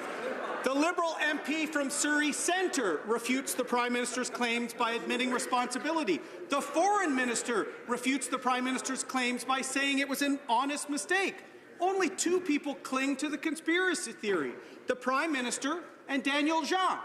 Which one will appear before the Public Safety Committee? Honourable Minister of Public Safety. Mr. Speaker, the implications of the honourable gentleman's question in relation to Daniel Jean are truly unfortunate. He is, in fact, a public servant of 35 years duration. He has held every senior diplomatic and national security post in the Government of Canada. He has served this country with distinction his entire lifetime. And his only motivation in the public service, Mr. Speaker, is defending the national interest of Canada. Honourable Member for Durham. Mr. Speaker, enough with the denials from this government and that minister. He needs to be accountable. There's no elevator in this chamber to save him. Members of Parliament deserve the same access to the National Security Advisor that the Prime Minister granted to the media. If the Prime Minister can send Daniel Jean to brief the media, why does he refuse to be transparent and not allow him to brief the democratically elected members of this House? Honourable Minister of Public Safety. Mr. Speaker, when you read the motion that is before the House today, it focuses upon the invitation. that was issued with respect to Mr. Atwal. In fact, the facts with respect to that invitation are abundantly clear. The name was put forward by the member for Surrey Centre. That was a mistake. When that mistake was discovered, the invitation was rescinded. And by the way, Mr. Speaker, that is entirely consistent in every respect with the remarks of the Minister of Foreign Affairs. The Honourable Member for Charlebourg, Haute-Saint-Charles. Mr. Speaker, there are two versions. That's the crux of the story. There's the Indian government's version, the MP's version, the Prime Minister's version, and the Prime Minister is supporting the version that he has given to the national security version. What Canadians want to know is which is the right version. Mr. Jean should come and tell us for himself. Minister of Public Safety. Mr. Speaker, the honourable gentleman, I think, is misreading his own motion. The motion zeroes in on the question of the invitation. The member for Surrey Centre has accepted responsibility for putting forward the name. The name was a mistake. When the mistake was discovered, the invitation was rescinded. And in the motion, there's a reference to the Minister of Foreign Affairs. That explanation is completely consistent with the position taken by the Minister of Foreign Affairs. The Honourable Member for Charlebourg-Saint-Charles. The Minister is a man of experience. He likes playing with words, but the facts are the facts. And the question today is, well, it's in the motion. The Honourable Member has to address his remarks through the Speaker. The fundamental problem, Mr. Speaker, is the Prime Minister. The Prime Minister does not want to let his National Security Advisor come before the committee and give the same version that he gave to the journalists. So the journalists, what, get one version and MPs have to get another one? Why is that? The Minister of Public Safety. Mr. Speaker, the National Security Advisor is a public servant of long service to this country. He is a person who has served Canada always with honour and distinction. I certainly hope, in the remarks being directed by the members of the opposition, that they're not impugning the integrity of Mr. Jean. L'honorable député. The Honourable Member for Rimouski-Nejet-Témiscouata, Les Basques. Mr. Speaker, yesterday I asked the Minister of Revenue to tell me why tax evasion and abusive tax avoidance only got $15 million out of the $1,000 million that had been promised. And all she could do was reshuffle the same old empty answers. Today we're learning that not only the promised money isn't there, but that also the number of CRA investigations into tax evasion went from 167 cases over the past 6 years to 75. How can she continue to affirm that tax evasion and avoidance is a priority when they refuse to invest the money and the number of investigations are going down? The Minister of Revenue. Well, my colleague's rhetoric is does not reflect reality. In the last 3 budgets, it was always clear that our investment would be over 5 years so that we could have a strategic approach for tax evasion and aggressive tax avoidance. So we're not just trying to spend money. We are investing intelligently, and we're targeting those investments. We have put more than $100 million in the 2016-2017 budget because it's very important to fight against these tax schemes. The Honourable Member for Rimouski-Nejet-Témiscouata, Les Basques. Well, there's still another $985,000 that has to be... Secrecy and shows no accountability, like the Minister. For example, the General Anti-Avoidance Rule Committee decides what constitutes aggressive tax avoidance. It dictates what is right and what is wrong. We don't know who works on that committee, we don't know what they work on, and we don't know if they're accountable to anyone. But we know that this committee will shape Canadian tax policy for years to come. How can this agency, the Canada Revenue Agency, expect to be trusted when everything they do is done behind closed doors? The Honourable Minister of National Revenue. Mr. Speaker, I'd invite my colleague to do his homework. The Anti-Avoidance Committee is an ad hoc committee that is made up of experts for complex cases. and only the NDP wants to spend just for the sake of spending. There's nothing wrong in having a committee of experts that works without additional spending. Now, our focus is clear. We're giving the agency the resources it needs to target aggressive tax evasion and avoidance. Well, that's a ridiculous answer. Quebecers and Canadians were very clear with this government. They expect the Liberals to apply the same tax rules to web giants as they do to other businesses. Recently, the Liberals looked like they were starting to understand when they said they were going to raise the problem at the G7. The only problem with that is that our partners are already making web giants pay their fair share. Whoops. Besides the United States, only Canada doesn't seem to have the courage. How will the Minister of Finance explain this lack of courage to his G7 counterparts? The Honourable Minister of National Revenue. important d'avoir une économie qui fonctionne. C'est très important d'avoir un système des impôts qui fonctionne. C'est aussi important de faire des études pour assurer. Order. Apparently there is a problem with interpretation. The members do not hear. Is it working? Order, please. Order, please. Can you hear the interpretation now? Yes, you can. The Honourable Minister of Finance. Monsieur le Président. Mr. Speaker, as I was saying, it's very important to make sure that our system works. That is our approach. We know there are changes in our economy, changes within the digital era, and that's why we are conducting studies to ensure that our system continues to work well. That's our approach. Westminster Burnaby. So our partners, the countries of the G7, are moving to force the web giants to pay their fair share of taxes.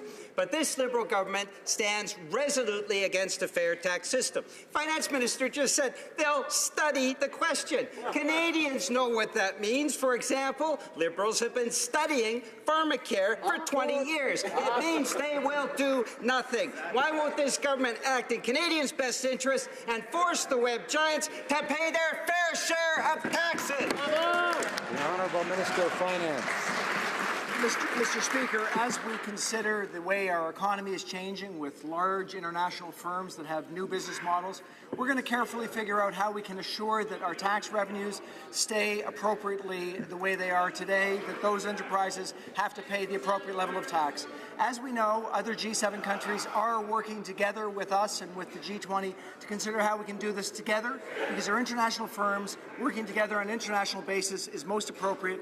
We've agreed at the G7 and G20 to work towards a 2020 deadline. Thank you. Honourable Member for Thornhill. Mr. Speaker, the Liberals assure us the 2016 pilot data project and contract with Mr. Wiley was one time. Quick $100,000 out the door, contract ended, let's move on. But, Mr. Speaker, we now know two senior Liberal data specialists were on stage with Mr. Wiley at a conference later that year. One of them, the Liberal Research Bureau's director, the other, Brett Thullman, now the Director of Special Projects in the Prime Minister's office. Now, Mr. Speaker, can the Minister explain this continuing relationship with Mr. Wiley at the highest levels of the PMO? President of the Treasury Board. Mr. Speaker, the LRB has been very clear and transparent, issuing the work statement yesterday, making it very clear that no information of Canadians was in any way compromised.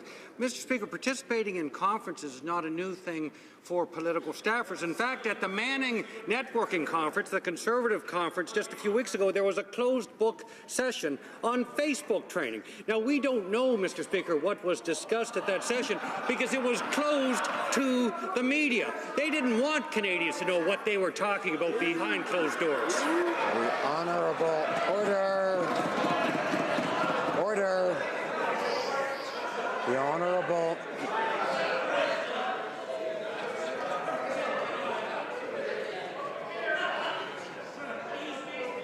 Well, at least the House is in a good mood for now. The Honourable Member for Thornhill. Well, that's simply not adequate, Mr. Speaker. One is measured by those with whom one associates. Now, Mr. Speaker, can the Minister explain to the House whether the mining of Canadians' social media data and the use of the results of such analysis to tilt future Canadian election outcomes falls under Mr. Thalman's responsibilities as the Director of Special Projects for the Prime Minister. President of the Treasury Board. Mr. Speaker, I'm glad the honourable member brought up data mining, because in fact Hamish Marshall, the Conservative campaign director, is also president of his own data mining company, Torch. He also led a panel at the same Manning conference. Now, in fact, Mr. Speaker, Mr. Hamish has also gone further. He says on his website that he is fearless in crafting an approach that pushes the boundaries, breaks the rules, and harnesses the power of all digital channels. Which rules does he intend to break in the next election for the Conservatives? Order. The Honourable Member for Richmond Athabasca. Wmr. Speaker, who is Christopher Wylie? Well, he's a guy with questionable practices for data collection on Facebook. He's a guy who worked with 2 Liberal leaders. He's a guy who collaborated on Donald Trump's presidential campaign. The same guy that the Liberals hired with taxpayer money to collect confidential and personal information from voters. This isn't just a trivial use of taxpayer money. So my question is this, Mr. Speaker. Are they returning the favor for the work that was done on the PM's election campaign? Sure. Hamish Marshall, the Conservative campaign director for the next election, was also President and Chief Operating Officer of Go Nuclear in 2011, when it bragged of, quote, providing everything from the standard tools like websites and email blasts and web videos to social media management and infiltration. Now, how much infiltration did Mr. Marshall do on behalf of the leader of the official opposition to help him win the leadership? Perhaps the member from Beauce and the member from Durham should be asking that question.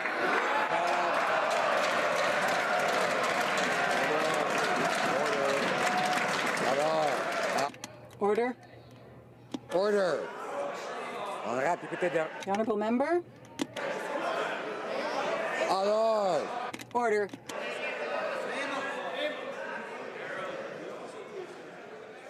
The Honourable Member for Richmond Athabasca. Thank you, Mr. Speaker. It's interesting to see how lightly the Liberals take what's being reported in the media and throughout the world. Here's an excerpt from the work statement for Christopher Wylie in 2016. Establish partnerships with Liberal caucus members and recruit voters. Monitor the performance of Liberal MPs in communications with their constituents. Establish monitoring practices. And now we're learning that in August 2016, he worked with 2 senior analysts within the PMO. Can the Prime Minister explain to Canadians what the privileged relationship was that Christopher Wylie had with the highest levels of his party?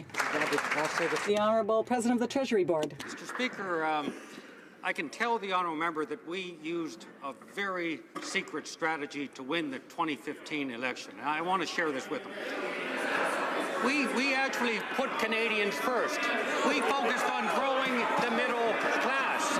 And in fact, in the last 2 years, that's exactly what we've done, creating 600,000 jobs. Lowest unemployment rate in 40 years. In fact, I'll give them a little hint. We might use the same strategy in 2019, too.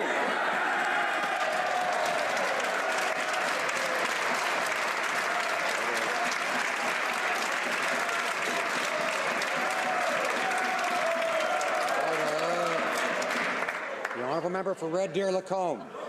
Mr. Speaker, yesterday we learned the individual at the heart of the Facebook data leak, Christopher Wylie, is a long-time Liberal staffer. Right. We know the Prime Minister hired him to collect information on Canadians. The Liberals claimed they never used what Mr. Wylie was offering, but they paid him $100,000 anyway. Why? The Honourable President of the Treasury Board. Mr. Speaker, the Conservatives used data strategy when they engaged in a $100,000 contract with Agility PR Solutions. They haven't actually provided the public with a statement of work. The LRB has actually done that. Mr. Speaker, this individual had a brief contract to do a pilot for LRB. That contract was not renewed. Hamish Marshall is the campaign director for the Conservative Party for the next election. Perhaps they should be explaining their association with somebody who actively data mines all the time. Honourable member for Red Deer Lacombe. Mr. Speaker, we know the Liberals hired Christopher Wiley in 2016, but they claim he didn't do any work for the government. We also know he received $100,000 of taxpayers' money for services rendered. So the question is, if he really didn't do any work, why was he paid? Was it payback for his help in the 2015 campaign? The Honourable President of the Treasury Board. Mr. Speaker, the contract commenced in January of 2016, and later that year, that pilot was completed and the LRB did not renew it. Now, in terms of Facebook ads, Mr. Speaker, in terms of using Facebook, right now, the NDP have 4 ads running on Facebook, the Liberal Party has 25, the Conservatives have 247 ads on Facebook, 240 of which are used to attack Liberal MPs. It's very clear that the party is quite familiar at how to use Facebook, Mr. Speaker. The Honourable member for Order for Essex. Auto manufacturers remain united in their opposition to the TPP and believe the side letters with Japan do nothing to help Canada gain market access. The Liberals refuse to acknowledge that this trade agreement will harm the auto industry and the good-paying jobs that it supports. Auto's major stakeholders have called the side letters useless, and the minister's claims laughable. Auto workers, auto manufacturers, and Canadians have real and fair concerns about their future. The minister claims he is Canada's chief marketing officer, so why does he continue to ignore the very real fears of Canada's second largest exporter? The Honourable Parliamentary Secretary, the Minister of International Trade. Thank you very much, Mr. Speaker. Trade helps strengthen the middle class by attracting job-creating investment in Canada and expanding export opportunities for Canadian businesses to large and fast-growing markets. With CPTPP, Canada will soon have preferential access to 500 million customers in the world's most dynamic and fast-growing market. This will strengthen Canadian businesses, grow the economy, and create more well-paying jobs for middle-class Canadians. Our government negotiated the CPTPP to create and sustain growth, prosperity, and well-paying jobs for all Canadians. We wanted a good deal, and that's what we achieved. Thank you. The Honourable Member for Jonquière. Mr. Speaker, dairy producers are sick of serving as currency for the Liberals. When the CETA and the TPP are signed, producers will lose more than $300 million per year. And that's not to mention all the concessions that the Liberals will grant when they renegotiate NAFTA and when they negotiate Mercosur. Will the Liberals stop using them as currency? When will they understand that dairy producers are vital in areas like that of Saguenay-Lac-Saint-Jean? Agriculture. I appreciate my honourable colleague's question. I can assure her in this House that our party is the party that fought to implement supply management and will continue to defend supply management. As an example, Mr. Speaker, when we put the program in place, we put a $350 million program to make sure that supply management of the dairy industry remained on the cutting edge. $250 million to make sure the farmers stayed on the cutting edge. $100 million to make sure the processors stayed on the cutting edge. We have and will continue to make sure that the supply management system remains strong in this country. The Honourable Member for Louis Saint Laurent. Mr. Speaker, yesterday the government just went on and on and on about Mr. and Mrs. and trying to decide how it was going to call people. But Canadians were dealing with real problems. We learned that Canada Post has lost track of 427 passports last year. That's unacceptable. We also learned that the CRA lost track of 21,000 documents. That's also unacceptable. Mr. Speaker, this is private information, and it's very sensitive information. What will the government do to correct these lapses? The Honourable Minister of National Revenue. Mr. Speaker, I take privacy and tax privacy very, very importantly. Now, the vast majority of breaches are due to mismailings, and we have more than 41,000 staff. We investigate any infractions, any violations, because confidentiality is important, and we take appropriate steps. Louis Saint-Laurent. The honourable member for Louis Saint-Laurent. Well, then the same old refrain. So now they're saying that it's Canada Post's fault? This is a very serious issue. We're talking about 21,000 documents within the CRA. That's 21,000 Canadians who don't know what the government is doing with their returns. This is an issue of security, of safety. Canadians have to be able to trust the government. So what will the minister do besides blame Canada Post for mismailings? The Honourable Minister of National Revenue. If my colleague would listen, he would see that I'm not blaming Canada Post. What I'm saying is that the agency takes this very seriously and takes privacy very seriously, because individuals' trust is very important as the foundation of a tax system. So when breaches are declared, we've realized that that has to do with mismailings.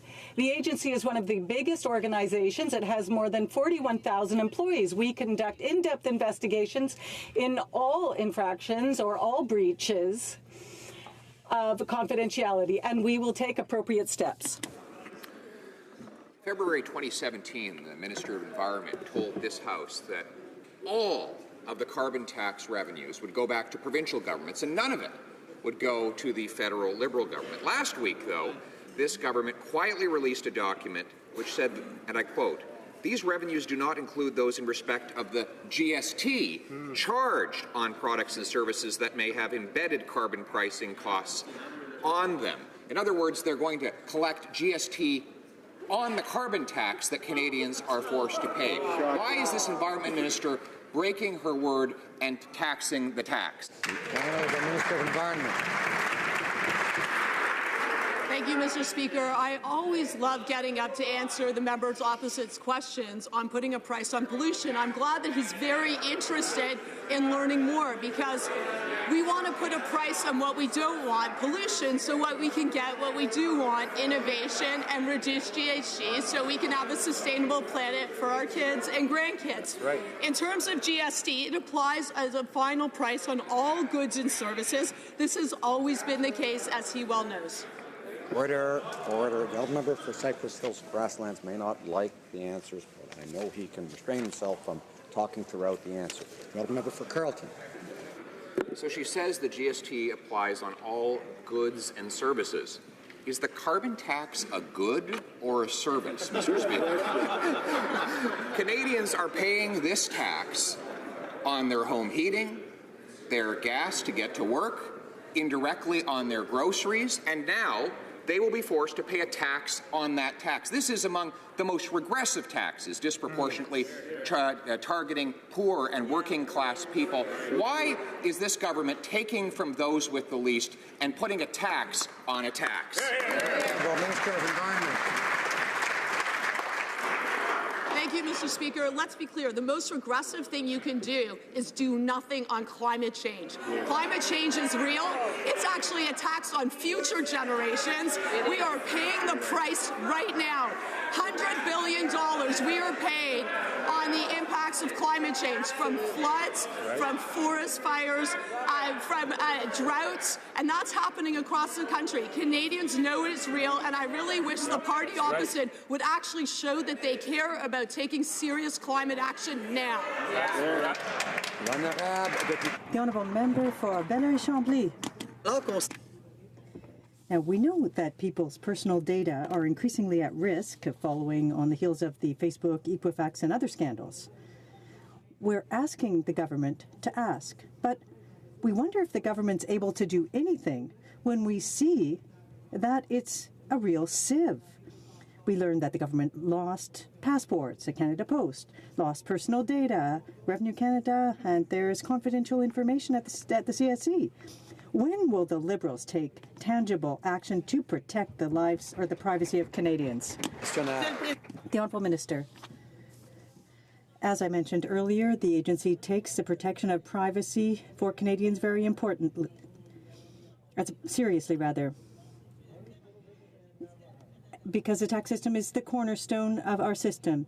Breaches are linked to a mail that was mislabeled. And We have some 40,000 employees at the agency, and the agency takes the issue of confidentiality very seriously. We will be taking the necessary steps to deal with it. Mr. Speaker, it's clear that CUPE is going to put an end to the unfairness facing entrepreneurs. Because the Quebec Premier said this morning everybody has to pay their fair share, their taxes, it's out of respect for our businesses here in Quebec. Last week, the Minister of Heritage seemed to have seen the light and announced it 2 years too late that she plans to protect cultural distinctions. But what about the Minister of Finance? Will he commit to protecting the competitive nature of Quebec businesses before the next election? The Honourable Minister. Benefits linked to the digital world are something that's that is very important. Web giants have must acknowledge this. As the Minister of Finance has already said, the international community has accepted to examine the impact of digitization on the current fiscal system and to reach a consensus. Canada will also work with other G7 countries and G20 countries on this very important issue. Val-les-Îles. The Honourable Member for Laval-les-Îles. Mr. Speaker, the tax season is upon us, and tax returns include credits and benefits that help Canadians to make ends meet. However, sometimes it can be difficult for some people to do their tax returns. Can the Minister inform this House of what the government is doing to help low-income Canadians to do their tax returns? Thank you, Mr. Speaker. The Honourable Minister. Mr. Speaker, I'd like to thank my colleague, the member for Laval-les-Îles, for his ongoing support for vulnerable Canadians. Our government has committed to ensuring that all Canadians receive the credits and benefits they're entitled to. That's why Budget 2018 will double funding for the Community Volunteer Program to support even more people. This is an important measure for vulnerable Canadians to fill out their income tax returns. And I want to say thank you to all volunteers who will be participating this year. Mr. Speaker, yesterday I asked the Prime Minister about illegal pipeline protesters who injured RCMP officers in Burnaby. One officer was even kicked in the head. The Minister shared sentiments about officers and first responders with which we all agree, but he didn't actually answer my clear question. So I'm asking again, when will the Prime Minister himself condemn the physical violence against RCMP officers by illegal protesters of the Trans Mountain pipeline expansion? Honourable Minister of Public Safety.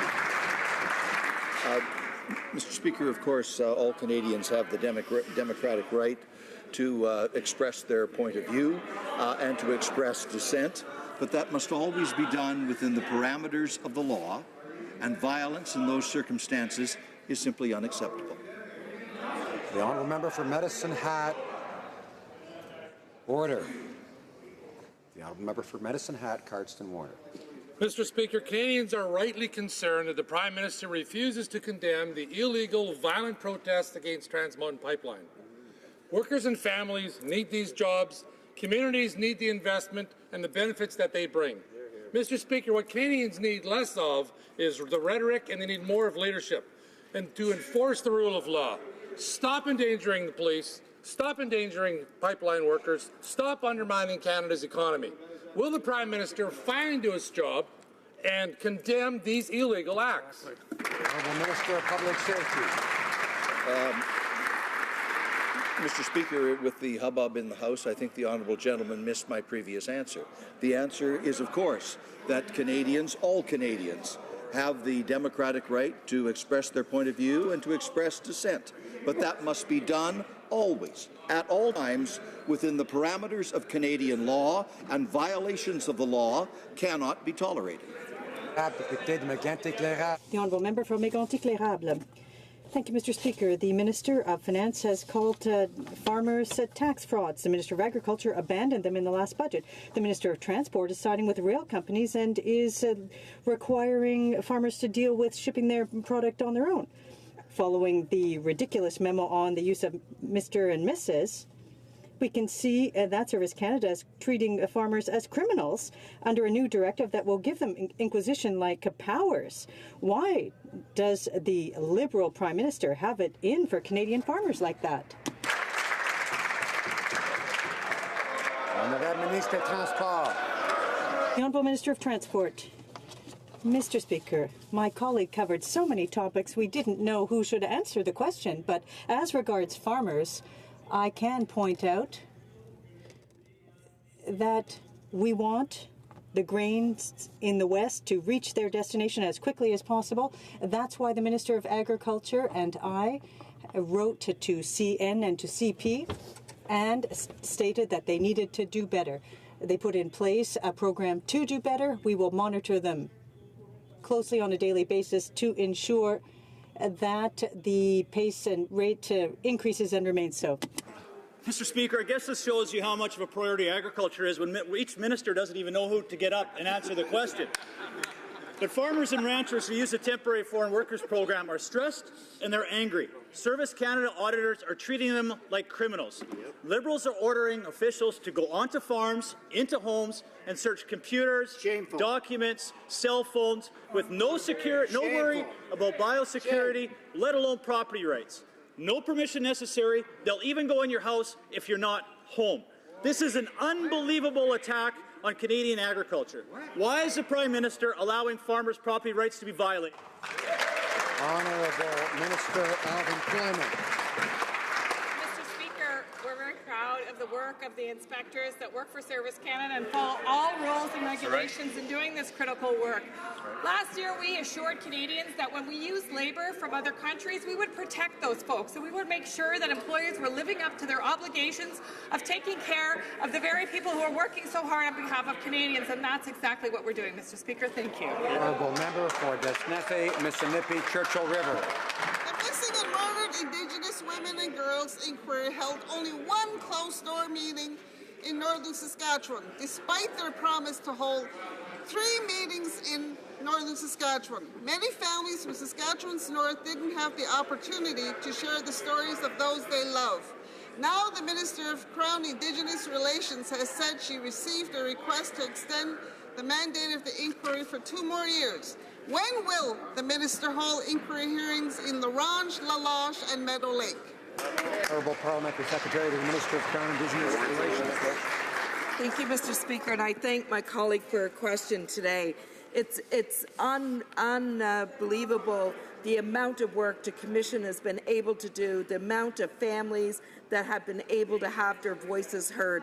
But this inquiry is far from over, and we know that. We are committed to ending the ongoing national tragedy, and we thank the Commission for the work that they have done so far. The Minister has received a request from the Commission, and she is discussing this with families, with Indigenous partners, and today with provincial and territorial counterparts. We know that the Commission's mandate is clear. Member for Burnaby South. Mr. Speaker, when it comes to new pipeline projects in 2014, the Prime Minister stated, quote, "Governments may issue permits, but only communities can grant permission."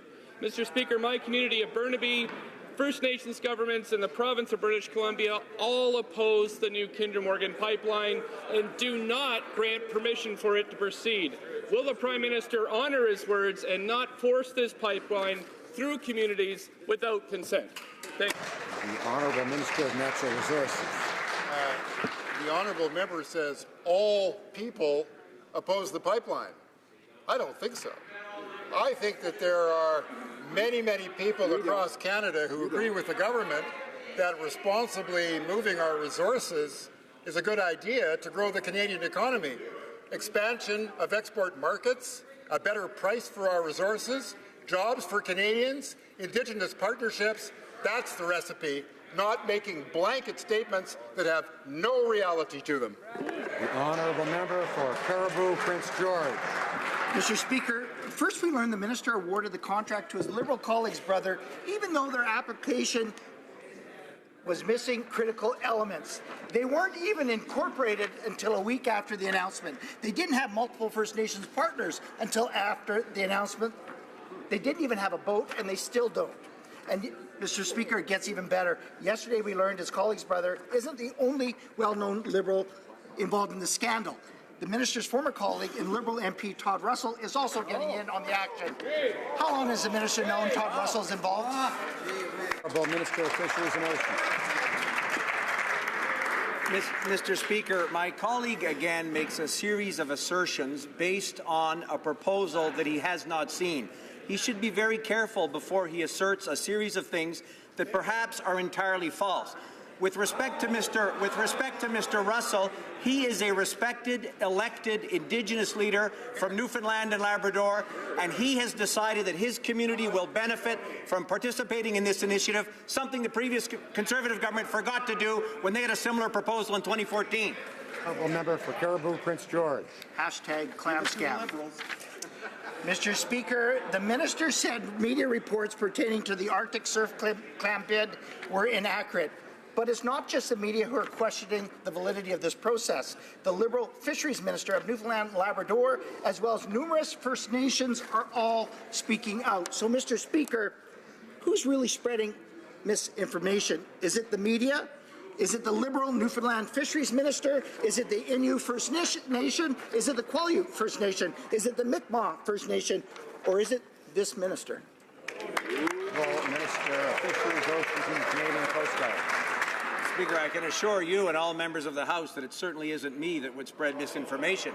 Mr. Speaker, what I can tell you is our decision to include Indigenous participation in this important offshore fishery was a historic decision. The previous Conservative government had a process in 2014-2015 to add a new entrant to this fishery as well. Their process was very similar to the process that we initiated publicly in September. But they forgot to include Indigenous people. Mr. Speaker, we thought it was important to do so. The honourable member for Kamloops, Thompson, Caribou. Thank you. The minister committed to give surf clam quota to companies who partnered with multiple First Nations. Yet the Liberal company that actually got the contract didn't have multiple First Nation partners until after it was awarded a contract that was worth hundreds of millions of dollars. In fact, the company didn't even exist until after the contract was awarded. I am no pescatarian, but something is fishy here. Maritime politicians, the Mi'kmaq First Nations, and many others are asking, is this just a kickback for Liberal Party donors? Honourable Minister of Fisheries. Mr. Speaker, what's fishy is colleagues standing up in the House of Commons and asserting a series of things that are not accurate. Mr. Speaker, what we said is that we would have a public process to encourage industry and Indigenous groups to submit proposals of how they could access this important fishery, something that the previous Conservative government did in 2014-2015, but they forgot to include Indigenous peoples.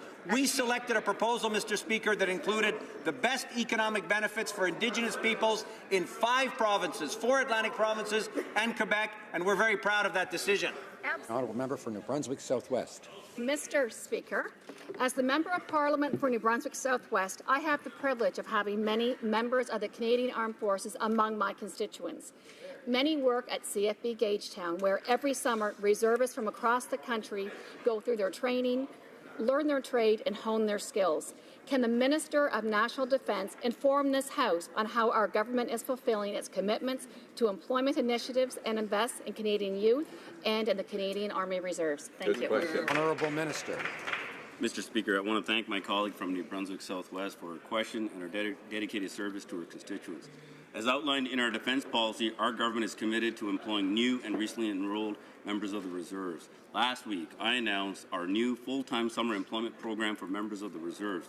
Through this initiative, reservists will receive competitive pay and learn valuable military skills, Mr. Speaker. And Mr. Speaker, I would like to also take this opportunity to thank them for their tremendous service to Canada. Thank you, Mr. Speaker. Member for Selkirk, Interlake, Eastman. Mr. Speaker, the Liberals are misinforming Canadians by saying the deployment of our troops to Mali is a UN peacekeeping mission, when in reality it is not. The head of the UN mission in Mali recently said, and I quote, "Terrorists are waging a real asymmetrical war against us," and I'd like to emphasize the word war. End of quote. Insurgent ambushes, roadside bombs, terrorist attacks on UN bases is the norm in Mali.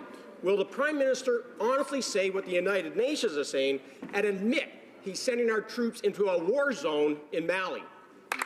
Honourable Minister of Foreign Affairs. Mr. Speaker, the safety of our brave women and men in uniform is extremely important to us, and we are doing everything we can to ensure they can do their work as safely as possible. But let me be frank. There are risks in Mali, as there are with all UN peacekeeping operations. That is because UN peacekeepers go where they are needed, which is inevitably where there is conflict and instability. Canadians believe in the international rules-based order, and we need to back up that belief with our actions. The Honourable Member for Berthier-Masquinongé. About a year ago, the Liberal government failed to listen to the government and to withdraw rail transportation from the bill that was under consideration. And the railway companies are being held hostage. It's time for the Senate now to fix the problems caused by the government and to deal with Bill C-49. I commit to supporting our motion today, formally asking the Senate to expedite the passage of these provisions and help the crisis facing grain farmers out west. Minister of Transport. Mr. Speaker, we are taking measures to accelerate the flow of grain for our Western farmers to get them to world markets. At the same time, I have been urging the other chamber to move as quickly as possible in the adoption of Bill C-49. This is a bill which, unlike the Harper government, which had 10 years to try to modernize the movement of freight rail, did not do anything except come up with a Band-Aid bill. We are actually putting in place something that will allow us to deal efficiently with the movement of freight rail, including grain, efficiently once that bill is passed. Honourable Member for Kitchener South Hespeler. Mr. Speaker, on February 23rd, UNICEF called on the international community to intervene urgently to help the Rohingya people. Colleagues in the House are familiar with the suffering that they have endured and now face yet another threat: the rainy season and cyclones that will soon hit the region. The impact could have terrible effects on what is now the largest refugee camp. Can the Minister of International Development and La Francophonie update this House on what the government plans to do to help the Rohingya people? The Honourable Minister. Colleague from Kitchener South Hespeler for strong involvement to human rights issues. Canada was one of the first countries to provide life-saving assistance in response to the Rohingya crisis. Last Friday, I announced an additional $8.15 million in emergency assistance in anticipation of the monsoon rains, bringing our aid to nearly $46 million. Mr. President, the Minister of Foreign Affairs and myself are working on a more impactful approach in terms of humanitarian assistance and respect of human rights. Thank you. The Honourable Member for Lévis-Lotbinière.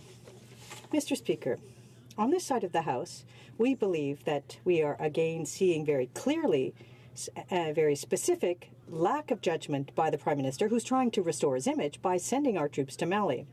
In our view, there is no peace to be kept in Mali. There's a war. Mr. Speaker, can the Prime Minister and his government confirm that Mali is a war zone? Yes or no? The Honourable Minister. Mr. Speaker, we are doing all we can to protect our soldiers, but we must be frank with the Canadians. There are risks in Mali, as with all UN peacekeeping operations. It's because peacekeeping missions go in where they're necessary, and inevitably, that is where conflicts and instability are. Canadians believe in international rules and need to support that through tangible action. The Honourable Member for Terrebonne. Mr. Speaker, 800 workers have lost their lives lost their jobs at the Davie shipyard because Quebec was taken for a ride. At present, there is the possibility of a tender call for 7 Halifax-class frigates, and it will be released shortly. But curiously, it seems as if the criteria are stacked so that Davie won't be able to bid by requiring the shipyards to be free of ice year-round. Will the government put forth the tender call immediately and ensure that the eligibility criteria will enable Davie to, in fact, qualify? The Honourable Minister. Mr. Speaker, we are involved in negotiations with Davy to address the needs of the Coast Guard when it comes to icebreakers, and we will continue those discussions. We are doing our due diligence, and we will continue to look for solutions with the shipyard. The Honourable Member for Terrebonne. Well, on the topic of icebreakers, it's of the essence. We need quick action. We need icebreakers now and in the future. But Seaspan in Vancouver is unable to deliver on time, isn't able to deliver the only icebreaker that the government's ordered yet. Now, it's not complicated. If the St. Lawrence isn't navigable year-long, ships will go elsewhere. And if we're not competitive, it's because the federal government's snubbing Davy shipyards. So, it's a simple question, a yes or no answer. Will the government issue... The Honourable Minister. Mr. Speaker, we are continuing to be involved in discussions. We are doing our diligence, and we will report back to the House when we have an answer. Does the honourable member have a point of order? Mr. Speaker, I think you'll find there's unanimous consent for the House to pass the following motion that by unanimous consent, the Chamber calls on the government to respond to the Government of Quebec's request by committing to reimburse all of the costs related to the wave of asylum seekers arriving in Quebec last year because it's under federal jurisdiction. There's no unanimous consent for that motion. The honourable member for Cowichan and Malahat. Thank you, Mr. Speaker. I rise on a point of order because in a moment I'll be seeking unanimous consent for a motion that will address the ongoing grain crisis in the prairies. On Monday, the Standing Committee on Agriculture heard from witness after witness that said the situation is decidedly unsatisfactory. So, Mr. Speaker, that's why I am very hopeful that if you seek it, you will find unanimous consent for the following urgent motion. That, in light of the acute crisis within the grain transport industry, a message be sent to the Senate calling on their honours to divide Bill C-49, an act to amend the Canada Transportation Act and other acts respecting transportation, and to make related and consequential amendments to other acts into two bills in order to create a new bill comprised of Clause 2 to Clause 13, Clause 20 to Clause 59, as well as related transitory, consequential, and coming into force provisions respecting transportation of grain, and that the House implore their honours to pass the new bill at the earliest opportunity. Good idea. Does the honourable member have unanimous consent of the House to propose the motion? No, there is no consent. And the honourable member for Durham is arising on a point of order, arising out of question period. No, Mr. Speaker. My point of order relates to my privilege motion made in this place on March 2nd, which is with the chair right now. And until the chair has ruled with respect to that privilege motion, I have the ability to add additional submissions to that motion from March 2nd. I would ask in two ways that that be done today as I rise, Mr. Speaker. In the first part, I would like the chair and his office to include my speech from the Opposition Day motion today, because the same elements I expressed in my speech are germane to the privilege motion I brought, saying my privilege as a member and as a shadow minister has been breached or fettered by the refusal of the Prime Minister to allow Mr. Jean to appear before committee.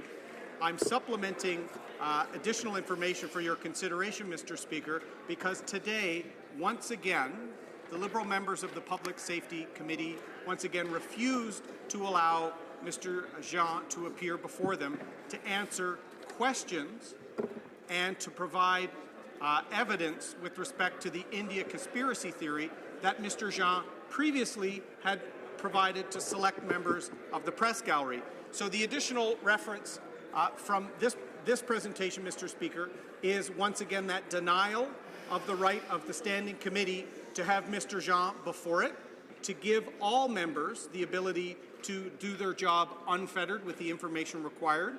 And with respect to that, I'd like to add my submission of reference to the decision of Speaker Perron from November 1999, Mr. Speaker, where there was a contempt a suggestion by a member with respect to his privilege being breached. And it's germane to this case, Mr. Speaker, because in that case, it was related to employees of the government that had information that a member needed to perform their duties as a member of Parliament.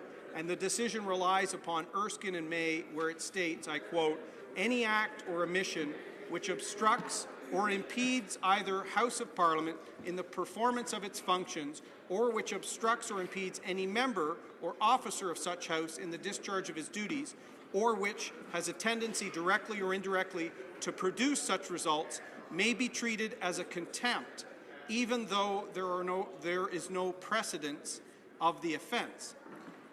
In this case, the Speaker Perron decided against the member, but this situation with Mr. Jean can be distinguished, Mr. Speaker, because Speaker Perron said in that case it involved an access to information request, and there was no proceeding of Parliament impacted by the inability for members to access information required, which is their privilege.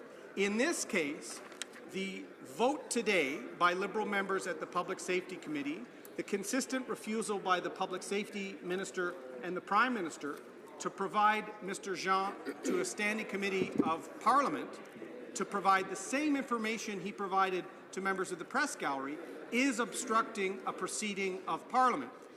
Also, Mr. Speaker, the other proceeding of Parliament impacted by this obstruction is the Prime Minister's repeated, and I'll say this again, repeated references to the conspiracy theory and the suggestions that Mr. Jean, a leading public servant, has given to provide an alternate theory to the Jaspal Atwal invitation, Mr. Speaker. In my speech today, I read into the record the report from CBC News that stated that Mr. Jean, who was later identified, he was an unnamed official at that point, but CBC reported that Mr. Jean said the invitation itself was part of an Indian government conspiracy vis-a-vis the Prime Minister's trip to India, Mr. Speaker.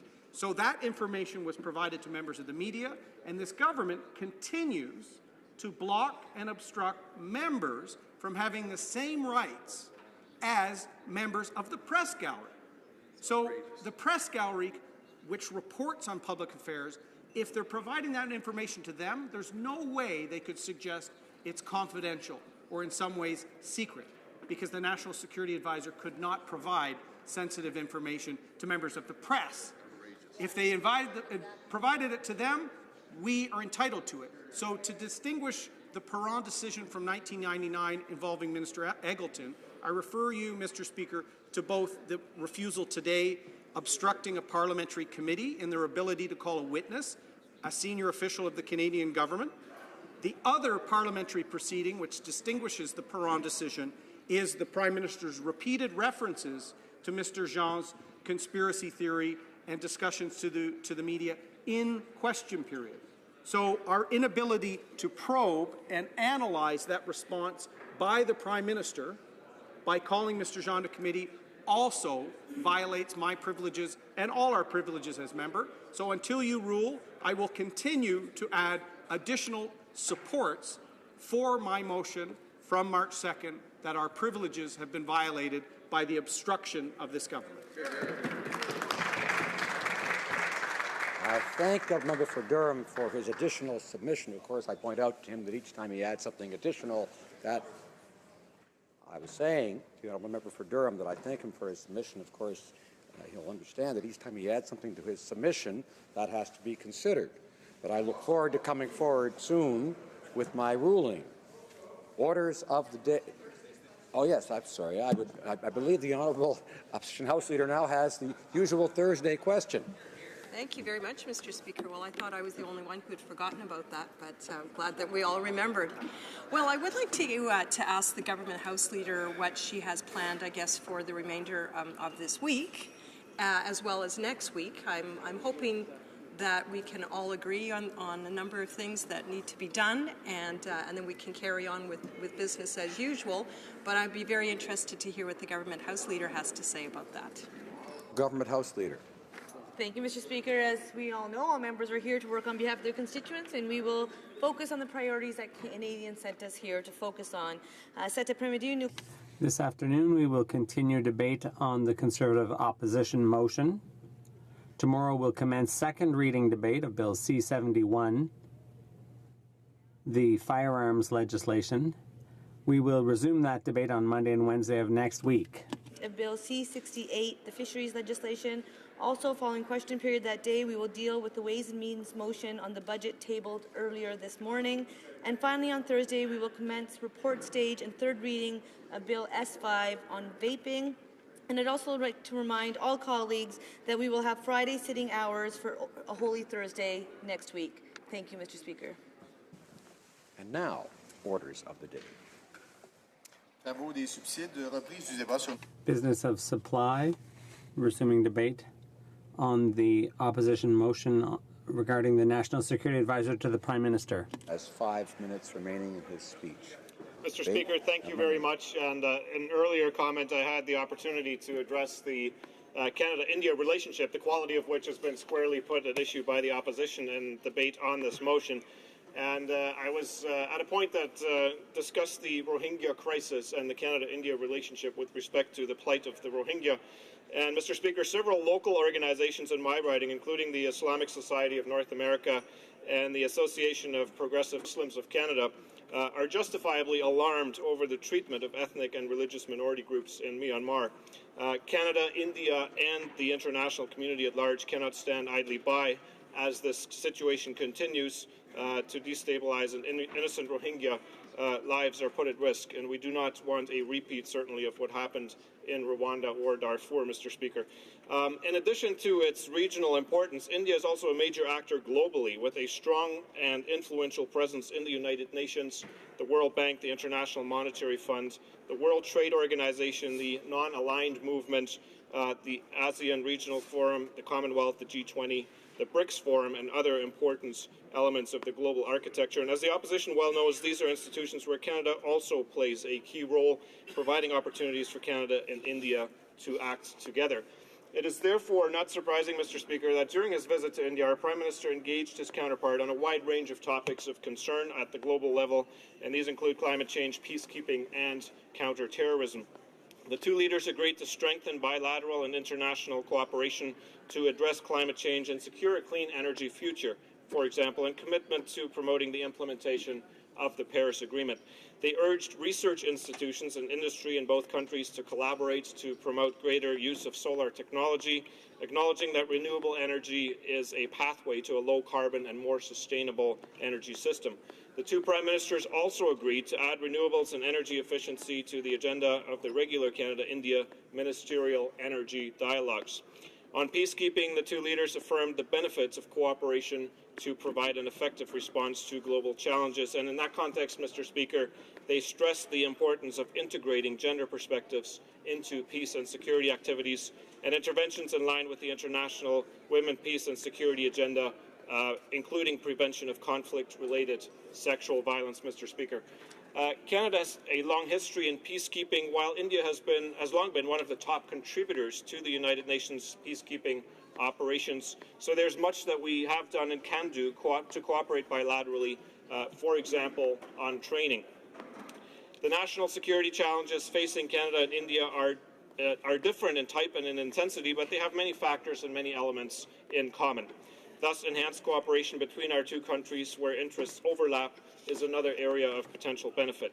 The leaders welcomed the agreement on a bilateral framework for cooperation on counterterrorism. At the same time, our Prime Minister and Prime Minister Modi agreed to develop bilateral cooperation in other security fields, including defence interactions and cybersecurity. India and Canada share significant structures, values and goals, including a democratic political framework, a pluralistic society, and a basic commitment to a global order dedicated to security, prosperity, and respect of internationally agreed norms and rules. And on that basis, Mr. Speaker, it is very much in Canada's interest to seek out areas where we can work more closely with India to The honourable member for Calgary Rocky Ridge on a point of order. Mr. Speaker, I'm sorry to have to do this again, just before question period, I'd raised the issue of relevance. And I had hoped that the member, while he has raised many important and I'm sure interesting points, he has yet to address the motion. And I understand the latitude that is given to members when speaking in the House and the breadth of that you give in this matter. But I, through you, Mr. Speaker, ask that the member actually address the motion while he still has a couple of minutes left. I thank the honourable member for his point of order. Indeed, the relevance rule does apply to all debate in the House, certainly, and he actually intimated and a good understanding of that convention as it applies to debate.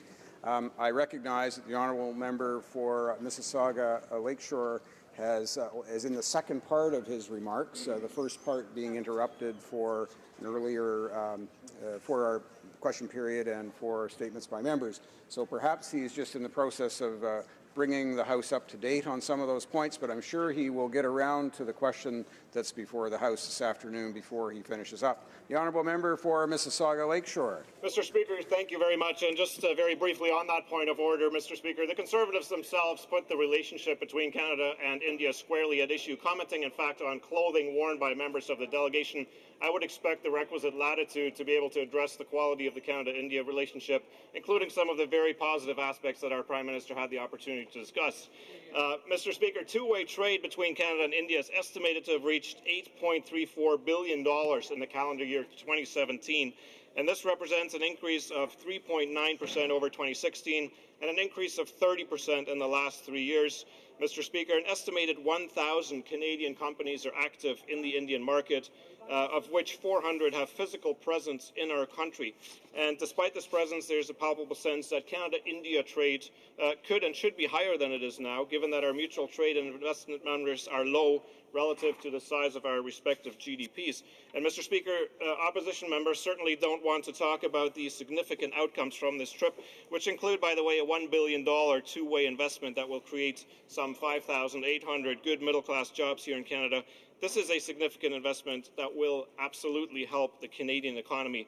Mr. Speaker, India is the world's most populous democracy, one of the fastest growing economies in the world, and a society on the cusp of a remarkable cultural, political and economic transformation. On this side of the House, Mr. Speaker, we practice positive politics and we absolutely take the Canada-India relationship seriously. Thank you very much, Mr. Speaker. Questions and comments. Question and comment. The honourable member for Calgary, Rocky Ridge. Thank you, Mr. Speaker. And then, given the foregoing, I'll take this opportunity to ask the member a question related to the motion. And I will ask him, through you, Mr. Speaker, if he thinks that it is reasonable to refuse and to block the testimony of Mr. Jean at the Committee for Public Safety when this public servant was used by this government as a shield to distract and to misdirect people over the disastrous trip to India. Honourable member for Mississauga Lakeshore.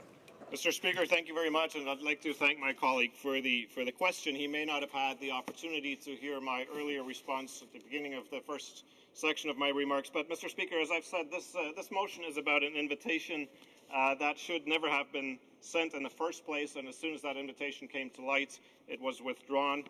Canada's national security agencies are non-partisan, they're highly competent, they're effective, they are people, women and men whom we believe in. We trust them to protect and promote Canadian security, Canada's security. And Mr. Speaker, they do an excellent job in serving and protecting the interests of all Canadians. Thank you very much. Questions and comments. Honourable Deputy to Sherbrooke. The Honourable Member for Sherbrooke. Thank you, Mr. Speaker. Now, just to follow up on the response that was just given, and other responses that have been given in the same vein, it was said that this is an independent civil servant, and that's given as a reason that he shouldn't appear before the committee. Now, I don't know what committee my colleague sits on, but in parliamentary committees, civil servants come to testify all the time. And that doesn't affect their impartiality or the fact that they're neutral and impartisan. They're constantly appearing before parliamentary committees. So I don't know why they're saying that Danielle Jean, that we are trying to get invited to the Public Safety Committee, would be given the excuse that, oh, well, he's neutral so he can't come. That's not mutually exclusive. For Mississauga Lakeshore. Merci, Monsieur le Président. Thank you, Mr. Speaker. I'd like to thank my colleague for his question. Individual is a competent, professional, partisan, independent civil servant. He has rendered advice to the Government of Canada. He has given advice to the Prime Minister, advice that we trust, advice that we respect. And with respect to the integrity of the civil service, we have only the highest belief in the women and men who serve our country through these very important functions which enhance and protect Canadians in matters of security, such as the one that's under discussion today. Thank you, Mr. Speaker. Questions and comments? The Honourable Member, the Honourable Parliamentary Secretary to the Government House Leader. Thank you, Mr. Speaker. And I do think it is a fairly simple and straightforward issue. You know, Mr. Atwal was mistakenly given an invite. Once that was discovered, that invite was rescinded, meaning Mr. Atwal did not go to that second event. The concern that I have with the motion is the fact that today we're talking about that particular civil servant. Tomorrow we could be talking about another civil servant. And then maybe a week from now it'll be yet another civil servant. And that this is a very slippery slope in which is being suggested by the Conservatives. I don't know how they con the New Democrats to come on side with this particular issue, but quite frankly, it is a slippery slope. And I'm wondering if my colleague and friend could provide his thoughts on that issue. Honourable Member for Mississauga Lakeshore. Mr. Speaker, thank you very much, and I'd like to thank my colleague from Winnipeg for this question and the direction of his question. I think it is very important that the relationship between the civil service and government is maintained as integral as part of the core of the function. And Canada's civil service, Mr. Speaker, is regarded internationally, held in the highest regard for its impartial nature, its professionalism, its excellence. When our civil servants interact with each other here in Canada or abroad, they are really seen as being of the highest quality. The accountability is from the civil servant to government, and then the government is accountable in the House of Commons. Those are the proper lines of accountability. They're the ones that have been in place. They're the ones that were followed here, and they're the ones that, in my view, are entirely appropriate. Thank you, Mr. Speaker. Reprise de débat. L'honorable député de... Resuming debate, the Honourable Member from Montarville. Mr. Speaker, thank you for giving me this opportunity to join my voice to this debate. The answer concerning the invitation to India is already very clear. In fact, the invitation should never have been extended, and as we've said many times, when the people learned of the invitation, it was withdrawn. Another point is that we fully trust our safety advisors, who always are impartial and act in the best interests of Canadians. Now, the opposition talks about how important it is to ensure that parliamentarians are aware of safety issues, and we agree with that point entirely. We also agreed when the former Minister of Public Safety, Anne McClellan, presented Bill C-81 in 2005, which would create a national safety parliamentary committee. Now, the bill died on the order paper when the Conservatives took power in 2006. We agreed when the former Liberal member Derek Lee presented a similar bill in 2007. When our colleague for Malpeque did the same thing in 2009, and when the member for Vancouver Quadra did so in 2014. Each time, the Conservatives opposed the idea that parliamentarians from both parties in both houses should have access to this secret information and should be aware of issues affecting Canada's national safety. Fortunately, C-22, an act to establish the National Security and Intelligence Committee of Parliamentarians, received royal assent in June 2017. Then last November, the Prime Minister made it official when he said, "In our system of responsible government, there is no substitute for scrutiny by parliamentarians." I'm pleased to say that the committee is now operational.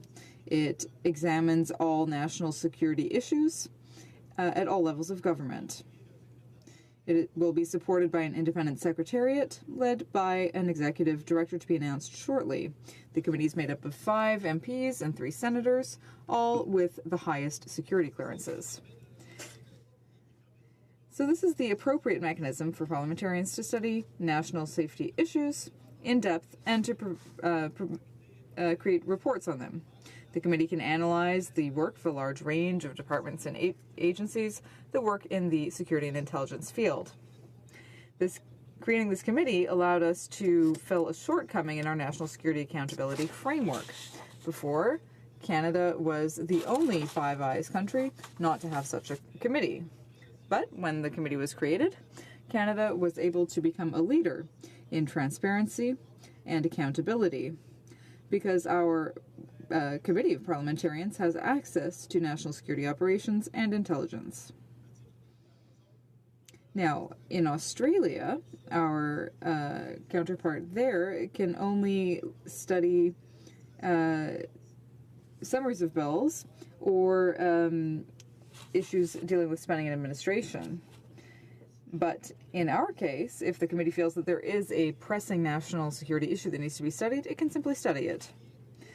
In the UK, the committee needs to obtain a memorandum of understanding from the Prime Minister to study any question beyond the work of the 3 British agencies. Our committee, typically Canadian, has a much broader range of study compared to 2 of our foreign allies, even though those 2 countries have a Westminster-style system similar to ours. I was happy to see that the committee did a detailed reading and that the new committee meets standards of accountability and efficiency. Bill C-59 will further strengthen this by creating the National Security and Intelligence Review Agency.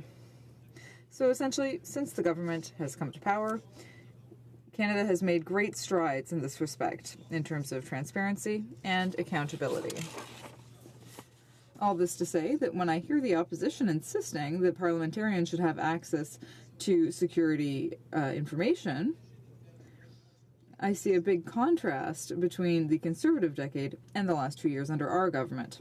Now, the Harper government had rejected the ideas of transparency and accountability when it came to national security many times. The current government has taken action to set up important transparency and accountability measures when it comes to national security. We can all trust our security advisors and Canada's diplomatic advisors to act impartially and in the best interest of Canadians. They deserve much better than these insinuations, which are the basis of the current motion. Personally, I trust their professionalism, competency, and their service to Canada. Thank you, Mr. Speaker. Questions and commentaires. Questions and comments. The honourable member for Calgary Shepherd. Merci, Monsieur le Président. Thank you, Mr. Speaker. To the members across the way, I listened to this speech with great attention, and I didn't hear a lot of answers to the actual content of the motion tabled by my colleague. There are only 3 possible scenarios in this situation. Either the Prime Minister is telling the truth, or the Minister of Public Safety is telling the truth, or Mr. Atwal is telling the truth. One of those 3 scenarios has to be true. And I'd like to know from members on this side, which of the 3 does he believe? The Honourable Member for Montarville. Well, national security issues are always taken seriously, whatever they are. The competency of these people is the basis of their work. And I would never doubt the statements of our professional civil servants. The Honourable Member for Kingston and the Islands. Thank you very much, Mr. Speaker, and I thank my colleague for his comments today and his insight on this particular matter. At the end of the day, Mr. Speaker, what is one of the most important things for the function of the government, or this House for that matter, would be our ability to have the utmost faith in our public servants.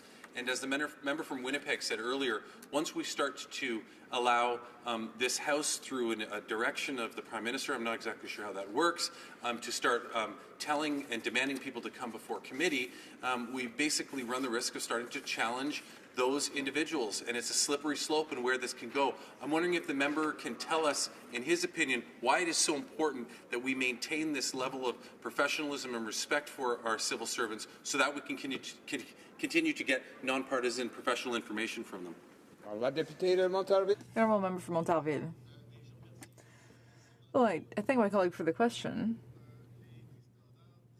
Not only do we have very high standards in terms of professionalism right now, but the committee created by C22 shows that we really want to have the highest possible quality standards for Canadians. And we want that for oversight or monitoring as well. It's essential that national security issues are studied by the right people in the right way with the right recognized process. And it needs to be confidential when necessary and transparent when necessary. To respond to the second part of his question, now, we never refused because the motion tabled at the committee this morning is simply the application of a previous discussion where we asked for 2 days of debate. So it wasn't a refusal, it was simply a delay. Questions and comments, the Honourable Member for Charlebourg at Saint-Charles. Thank you, Mr. Speaker. You can see there's currently an attempt on the part of the government to create confusion, because during the debate on C22, we could see there was a problem. Everything happening in that committee is top secret. No information gets out. There was a report tabled on the Prime Minister's desk, but the problem is that the Prime Minister is involved in this. The Prime Minister has his version of events, and other people have theirs. So how can we hide this information in a top secret committee if we actually want an answer? This is just an attempt to camouflage the truth even further. The Honourable Member for Montarville.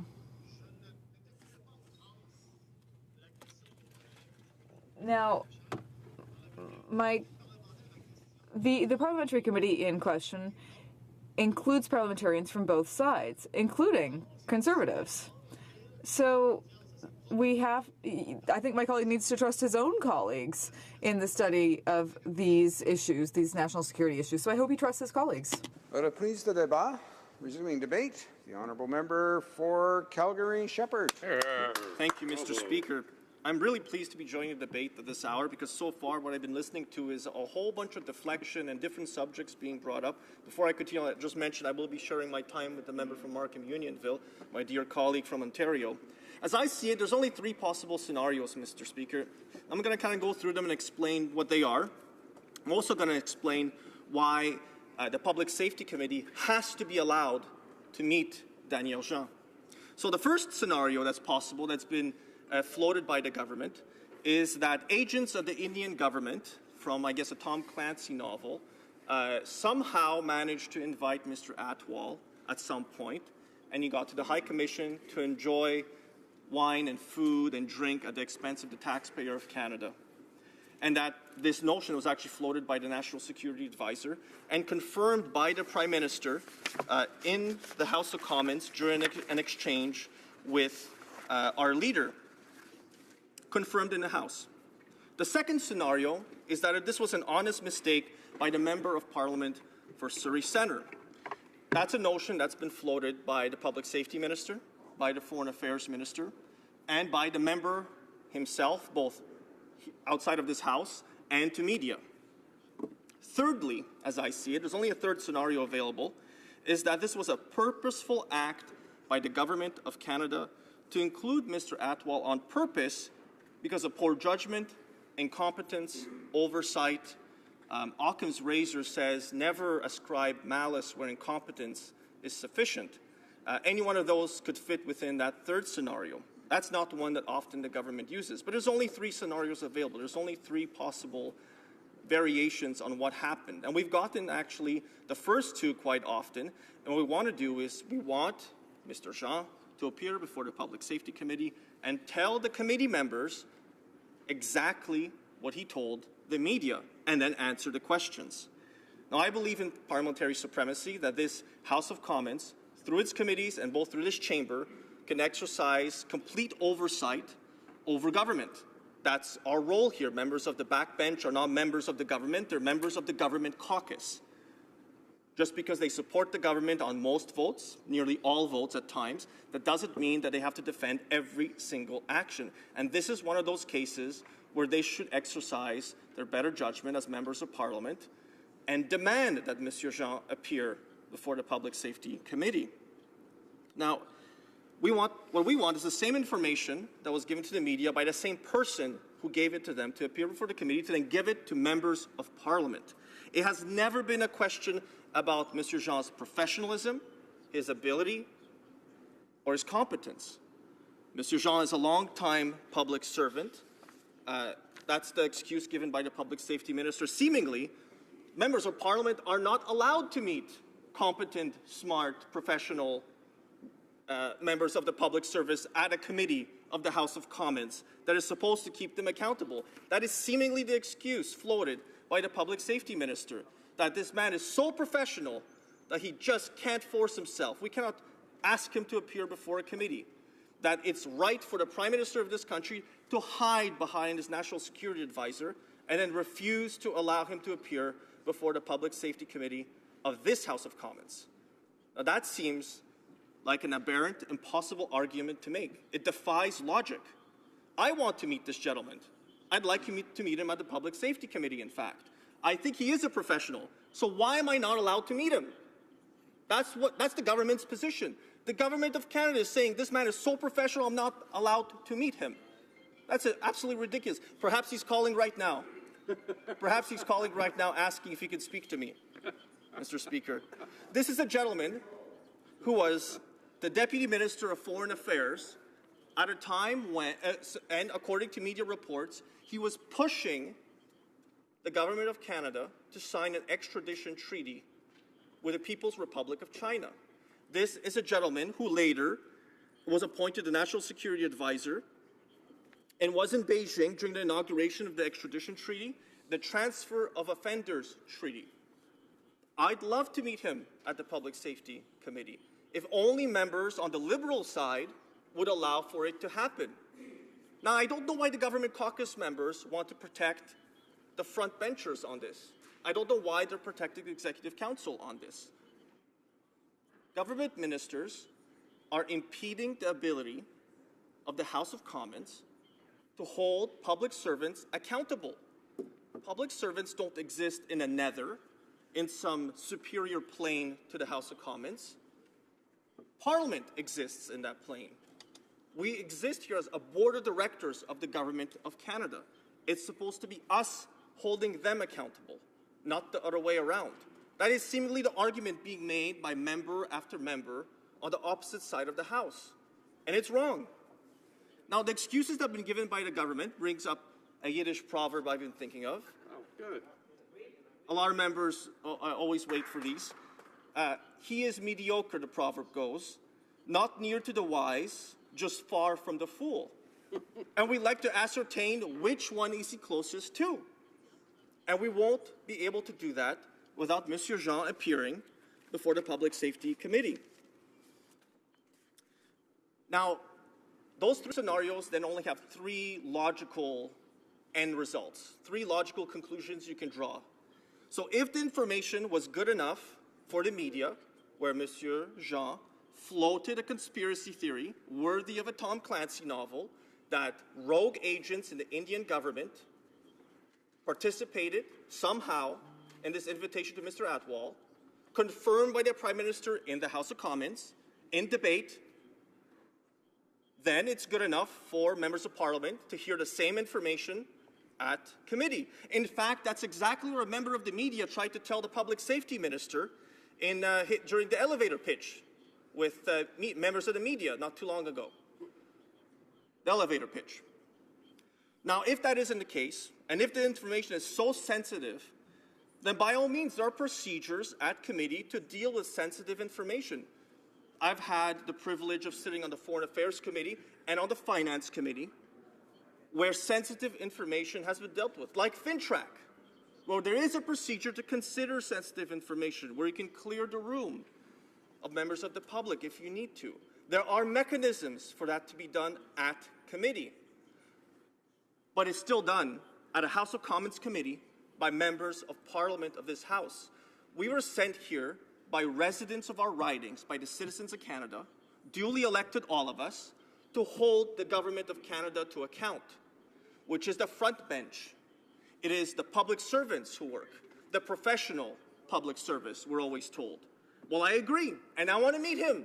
I want to meet him at the Public Safety Committee. I want to hear what he has to say, and I want members of the opposition caucus to be able to question Monsieur Jean and ask him about the contents of that media briefing. Now, lastly, if the information and the answers that could be provided during that question period section at committee are so sensitive that only the National Security and Intelligence Committee of Parliamentarians can see it, as the Public Safety Minister said during his elevator pitch, then why did they give that information to the media in an open Q&A session that they were doing? Why did Monsieur Jean float the conspiracy theory there? If the information or the content there was so sensitive that only this particular committee of parliamentarians could then review it, then why did he say those things to the media? It's illogical. It's irrational. It doesn't make sense. The argument does not hold. So the only correct thing to do, the only logical thing for this House to do, is to exercise its supremacy over the Government of Canada, to pass this motion and demand that Monsieur Jean appear before the Public Safety Committee. There is no other way out of this. The Parliament of Canada holds the Government of Canada to account, not the other way around. If Monsieur Jean is as professional as the government believes, and as I believe, then I want to see him appear before the Public Safety Committee and answer questions from all parliamentarians, opposition members, as well as members of the government caucus, who may also have questions to ask him, because he's obviously contradicting one of the scenarios I mentioned at the beginning, at least two of the scenarios, one from the Public Safety Minister and one from the Prime Minister and Mr. Atwal. It can only be one of them. The only way we will find out, the only way the people of Canada can find out, is if we pass this motion and get to meet this professional national security advisor that the government has at the Public Safety Committee. And I look forward to a yes vote from all sides of this House. Thank you, Mr. Speaker. Questions and comments. The honourable member for Kingston and the Islands. Thank you very much, Mr. Speaker. And, you know, I come back to what I was talking about earlier on with this being a slippery slope. When we start ordering the Prime Minister to tell people to appear before committee, you know, professional public service employees that we have, you know, where does this end? Do we then start telling, you know, next week, if it's somebody else, we question their judgment and question their input? You know, where does it end? So, I don't feel as though it's entirely appropriate for asking or ordering the Prime Minister through a motion of this House to instruct an employee of the federal government to appear before committee. Does the member at least not see that, setting this kind of precedent and opening this kind of door does not have more problems down the road as we start to cherry pick who we're going to send from time to time, or who we're going to order from time to time, via the Prime Minister? The honourable member for Calgary-Shepherd. Mr. Speaker, truth is not a slippery slope. That's what this place is supposed to be all about. Why do cabinet ministers appear at committees followed by their public officials? They do it all the time during estimates. They do it when the committee demands that they appear. This is absolutely no different.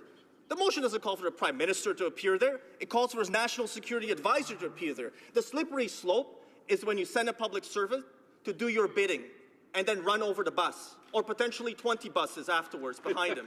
Maybe that's the infrastructure plan. Questions and comments. The honourable member for Bellechasse-les-Chambly. That memory can sometimes be a selective thing in this place, but I think the Liberals are forgetting that it's not the first time a national security advisor or a former one would have appeared before committee, because in 2010, the same committee, despite the heckling, had a report on comments made in the media by Mr. Richard Fadden. And so he came before committee, clarified the remarks, and then a report came out. It's not that complicated, Mr. Speaker. And I know there are concerns about about what it means for issues of national security. I think the member has quite eloquently pointed out the ability to go in camera and things like that. And to just talk about the lack of respect for public servants is ludicrous. I sit on that committee, Mr. Speaker, and this morning, who do we have? Representatives from CSC, representatives from the Armed Forces. 2 weeks ago when the Minister of Public Safety came, we had the Deputy Minister. We had folks from the RCMP, folks from CSIS. This is a regular occurring thing, and certainly if there's any kind of sensitivity, I think we can trust the judgment of parliamentarians to know when we need to take these things in camera when there's questions that need to be asked. Member for Calgary Shepherd. Thank you, Mr. Speaker. I'd like to thank the member for Belleuil-Chambly for actually that commentary. He's absolutely right. I trust the members on the Public Safety Committee to be able to question members of the public service in an efficient way to ensure that accountability is held on behalf of Canadians, on behalf of the people of Canada. He just listed an entire group of agencies and commissioners who are regularly forced to appear before the committee to answer questions. We even call it question period. It's not answer period, of course, but it's even called question period. And that's what committees are supposed to be, a period of questions and answers. I trust the member to do his job. Why won't the Liberals? Questions and comments. The honourable member for Red Deer Lacombe. Well, thank you, Mr. Speaker. To my honourable colleague, this House, in a couple of hours, we'll start voting for about 30 hours on a Ways and Means motion because the Liberal government will not actually allow Daniel Jean to come to committee. So for a caucus of about 186 people to vote for 30 hours to prevent 1 hour of testimony at committee, what do you think they're hiding? Honourable member for Calgary Shepherd. Thank you, Mr. An excellent question from my colleague from Red Deer Lacombe. Everything. Obviously, we'll know whether the events on February 23rd during the media briefing are indeed correct, when the Prime Minister confirmed them on then February 27th are correct, or whether since then, when the story changed, it's either the Foreign Affairs Minister is telling the truth, or the Public Safety Minister is telling the truth, or the Member of Parliament for Surrey Centre. Who knows? It will be a lottery of truth for an hour at committee. They could avoid 30 hours of voting to hold them accountable by simply agreeing to allow a committee of the House of Commons to exercise its privilege on behalf of the House. I think we've got time for one quick question and response. The honourable member for Hamilton East, Stony Creek. Yes, to my friend from Calgary Shepherd, we've had not one question about this in my particular office. I'm wondering how many Canadians contacted the other offices in this regard. There are so many issues, very important issues facing us, and I'm not sure what the general Canadian interest is in the question posed by my friend from Calgary Shepherd. How many people actually got in touch with your office? We had none. The honourable member for Calgary Shepherd. Perhaps his constituents didn't communicate with him because they weren't expecting to get the truth. I've gotten a few hundred people who've contacted my office to speak about this. I trust the committee to be able to schedule more time if they need to, and to manage their own affairs as per the wishes of the committee members. I've been on committees that have gone long. I have been on committees like Proc Committee that have gone on for hours on end. They can manage their own affairs at committee, and I trust them. If they need an extra 4 hours to consider new subjects, they can do so, Mr. Speaker. That was right. Resuming debate, the honourable member for Markham Unionville. Thank you, Mr. Speaker. Thank you. I am proud to rise in House to discuss today's Opposition Day motion. Hopefully, after today, this Liberal government will decide to do what is right for Canadians and instruct the National Security Advisor to appear before the Standing Committee on Public Safety and National Security to provide the committee the same briefing he gave journalists on February 23, 2018, and that the briefing take place in public and no later than March 30, 2018, to finally prove some clarity to all Canadians. First, I would like to discuss the facts. A convicted attempted murderer was invited to dinner, an event hosted by Canadian High Commission. We know that Prime Minister believes that the Indian government is responsible for convicting attempted murderers, embarrassing him on his trip. Secondly, we know Liberal MP has been punished for inviting the convicted attempted murderer on his trip. Third, we know that Indian government has issued the following statement in response to a question regarding invitation to the convicted attempted murderer. The official spokesperson for Ministry of External Affairs of the Indian government has said, quote, "We have seen the recent exchange in Parliament of Canada regarding two invitations issued to Jaspal Atwal by the Canadian High Commissioner for function hosted in honor of the Canadian Prime Minister in India. Let me categorically state that the government of India, including the security agencies, had nothing to do with the presence of Jaspal Atwal at the event hosted by Canadian High Commissioner in Mumbai or invitation issued to him for the Canadian High Commissioner's reception in New Delhi. Any suggestion that contrary to is baseless and unacceptable." End of quote. So this leaves me and many Canadians with a number of questions. How can the Prime Minister conflicting narrative be true? Is the Prime Minister hiding facts and evidence? I believe it is imperative that National Security Advisor be called upon to testify and to provide member of Parliament with the same information he gave to journalists so that Canadians can adequately judge the validity of the Prime Minister's theory.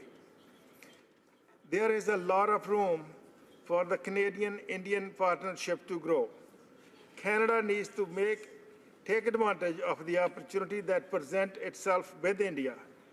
They are looking for a partnership with a strong education, advanced health system, a leader in green energy, and we need to see where Canada can complement India and grow these partnerships.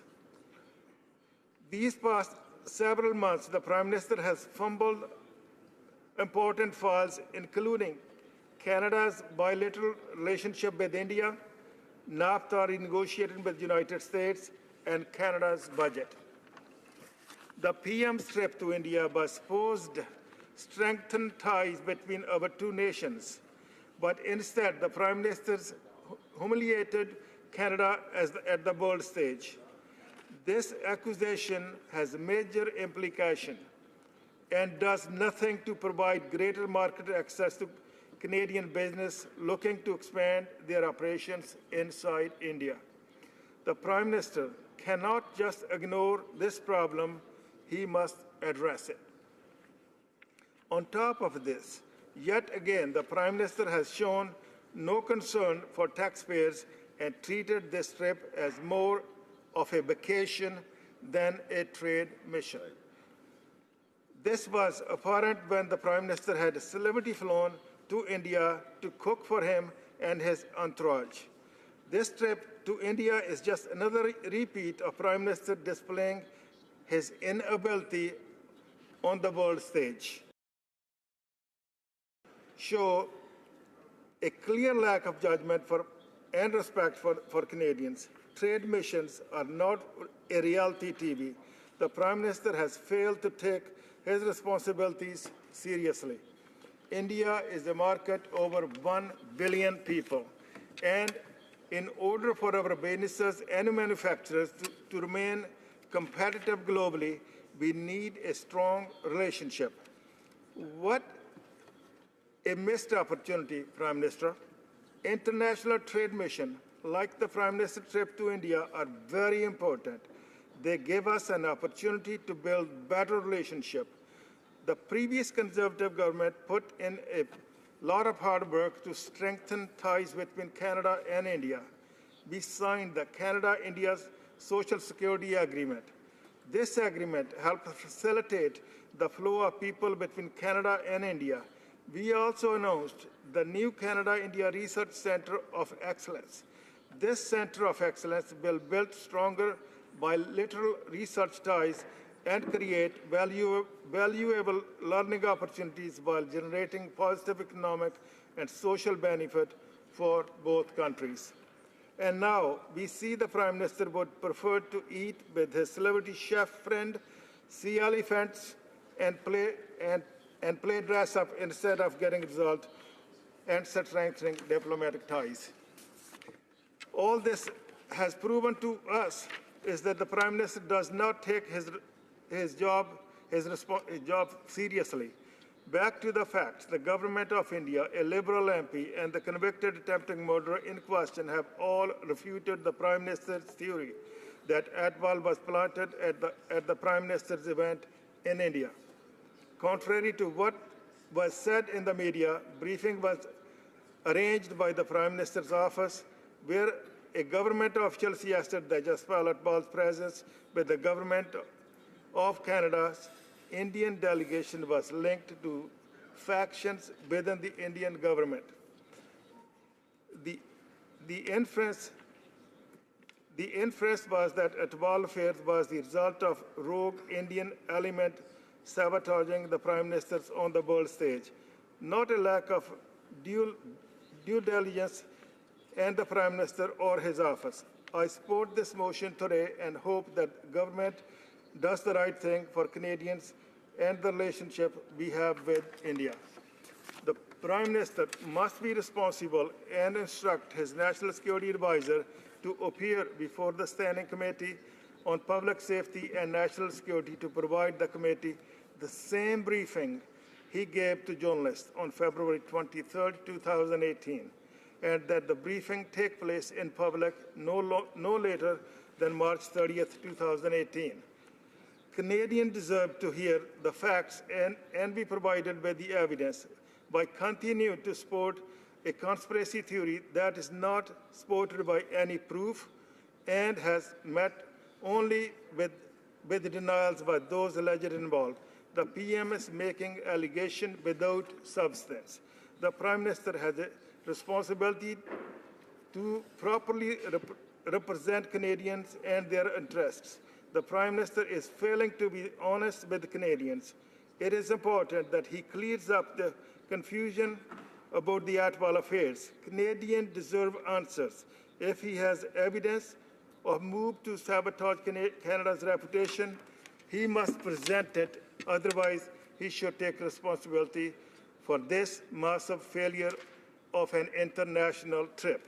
Let's all do the right thing here today and support this motion. Thank you, Mr. Speaker. Questions and comments. The Honourable Member for Surrey Newton.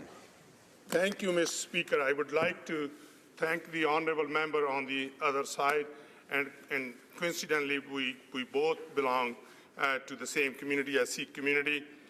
During our tenures as members of Parliament, there is hundreds and thousands of people come together in many different ways and take pictures. And I'm sure that the Honourable Member has the same experience.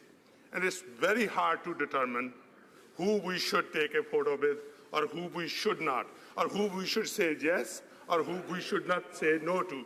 And I want to know from members' experience, is this the case, number one?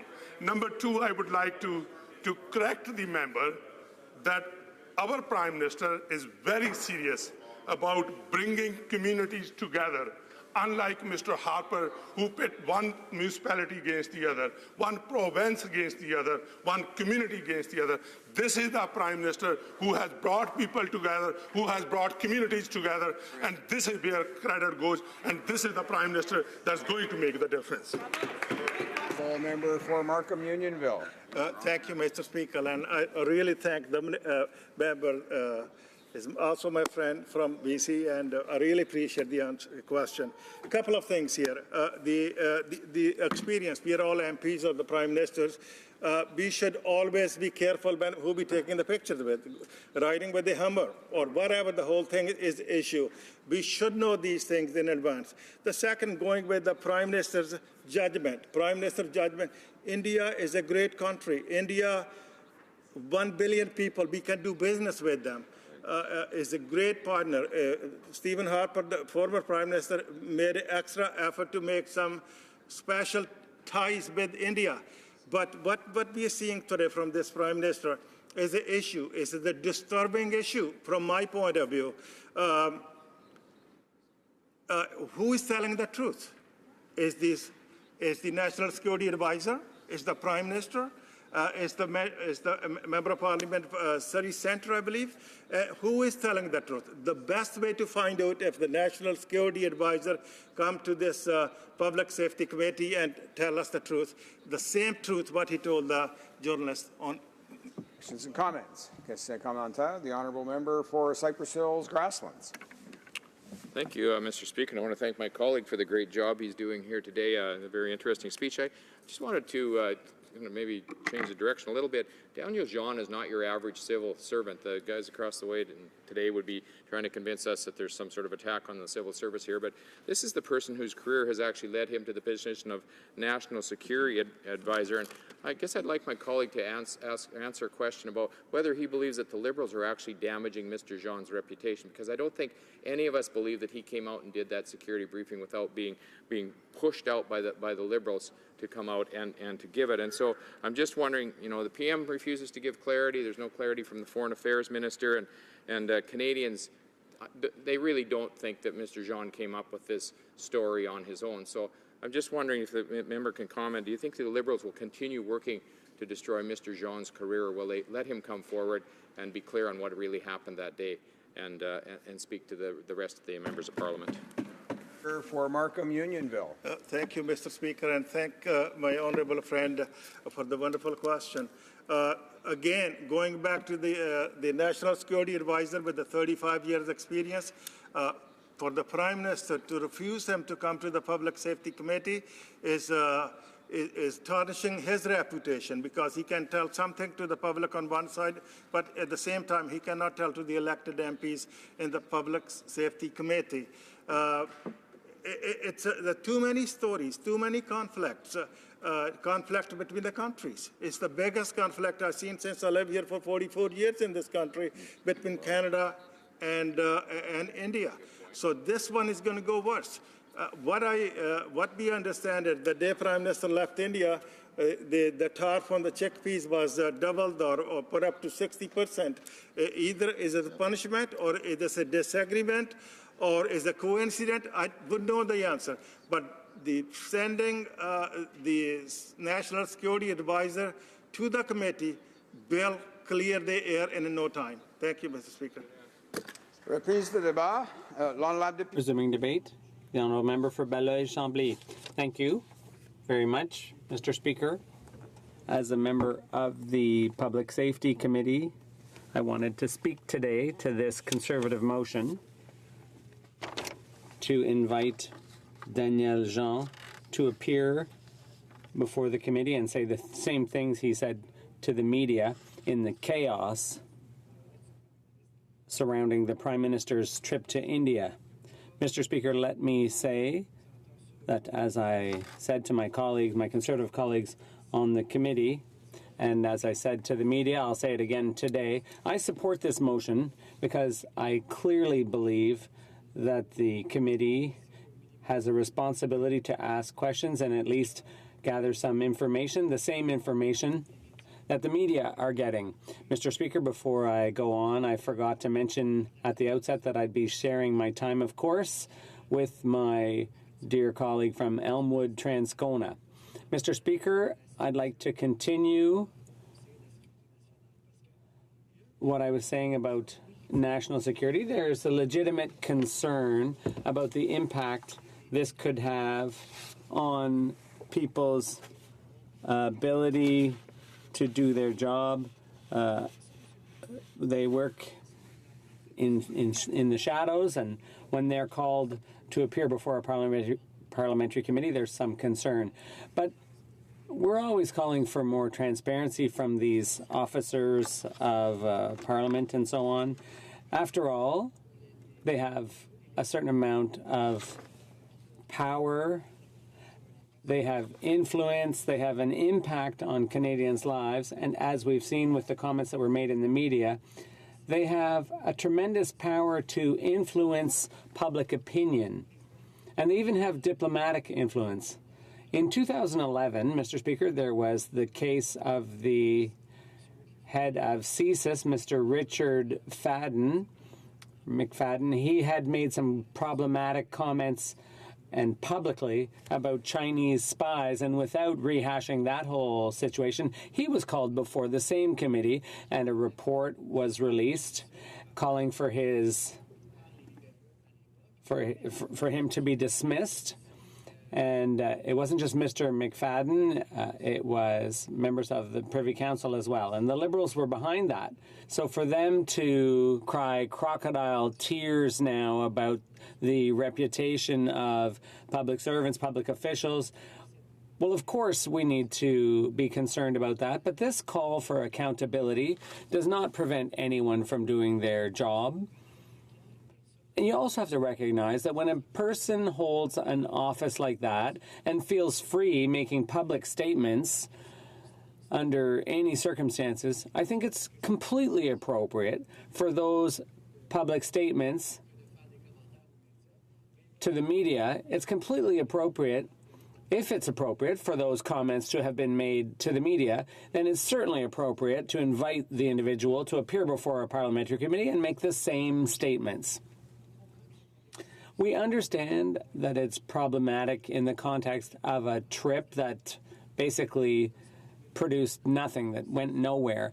One of the problems is that we're talking about an 8-day trip here, which is quite a long trip for a prime minister. It's quite a long time to be away when you're prime minister, because you're obviously not dealing with other matters.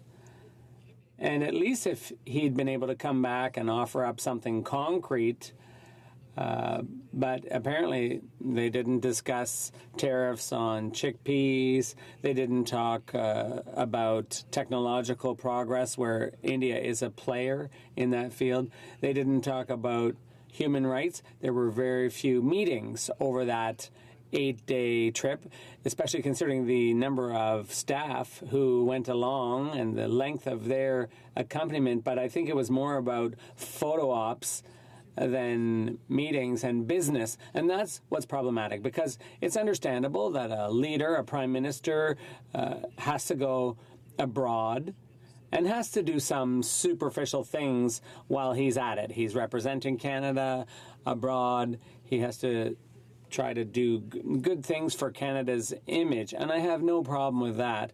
But once the photos have been taken and they've had their little family moments, I think you have to get down to business after that. And the results of this trip really leave something to be desired. I think the Prime Minister was imagining things a bit when he talked about $1 billion worth of investments in Canada. It's actually $250 million. So that's quite a gross exaggeration of the importance of the investment that's actually occurring. And I think this is my first time in 7 years as a member that I've heard so much talk about a Prime Minister's trip, and it shows how much that really caught the attention of Canadians. We're talking about one of the largest economies in the world, India. There are so many economic issues, geopolitical issues at stake, human rights and so on. So many substantive things that should have been discussed on that trip. So coming back to the Public Safety Committee, one of the options that was raised by the Minister of Public Safety when he had his scrum, which is now so well known, that occurred right after his appearance before committee, he mentioned the new committee of parliamentarians that could take a look at this. And there's a lot of things I find problematic about that suggestion. That committee, which has just been struck, and which is trying to find its feet, trying to decide what its terms of reference are going to be, because, of course, they have terms of reference, but that hasn't really been fleshed out yet. So it's really a bit premature to start pitching things that started out in the headlines, to start pitching those things at the committee, which is just in its infancy and already has a lot of stuff to deal with. So whenever there's a file that hits the news, the minister always says, no, the Parliament, this new committee can deal with it. And that's problematic for a number of reasons. First of all, we have to avoid having this committee tainted by partisanship. And whenever there's a partisan issue, it shouldn't necessarily be referred to that committee. And when things are raised in the theater of question period, we're not going to get the kind of in-depth study, the kind of reports that we need. For example, the report that Justice O'Connor did on the Cotter file and so on. There's lots of things that won't be appropriate to refer to that committee. Perhaps not always, but at least in this case. Secondly, there's the fact that the government, the minister, government through the minister, when they tried to dodge a hot potato, when you look at sort of what the CSIS was doing around discrimination, homophobia, sexual harassment, Islamophobia in the workplace, when those problems at CSIS were raised with the minister, I asked questions and the minister said, I can't comment, it's before the courts. And to dodge accountability, he also said, don't worry about it, the parliamentarian committee will look at this. You can't constantly avoid questions by saying that that committee will deal with everything, as important as it is. The Public Safety Committee has its own terms of reference, and it's appropriate for certain things to be dealt with by that committee instead. So we're talking here about a meeting of an hour or two where a person would be questioned about things that he's already said publicly. That's the place for that discussion to occur, and I think Canadians are interested in that. When you make that kind of statement to the media, I'm not making any judgment about the truthfulness or the validity of the comments, but they're important comments, and I think we have a responsibility as members to deal with that, deal with those comments. One of my colleagues opposite said earlier, well, members voted to adjourn this issue in order to protect the fact that public safety issues must remain confidential. Well, let's just hear from Mr. Jean in committee. And if we realize that there are some sensitive issues, some delicate issues being raised, well, then the committee could decide to go in camera. But you don't have to close the door on the very possibility of his appearing before the committee. That decision doesn't have to be made in advance. So I think that we've come full circle now, and I think we need to have this committee deal with these problematic statements, and I think our committee is the right committee to deal with it. Thank you, Mr. Speaker. Questions and comments? For Kingston and the Islands. Thank you very much, Mr. Speaker. I've been listening to the comments that have been coming from both the NDP and the Conservatives this afternoon, and in both occasions they've spoken very highly of the committee and its ability to do its work and its ability to make sure that it does the proper research and investigation and deal with these. And they seem to have a lot of time and give a lot of credibility to the committee. So if that's the case, Mr. Speaker, then why, when the committee had a motion before them to invite this federal servant to come before them, and the committee voted it down, why don't they have the same amount of great respect for the committee that made that decision? Honourable Member, the Honourable Member for Belleuil-Chambly. Courage to vote it down. They adjourned debate because they didn't even want to talk about it. And it was the Liberal majority on the committee that voted it down. So I think we know where that comes from, because at least when the Conservatives were in power, they had the decency of empowering the parliamentary secretaries and say, no, the PMO is going to run what happens at committee. Instead, it happens through a little more subtle ways, but at the end of the day, it's all the same thing, whether it's a punch in the face or a knife in the back. In this case, it's just a knife in the back and not wanting to go ahead with what's going on. And Mr. Speaker, here's the problem. At the end of the day, I have the utmost faith in the public service. So this notion that we don't is ludicrous.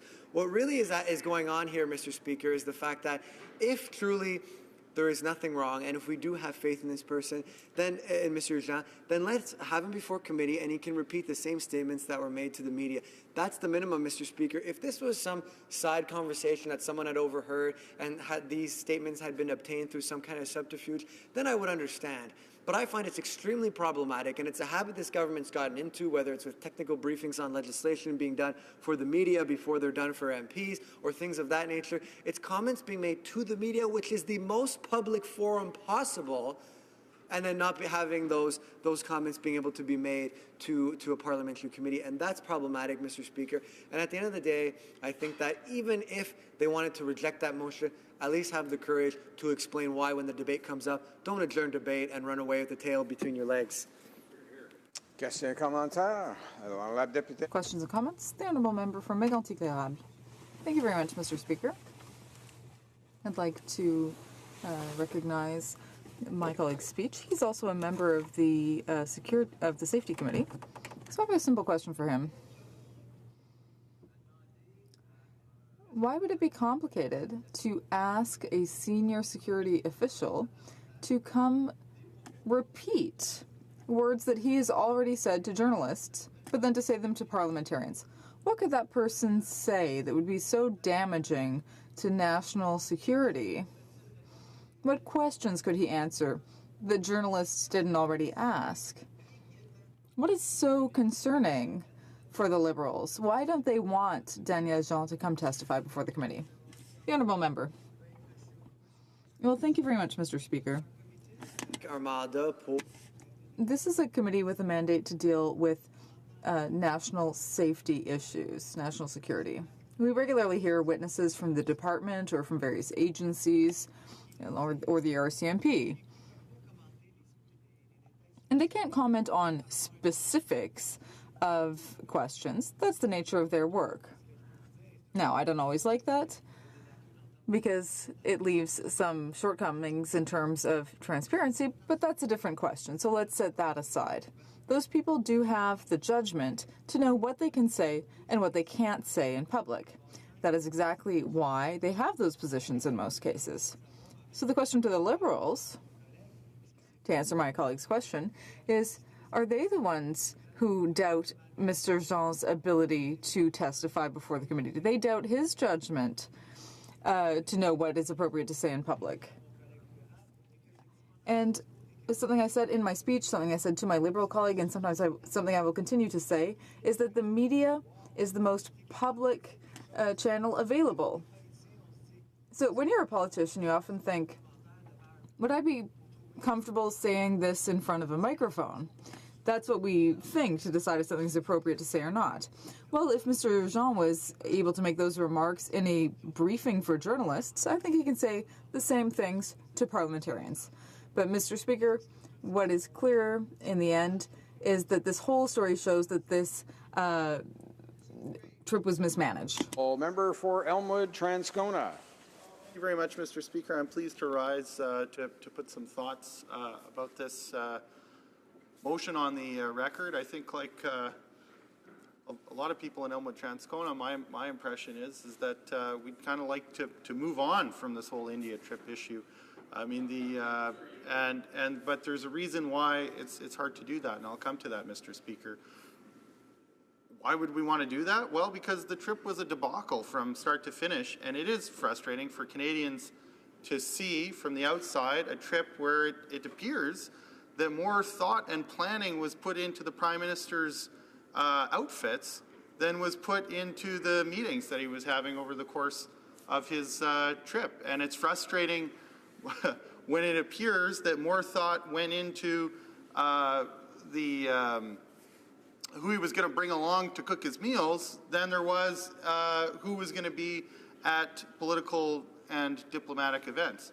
And so that's the impression I think a lot of Canadians have of the trip, and from what I can tell, it's a pretty fair impression. Yep. And so it's a frustrating thing, and it'd be nice to say that something came of the trip, but when you look for results having to do with the trip, I mean, the one concrete result that is going to have a direct impact on Canadians is actually the fact that the India's tariff on Canadian chickpeas went up to 60% within a matter of days of the Prime Minister leaving the country. Now, I can understand that Liberals may feel that this is a coincidence because they obviously don't put a lot of thought in planning into their relationship with foreign governments, or the India trip wouldn't have happened in the way that it did. But I would like to tell them that most governments actually do think about their actions and the consequences of those actions and the timing of their actions and the import and the meaning that that will have for other countries in the world. And so it's hard to believe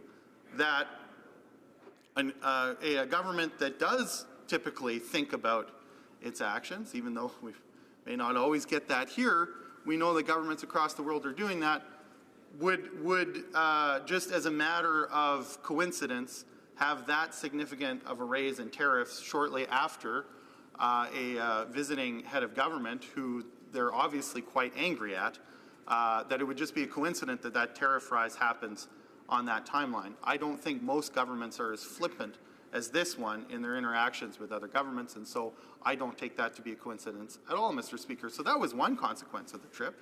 Then we were told that we were supposed to be really happy about the trip because it was great for trade, but of course the trip itself had a $500 million trade deficit. They talked about $750 million worth of investment being drummed up. I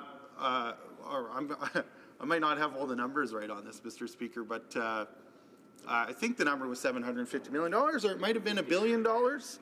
And it was so it was $1 billion. Thank you to my colleagues for helping a guy out. It was $1 billion, $250 million of which was investment from India to Canada, $750 million of which was Canada to India. Now that seems like an unlikely outcome for a successful trade mission from Canada to India. I could understand if the Indian government planned a trade mission to Canada and came home with those numbers, that their citizens might be pretty pleased and feel that their government did a good job, but that's not the case. It's the opposite, Mr. Speaker. So a $500 million trade deficit on the trip itself and a significant raise in the tariffs for Canadian chickpeas appears to have been the outcome. So that's why Canadians are frustrated with the trip. I think it's why most of us would like to, certainly the Liberals would, like to put it behind us and forget about it, except that another negative outcome of the trip was that it needlessly had a really negative impact on the relationship between the two governments because of a lack of vetting, and we're trying to figure out where exactly that misstep occurred. A person convicted of political violence in India was invited to an event with the Prime Minister. So that goes beyond embarrassment. It's an international incident. And then compounding that was the fact that instead of owning up to a mistake within the either the Liberal Party or the Government of Canada, or it's still not exactly clear where the error occurred or who was really in charge of the trip, whether the trip was for political purposes or official government business. I mean, this is part of the problem that we don't know.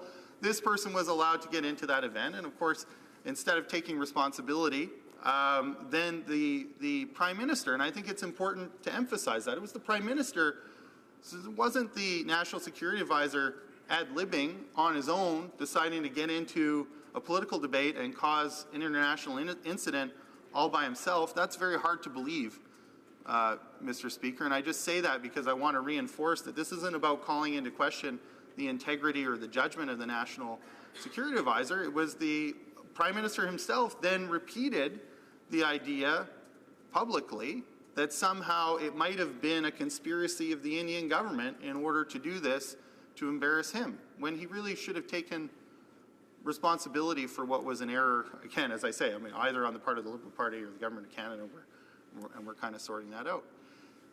And so it's that in particular, it's not just that it was a kind of fluffy, extended photo op instead of a real government business trip. It's not that it actually ended up having negative trade consequences for Canada instead of positive trade consequences.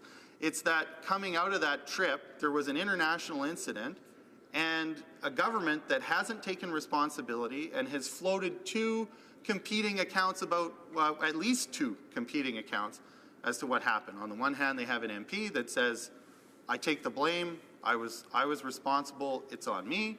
On the other hand, they've got a prime minister saying, well, actually, it might have been a conspiracy of the Indian government. And the way that he chose to spread that theory was by sending his national security advisor into a media briefing and pushing that story out through that media briefing. So I think in order to really move on from this trip, people need to know what happened and how and who was responsible. And an important part of that story is understanding better what happened at that press interaction between the National Security Advisor and the media. And so what this motion asks is simply to get that National Security Advisor in front of the Public Safety Committee so that conversation can happen and parliamentarians can get a better sense of what exactly was said and reported and discussed at that meeting, and have the opportunity for cross-examination as well and asking some questions in case the account in itself isn't exactly clear and there's some extant questions, which is also appropriate, Mr. Speaker, so that we can get a sense of what really happened and then put this whole sordid affair behind us. But unfortunately, the Liberal government refuses to enable that final step, to be able to get to the bottom of what happened, to have some measure of accountability for what ultimately was a very poor judgment on the part of the Prime Minister, I think, to go out and promote that theory without any real evidence and without even really standing by it. I mean, if you're going to make that kind of allegation about another government, you have to be really sure of yourself, and you better also be darn sure what the point of doing it is and what it is you're trying to achieve. And in this sense, the whole thing kind of ties back to the original problem with the trip, is that the point and purpose never was really clear, actually, Mr. Speaker. And I submit to you that that lack of clarity might have played a part in why the Prime Minister shot his mouth off about a conspiracy in the Indian government instead of being precise about what he wanted to communicate and how. And it has all the dressings of poorly managed, I would say, but political crisis management. Oh no, we made a terrible mistake. We don't want to take responsibility for it. We don't want to own up to it. So what are we going to say in order to try and divert opinion? But I think this is where you get signs of Prime Minister who just, in a lot of ways, just doesn't have the experience and the tact, frankly, to conduct himself appropriately on the international stage. Because throwing another government under the bus without being willing to back it up, I think is something that's problematic. There are times when the Canadian government may well take on another government, but I don't think that was the point of the trip. I don't think that's what he was trying to do, and I don't think he's substantiated those claims and doesn't seem to care to substantiate those claims. So it's just a real mixed bag, and I think, as I say, people would like to move on, but I do think we need some answers before we're able to do that, because we're in the awkward position of having our governing party, our Prime Minister and his members of his caucus providing contradictory accounts of what happened. So let's get one story and get it straight and then move on from this, Mr. Speaker. Questions and comments. The Honourable Parliamentary Secretary to the Minister of Justice. Well, there was one thing that my honourable colleague said that I agree with, and that is that he doesn't have his numbers right. And so in the interests of trying to assist my honourable colleague, I will clarify that from this recent bilateral trip to India, the Prime Minister and our members of caucus were able to secure two-way trade in the amount of $750 million. That's something that we can be proud about. We were able to secure 6,000 jobs on Canadian soil. That's something that I think that we should all be proud of. And with regards to the chickpeas tariff, as my honourable colleague knows, 95% of the chickpeas which are grown on Canadian soil will be exempt from that tariff. And if my honourable colleague's party had a credible record on free trade, having never supported any real free trade deal of substance, they would know that. And he'd also know that the Prime Minister and this government is working very hard to secure an exemption from the steel tariff. with our friends to the south of the border. He would know that as well. So if he wants to move on, he should get his numbers right, and hopefully I've been able to do that. Will he agree? Honourable member for Elmwood Transcona. Well, I think the operative word there, Mr. Speaker, was two-way trade. And of course, I am right, even if I didn't have the specific number right, that overall, that two-way trade, most of it is going in the other direction. And that's the issue, Mr. Speaker. So, and now, I mean, then on a separate issue, I mean, if you want to define a real substantive trade agreement as any agreement that the NDP didn't support, well, then of course it's definitionally true that we haven't supported any substantive trade agreement, but we have actually supported trade agreements in this place, Mr. Speaker. So we can play with definitions, but I don't think that always helps get at the truth. Questions and comments? The honourable member for, I'm going to say Bow River, but it's not. Is it Bow River? Did I have that right? Foothills, I'm sorry, yes. Right honourable member for Foothills. Right next door. It's fine. Never. I can't believe that. Thank you very much, Mr. Speaker, and I want to thank my colleague for his speech, but I would just like to ask him whether he agrees with free trade or not. I know in his province of Manitoba, pulses and these types of products are very important with the farmers of Manitoba. But I would like to ask you, in case I'm wrong, and I want to make sure my numbers are correct, the tariffs on lentils and pulses went to 30% and 50%. The chickpea tariff went from 40 to 60%.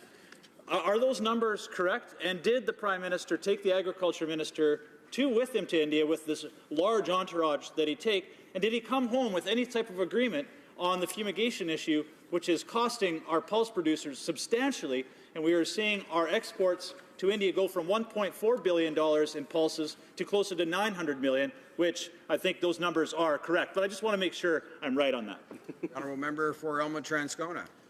Well, I think maybe before we get to any particular numbers, it's important just to speak a little bit, because there seems to be some confusion among my colleagues from other parties about the NDP position on free trade, which is surprising because we've been quite consistent for a long time on free trade. Opposition to particular free trade deals is not the same as being opposed to trade. And the NDP has always understood the important role that trade plays in the Canadian economy. It's something that we support. But there's a difference between that and supporting the particular deals and the particular provisions in them which we do oppose.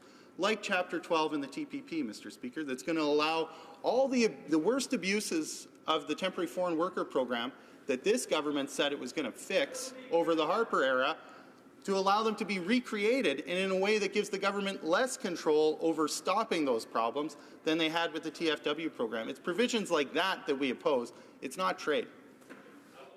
Questions and comments? The honourable member for Saanich Gulf Islands. Thank you, Mr. Speaker. And I had originally intended to ask the member for Elmwood Transcona about what would be satisfactory for moving on the issue of the invitation to Mr. Atwell to the Canadian delegation. But I parenthetically do want to note that the NDP has, unfortunately, I wish the case was that you've been consistent, that party had been consistent, Mr. Speaker, because I like to have allies in the fight against investor-state resolutions that put foreign corporations in a superior position to domestic corporations.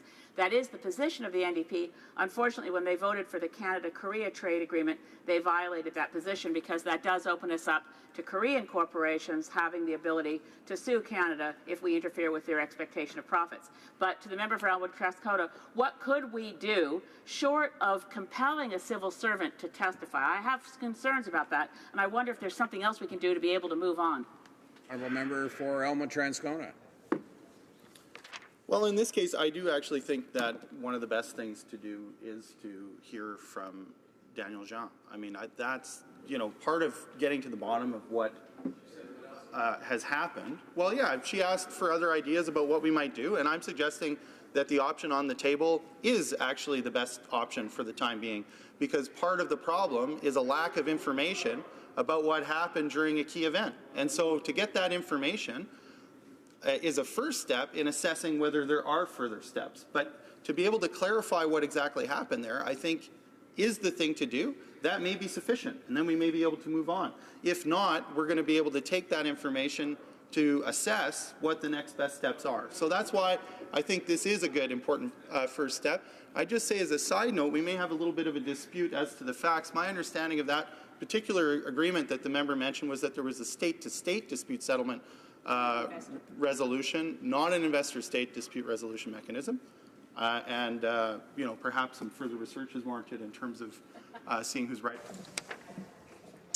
It's my duty to, my duty pursuant to Standing Order 38 to inform the House that the question to be raised tonight at the time of adjournment is as follows. The Honourable Member for Abitibi-Témiscamingue in respect to veterans. Resuming debate. Reprise de débat. The Honourable Member for Barrie-Innisfil. Thank you, Mr. Speaker.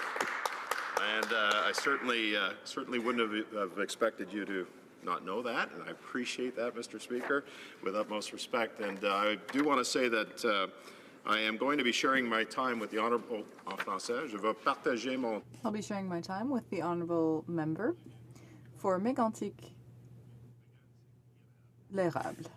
Mr. Speaker, thank you very much. Mr. Speaker, we've been here all day talking about this motion, and somehow it has morphed into different areas of trade, talking about what the government side seems to think is the success of this trip from a trade standpoint.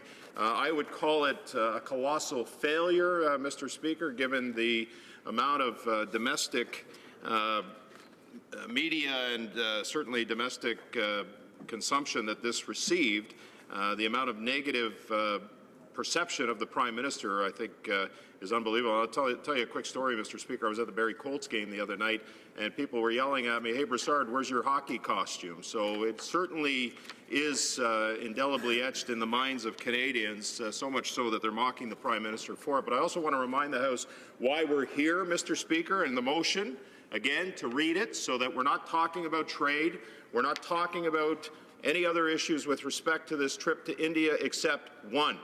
And the motion reads that given the Prime Minister has supported a claim that the invitation issued to convicted attempted murderer was the work of a foreign government attempting to interfere in Canadian foreign relations, while others in the government, including the Minister of Foreign Affairs, claimed that the invitation was an honest mistake on the part of the Canadian government, the House call upon the Prime Minister to instruct his National Security Advisor, Daniel Jean, to appear before the Standing Committee on Public Safety and National Security to provide the committee the same briefing he gave to journalists on February 23, 2018, and that briefing take place in public no later than March 30, 2018.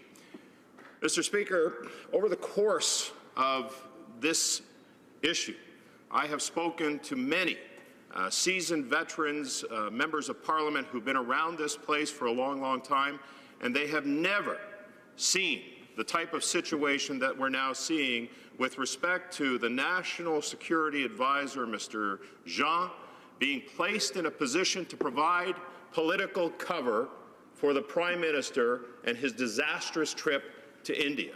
Let's call this what it is. On that fateful Sunday night, the Prime Minister's office decided that they were going to throw the nonpartisan National Security Officer out in front of the media to provide a briefing that somehow rogue elements of the Indian government had something to play in this disastrous trip. Can you imagine the contempt, Mr. Speaker, of putting a nonpartisan National Security Officer in front of the media to float this conspiracy theory? And we later found out that the Indian government has denied this, but it was all done to provide cover for this disastrous trip. This was a situation that was conceived by the Prime Minister's office, and I can only imagine who might have come up with this. I'm thinking Gerald Butts, because he seems to be at the bottom of all of these types of situations. And of course, Katie Telford as well, to try to come up and find a solution to this political disaster that they had ongoing in this country. And so they threw Mr. Jean out there, effectively throwing him under the bus, like we've seen with other ministers, Mr. Speaker, that the Prime Minister's office has thrown ministers under the bus, all to protect the Prime Minister's image. That's what this is all about. And so you get this national security advisor floating this conspiracy idea out there in front of the media. And we're asking that based on the confusion, based on the fact that there's contradictory stories going on, the member from Surrey Centre has taken responsibility. We've heard the Minister of Foreign Affairs talk about the fact that this was an honest mistake. We've had the Prime Minister stand up in this House and says that if our nonpartisan officials say it to be true, then we are to believe them. So we want to get to the bottom of this, Mr. Speaker. That's all we're asking. And earlier today, the Committee on Public Safety asked again that Mr. Jean come before the committee to explain his version of events, just like he did to the media on that late Sunday night to cover up the Prime Minister's disastrous trip, or an attempt to cover it up. And it's not so much to ask. We've heard earlier today that there are ministers of the Crown, there are senior bureaucrats that come to committee all the time. And yet, the Liberals are sitting there, and the Prime Minister is sitting there, and Gerald Butts and Katie Telford are saying that this is an issue of national security. Well, if it was an issue of national security, why did he hold a briefing with the media to float this conspiracy theory? It doesn't make sense. Just as it doesn't make sense, Mr. Speaker, to not have Mr. Jean stand in front of a duly elected, duly constituted parliamentary committee and explain to members of Parliament what this so-called theory is. And who concocted this theory? Was it Gerald Butts? Was it Katie Telford? Was it anybody else in the Prime Minister's office? These, Mr. Speaker, are fair questions, and they're fair questions that need to be asked at committee. And you talk about obstructing parliamentary privilege, you talk about obstructing parliamentary work. That's precisely what they're doing if they decide, the Liberals and this government decide, that they're going to vote this motion down. They're obstructing the work of Parliament. And therefore, Mr. Speaker, I would suggest to you that they're obstructing the work of Canadians in this House. This has nothing to do with trade. This has nothing to do with that disastrous trip. This has everything to do with us getting to the bottom line of what the contradictory versions that are coming out of all of these members and all of these players that were involved in this so-called Indian government conspiracy. And what it's done, Mr. Speaker, quite frankly, is it's really deteriorated the relationship that we have with India. And if you want any evidence of that, clearly the Indian government having to issue this statement that this was preposterous, it was ridiculous, this theory that was being floated out by the Prime Minister's office through a nonpartisan national security advisor, they said it was ridiculous. And so we need and we want to get to the bottom of that. And the other thing too, Mr. Speaker, is that Mr. Atwal is a player in this as well. So we actually have 4 versions of this event. And when the Prime Minister was asked about this, and he was asked by the opposition leader, he said the briefing to the minister on Jaspal Atwal's affair included the theory, which was advanced by the national security official, that India was somehow complicit in organizing this invitation. Well, Mr. Atwal said that he did it on his own.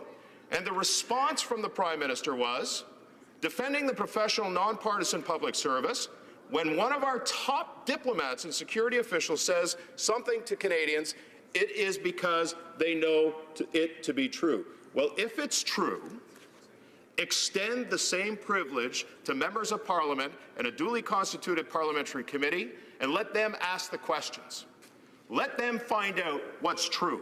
Let them find out how this clandestine meeting with the press happened. Let them find out what information was given to the press, and let them find out why that information is not being given to parliamentarians. That's all this motion is asking for. And the Liberals are willing to sit here, Mr. Speaker, for the next 30 hours for votes. And all we're asking is for 1 hour for Mr. Daniel Jean to come to committee and answer the questions. Think of the trade-off. Think of how ridiculous that is. 30 hours for the sake of 1 hour at committee. My final comment to you, Mr. Speaker, is what is the Prime Minister, what is the Prime Minister's office, what are Gerald Butts, what are Katie Telford, and anyone else that was involved in this concocted, preposterous story trying to cover up? And what are they not telling Canadians? Thank you, Mr. Speaker. Questions and comments. The honourable member for Surrey Newton. Thank you, Mr. Speaker. I would like to thank the member from Barrie Innswell, and also would like to correct him when this member has said that when it comes to trade, this trip was a failure. In fact, Mr. Speaker, this is a very successful trip where $1 billion of investment between Canadian and Indian companies can come in, and 5,800 middle-class jobs, good-paying jobs, are going to be created. This is the success story. This is what we should be talking about. We should be all concerned about Canadians and the middle-class families, and this trip has brought that forward. Barrie Innisfil.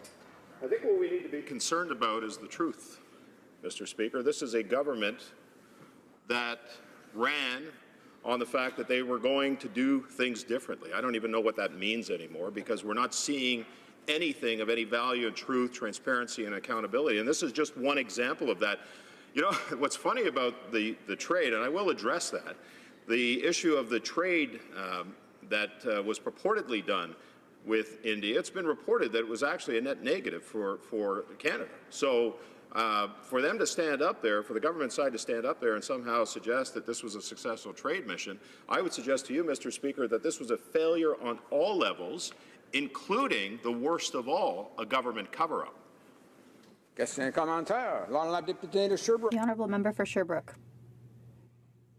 Thank you, Mr. Speaker. I'd like to thank my colleague for his speech. He often says he's looking for the truth. He may feel the government is hiding things from Canadians because there are two versions that conflict. But what may not have been addressed yet is the possibility that those two versions don't conflict. That the member for Surrey may know whether the two versions are true. Has my colleague reflected on that possibility, that the government isn't shedding light on the situation because it does have something to hide? Something that could be more serious than what we think. The honourable member for Barrie Innisfil. Thank you, Mr. Speaker. I want to thank the honourable colleague for his question. There are actually four versions of this story that we're trying to get to the bottom of. The first version, obviously, is the Prime Minister's version, through using a non-political national security advisor to suggest that there was an Indian conspiracy. The Surrey Centre version, where he takes responsibility, and I give him credit for that. The foreign minister's version, that this was an honest mistake, and Mr. Atwell's version, that he actually invited himself. So I think the more egregious part of this is that there was, in fact, this conspiracy theory floated by the Prime Minister's office. What we're asking to get to is the bottom of it. We want to know why Mr. Jean decided that he was going to go out in front of the media on a Sunday, late Sunday night, and tell this story, and not tell this story to parliamentarians. And we also want to know who put him up to it. And I think we can speculate who did that, Mr. Speaker. Questions and comments. Question commentaire. The honourable member for Vancouver East. Thank you very much, Mr. Speaker, and I thank the member for his comments. And I guess really at the heart of all of this, because there's so much conflicting information that surfaced to the point where there really was an international incident as a result of it, I think that we as parliamentarians have the right to know, and I think Canadians equally important, have the right to know. So is that not the intent behind this motion that we're debating today? The purpose of having officials who have perhaps some knowledge about the situation appear before the committee so that we can actually get at the truth. Because once we do, it could be that all of the things that the government is saying is valid. It may well just be exactly that. And then we can once and for all put this to bed instead of relying on potentially what we suspect is spin from the government. The honourable member for Barrie Innisfil. Thank you, Mr. Speaker. And that is a terrific point by my honourable colleague. And effectively what the government is trying to do is obstruct from a parliamentary committee the ability of our National Security Advisor to come and explain the same version of events that he did on that Sunday night to the members of the media. That's all we're asking for. And I think it's not too much to ask to get down to the truth. There are, as we say, conflicting versions of this story, but there's one version that doesn't make sense. And it doesn't make sense because it did cause a large international incident with one of our closest allies in India. So all we're asking for is getting down to the bottom of this, and I think as parliamentarians we have that privilege. We don't have the privilege, or we are seemingly seeing a government that is clear in intent on obstruction. 30 hours of votes are about to come up at a minimum. All we're asking for is 1 hour for our National Security Advisor to come and speak to committee. They're willing to sacrifice 30 hours. What are they hiding? What are they covering up? Let Mr. Jean come to committee and answer the rightful questions that parliamentarians can ask. Thank you. Resuming debate, the honourable member for Mégantic-L'Érable. Thank you very much, Mr. Speaker. It is now my turn to rise to speak to this opposition motion today. An important motion, Mr. Speaker. If you'll allow me, I will begin by reading the motion, and then I will tell you a story, the story of something that should never have happened for Canada. The motion today from my colleague from Charlesbourg-Saint-Charles is the following, that given the Prime Minister has supported a claim that the invitation issued to a convicted attempted murderer was the work of a foreign government attempting to interfere in Canadian foreign relations, while others in the government, including the Minister of Foreign Affairs, claimed that the invitation was an honest mistake on the part of the Canadian government, the House call upon the Prime Minister to instruct his National Security Advisor, Daniel Jean, to appear before the Standing Committee on Public Safety and National Security to provide the committee the same briefing he gave to journalists on February 23, 2018, and that the briefing take place in public and no later than March 30, 2018. End of the motion, Mr. Speaker. It's a simple motion. It simply calls on the National Security Advisor to appear before MPs, the people's representatives, at a committee whose mandate is to study major issues for Canadians in certain areas. This time, we'd like to have information on national security and the story I'll be telling you about, Mr. Speaker. It's a simple one. It's a Prime Minister who'd been living on a cloud for a few years, who traveled around the world taking selfies with people big and small.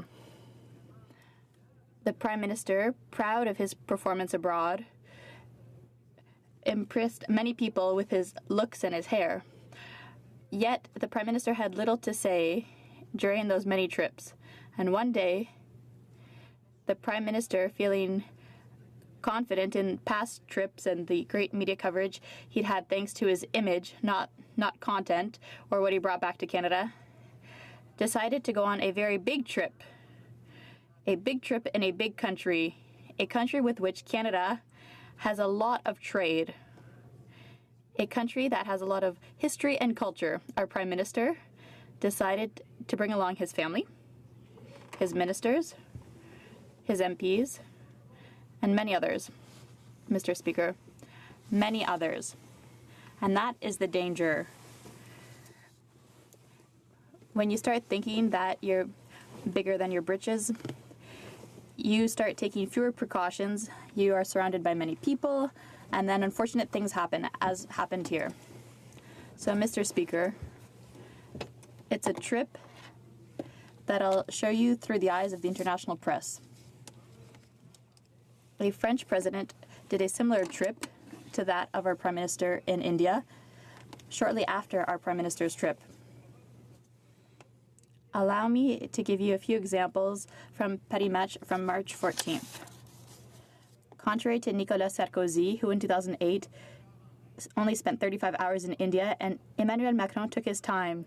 Over 3 days, the French president made statements of friendship towards India. Mr. Speaker, Sarkozy, 35 hours. President Macron took his time, 3 days. Prime Minister Trudeau, well, the Prime Minister, Mr. Speaker. I apologize for having named him. The Prime Minister spent 8 days. 8 days, Mr. Speaker. That's a bit of an exaggeration. If there had been good results, if Canadians had benefited, we would have understood, we would have been pleased. But unfortunately, Mr. Speaker, there weren't really any benefits for our economy, no benefits for our agriculture. So the trip was called a fiasco by many. But that's not all, Mr. Speaker. During that trip, it's important to highlight it. And I'll give you an example from another newspaper, Le Parisien. On an official trip to India, the President of the French Republic does not intend to copy the Canadian Prime Minister's attire.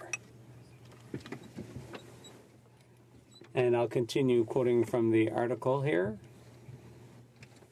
It's not unusual for foreign leaders to be taken a close look at when they're traveling abroad, but the Canadian Prime Minister's trip featured many folkloric outfits and became a bit of a laughingstock, and many felt that it was phony the way that our Prime Minister was dressed. That's great for our reputation, isn't it, Mr. Speaker? What the French press said, rather, was that President Macron's trip was a success and the Canadian Prime Minister's was a fiasco. That's what people take from this. And what's the connection between the way the Prime Minister was dressed and his trip and the 8 days, his lengthy trip, and the number of ministers and MPs and just staff and people that accompanied the Prime Minister? Well, quite simply, this big trip involved individuals being brought along who perhaps shouldn't have been. And the Prime Minister felt obliged to change the channel on the international press. He had to find something to distract attention away from the fiasco that trip was. And do you know how he did that? His way of distracting attention was to embarrass a senior national security advisor and to blame him for the presence of a recognized, acknowledged terrorist invited in error, perhaps by a Liberal member of Parliament or by the Liberal government, to attend an event, because that was an easy way out. I'd like to quote from my colleague from Charlesbourg, Haute-Saint-Charles, who said that all countries want to have good relations with other countries, and year after year, our senior diplomatic officials work hard to develop and sign trade deals and develop new markets. That's what you expect from a Prime Minister, Mr. Speaker. That's what you expect from a delegation. And if you need a big delegation to pull it off, then fine. But this was a big delegation that produced no results, and in fact, it was a fiasco. And that forced the Prime Minister to make some decisions, to lead people to believe certain things that may or may not be true. But who knows? We don't know. We can't find out because the Prime Minister is refusing to allow the individual in question, the National Security Advisor, to come and appear before the Public Safety Committee. The Prime Minister, during question period, said something that was unfortunately not corroborated by the government of India. If it had been so, we could understand, but the government of India was quite harsh They said, of Canada regarding 2 invitations issued to Jaspal Atwal by the Canadian High Commissioner for function hosted in honor to the Canadian Prime Minister in India. Let me categorically state that the government of India, including the security agencies, had nothing to do with the presence of Jaspal Atwal at the event hosted by the Canadian High Commissioner in Mumbai, or the invitation issued to him for the Canadian High Commissioner's reception in New Delhi. Any suggestion to the contrary is baseless and unacceptable. Monsieur le Président. Mr. Speaker, how are you supposed to establish good relations with India? This morning I met with representatives of the linen industry in Canada who want access to the Indian market. Unfortunately, a diplomatic incident like this is probably going to ruin our chances of entering into this kind of deal. It's important, Mr. Speaker, for the committee to be able to call and hear from Mr. Jean. And let me quote another statement by the Prime Minister. This is in response to a question of the opposition leader. We have choice between believing the professional and non-partisan members of our public service, particularly on security matters, or believing someone who says the opposite. We will always believe our highly qualified professional public servant. Monsieur le Président, c'est ça qu'on veut faire. Mr. Speaker, that's what we want to do. Let's let Daniel Jean appear before the committee. Let him explain his story, and we'll have all the answers we need to move forward and perhaps put this serious diplomatic incident behind us. And that is why, Mr. Speaker, I'll be voting in favor of my colleague's motion. Questions and comments? Secretary to the Government House Leader. Yes, thank you, Madam Speaker, or Mr. Speaker. You know, in so many ways, the member opposite is wrong in the assertions that he has made. Quite frankly, if we take a look at the difference between the Conservatives and the Liberals, I'll suggest to you that this government, this Prime Minister, understands the true value of India and Canada and just how important that relationship is. $8 billion today. Significant increases over the last couple of years. That's the type of trade and commerce that takes place. This particular trip, hundreds of millions of additional dollars as a direct result of this trip, Mr. Speaker. Thousands of jobs. That's good for Canada's middle class, India's middle class. My question to the member is, why does the member across the way, on the one hand, recognize India, but doesn't see all the value that was a part of that trip? The honourable member for Mégantic-l'Érable. Mr. Speaker, I recognize the importance of a trip to India. We all acknowledge that. The NDP acknowledges that. People watching on TV understand this. Everybody gets it. The problem was that the Prime Minister's trip was not done in the interest of Canadians. It was done because of our Prime Minister's need to please, and that is a shame, and it actually was harmful to our industries and for all of Canada, for every company that deals with India. Our exports of lentils and other pulses have gone down. Why didn't he deal with that situation instead of making matters worse, Mr. Speaker?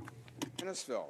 Thank you, Mr. Speaker. And like me, the honourable member was elected in 2015, and I presume, like me, he used to watch Parliament all the time, and he used to watch when the Liberal Party talked about muzzling senior bureaucrats. That used to be their term, muzzling senior bureaucrats. They accused the previous government of doing that. Would the honourable member not agree that, in fact, you can cut the hypocrisy with a Ginsu knife, that they, the Liberal Party, are muzzling senior bureaucrats? The honourable member.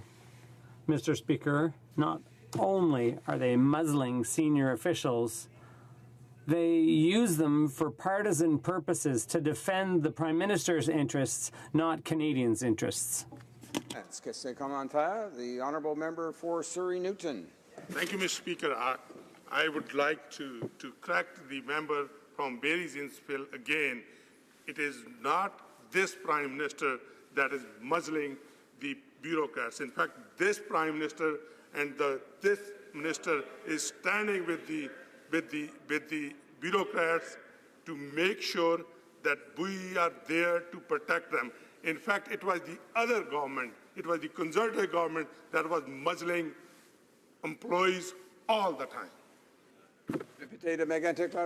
Honourable member, Mr. Speaker, you can say all kinds of things. The fact is, in 2010-11, the Prime Minister's security advisor appeared before the Public Safety Committee.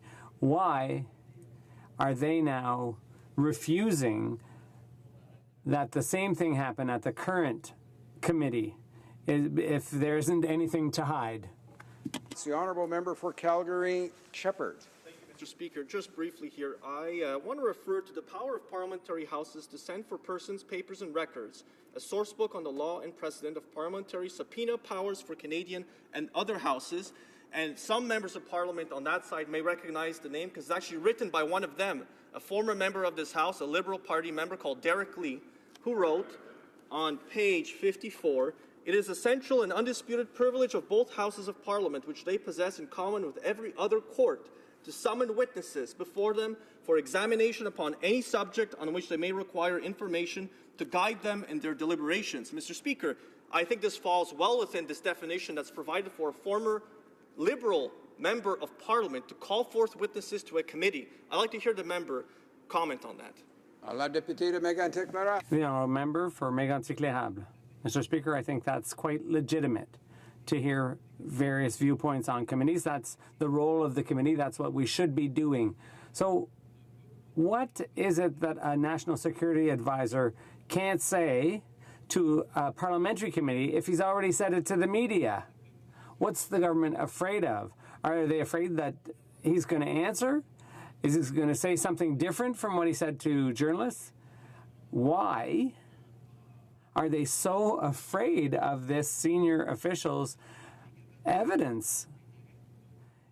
He should be able to decide what is appropriate for the public to hear and not. Parliamentary Secretary to the Minister of Justice. I'll let him know there are only about 3.5 minutes remaining in the time for the business of supply this afternoon, but we'll interrupt him in the usual way when that time comes. The Honourable Parliamentary Secretary to the Minister of Justice. Thank you, Mr.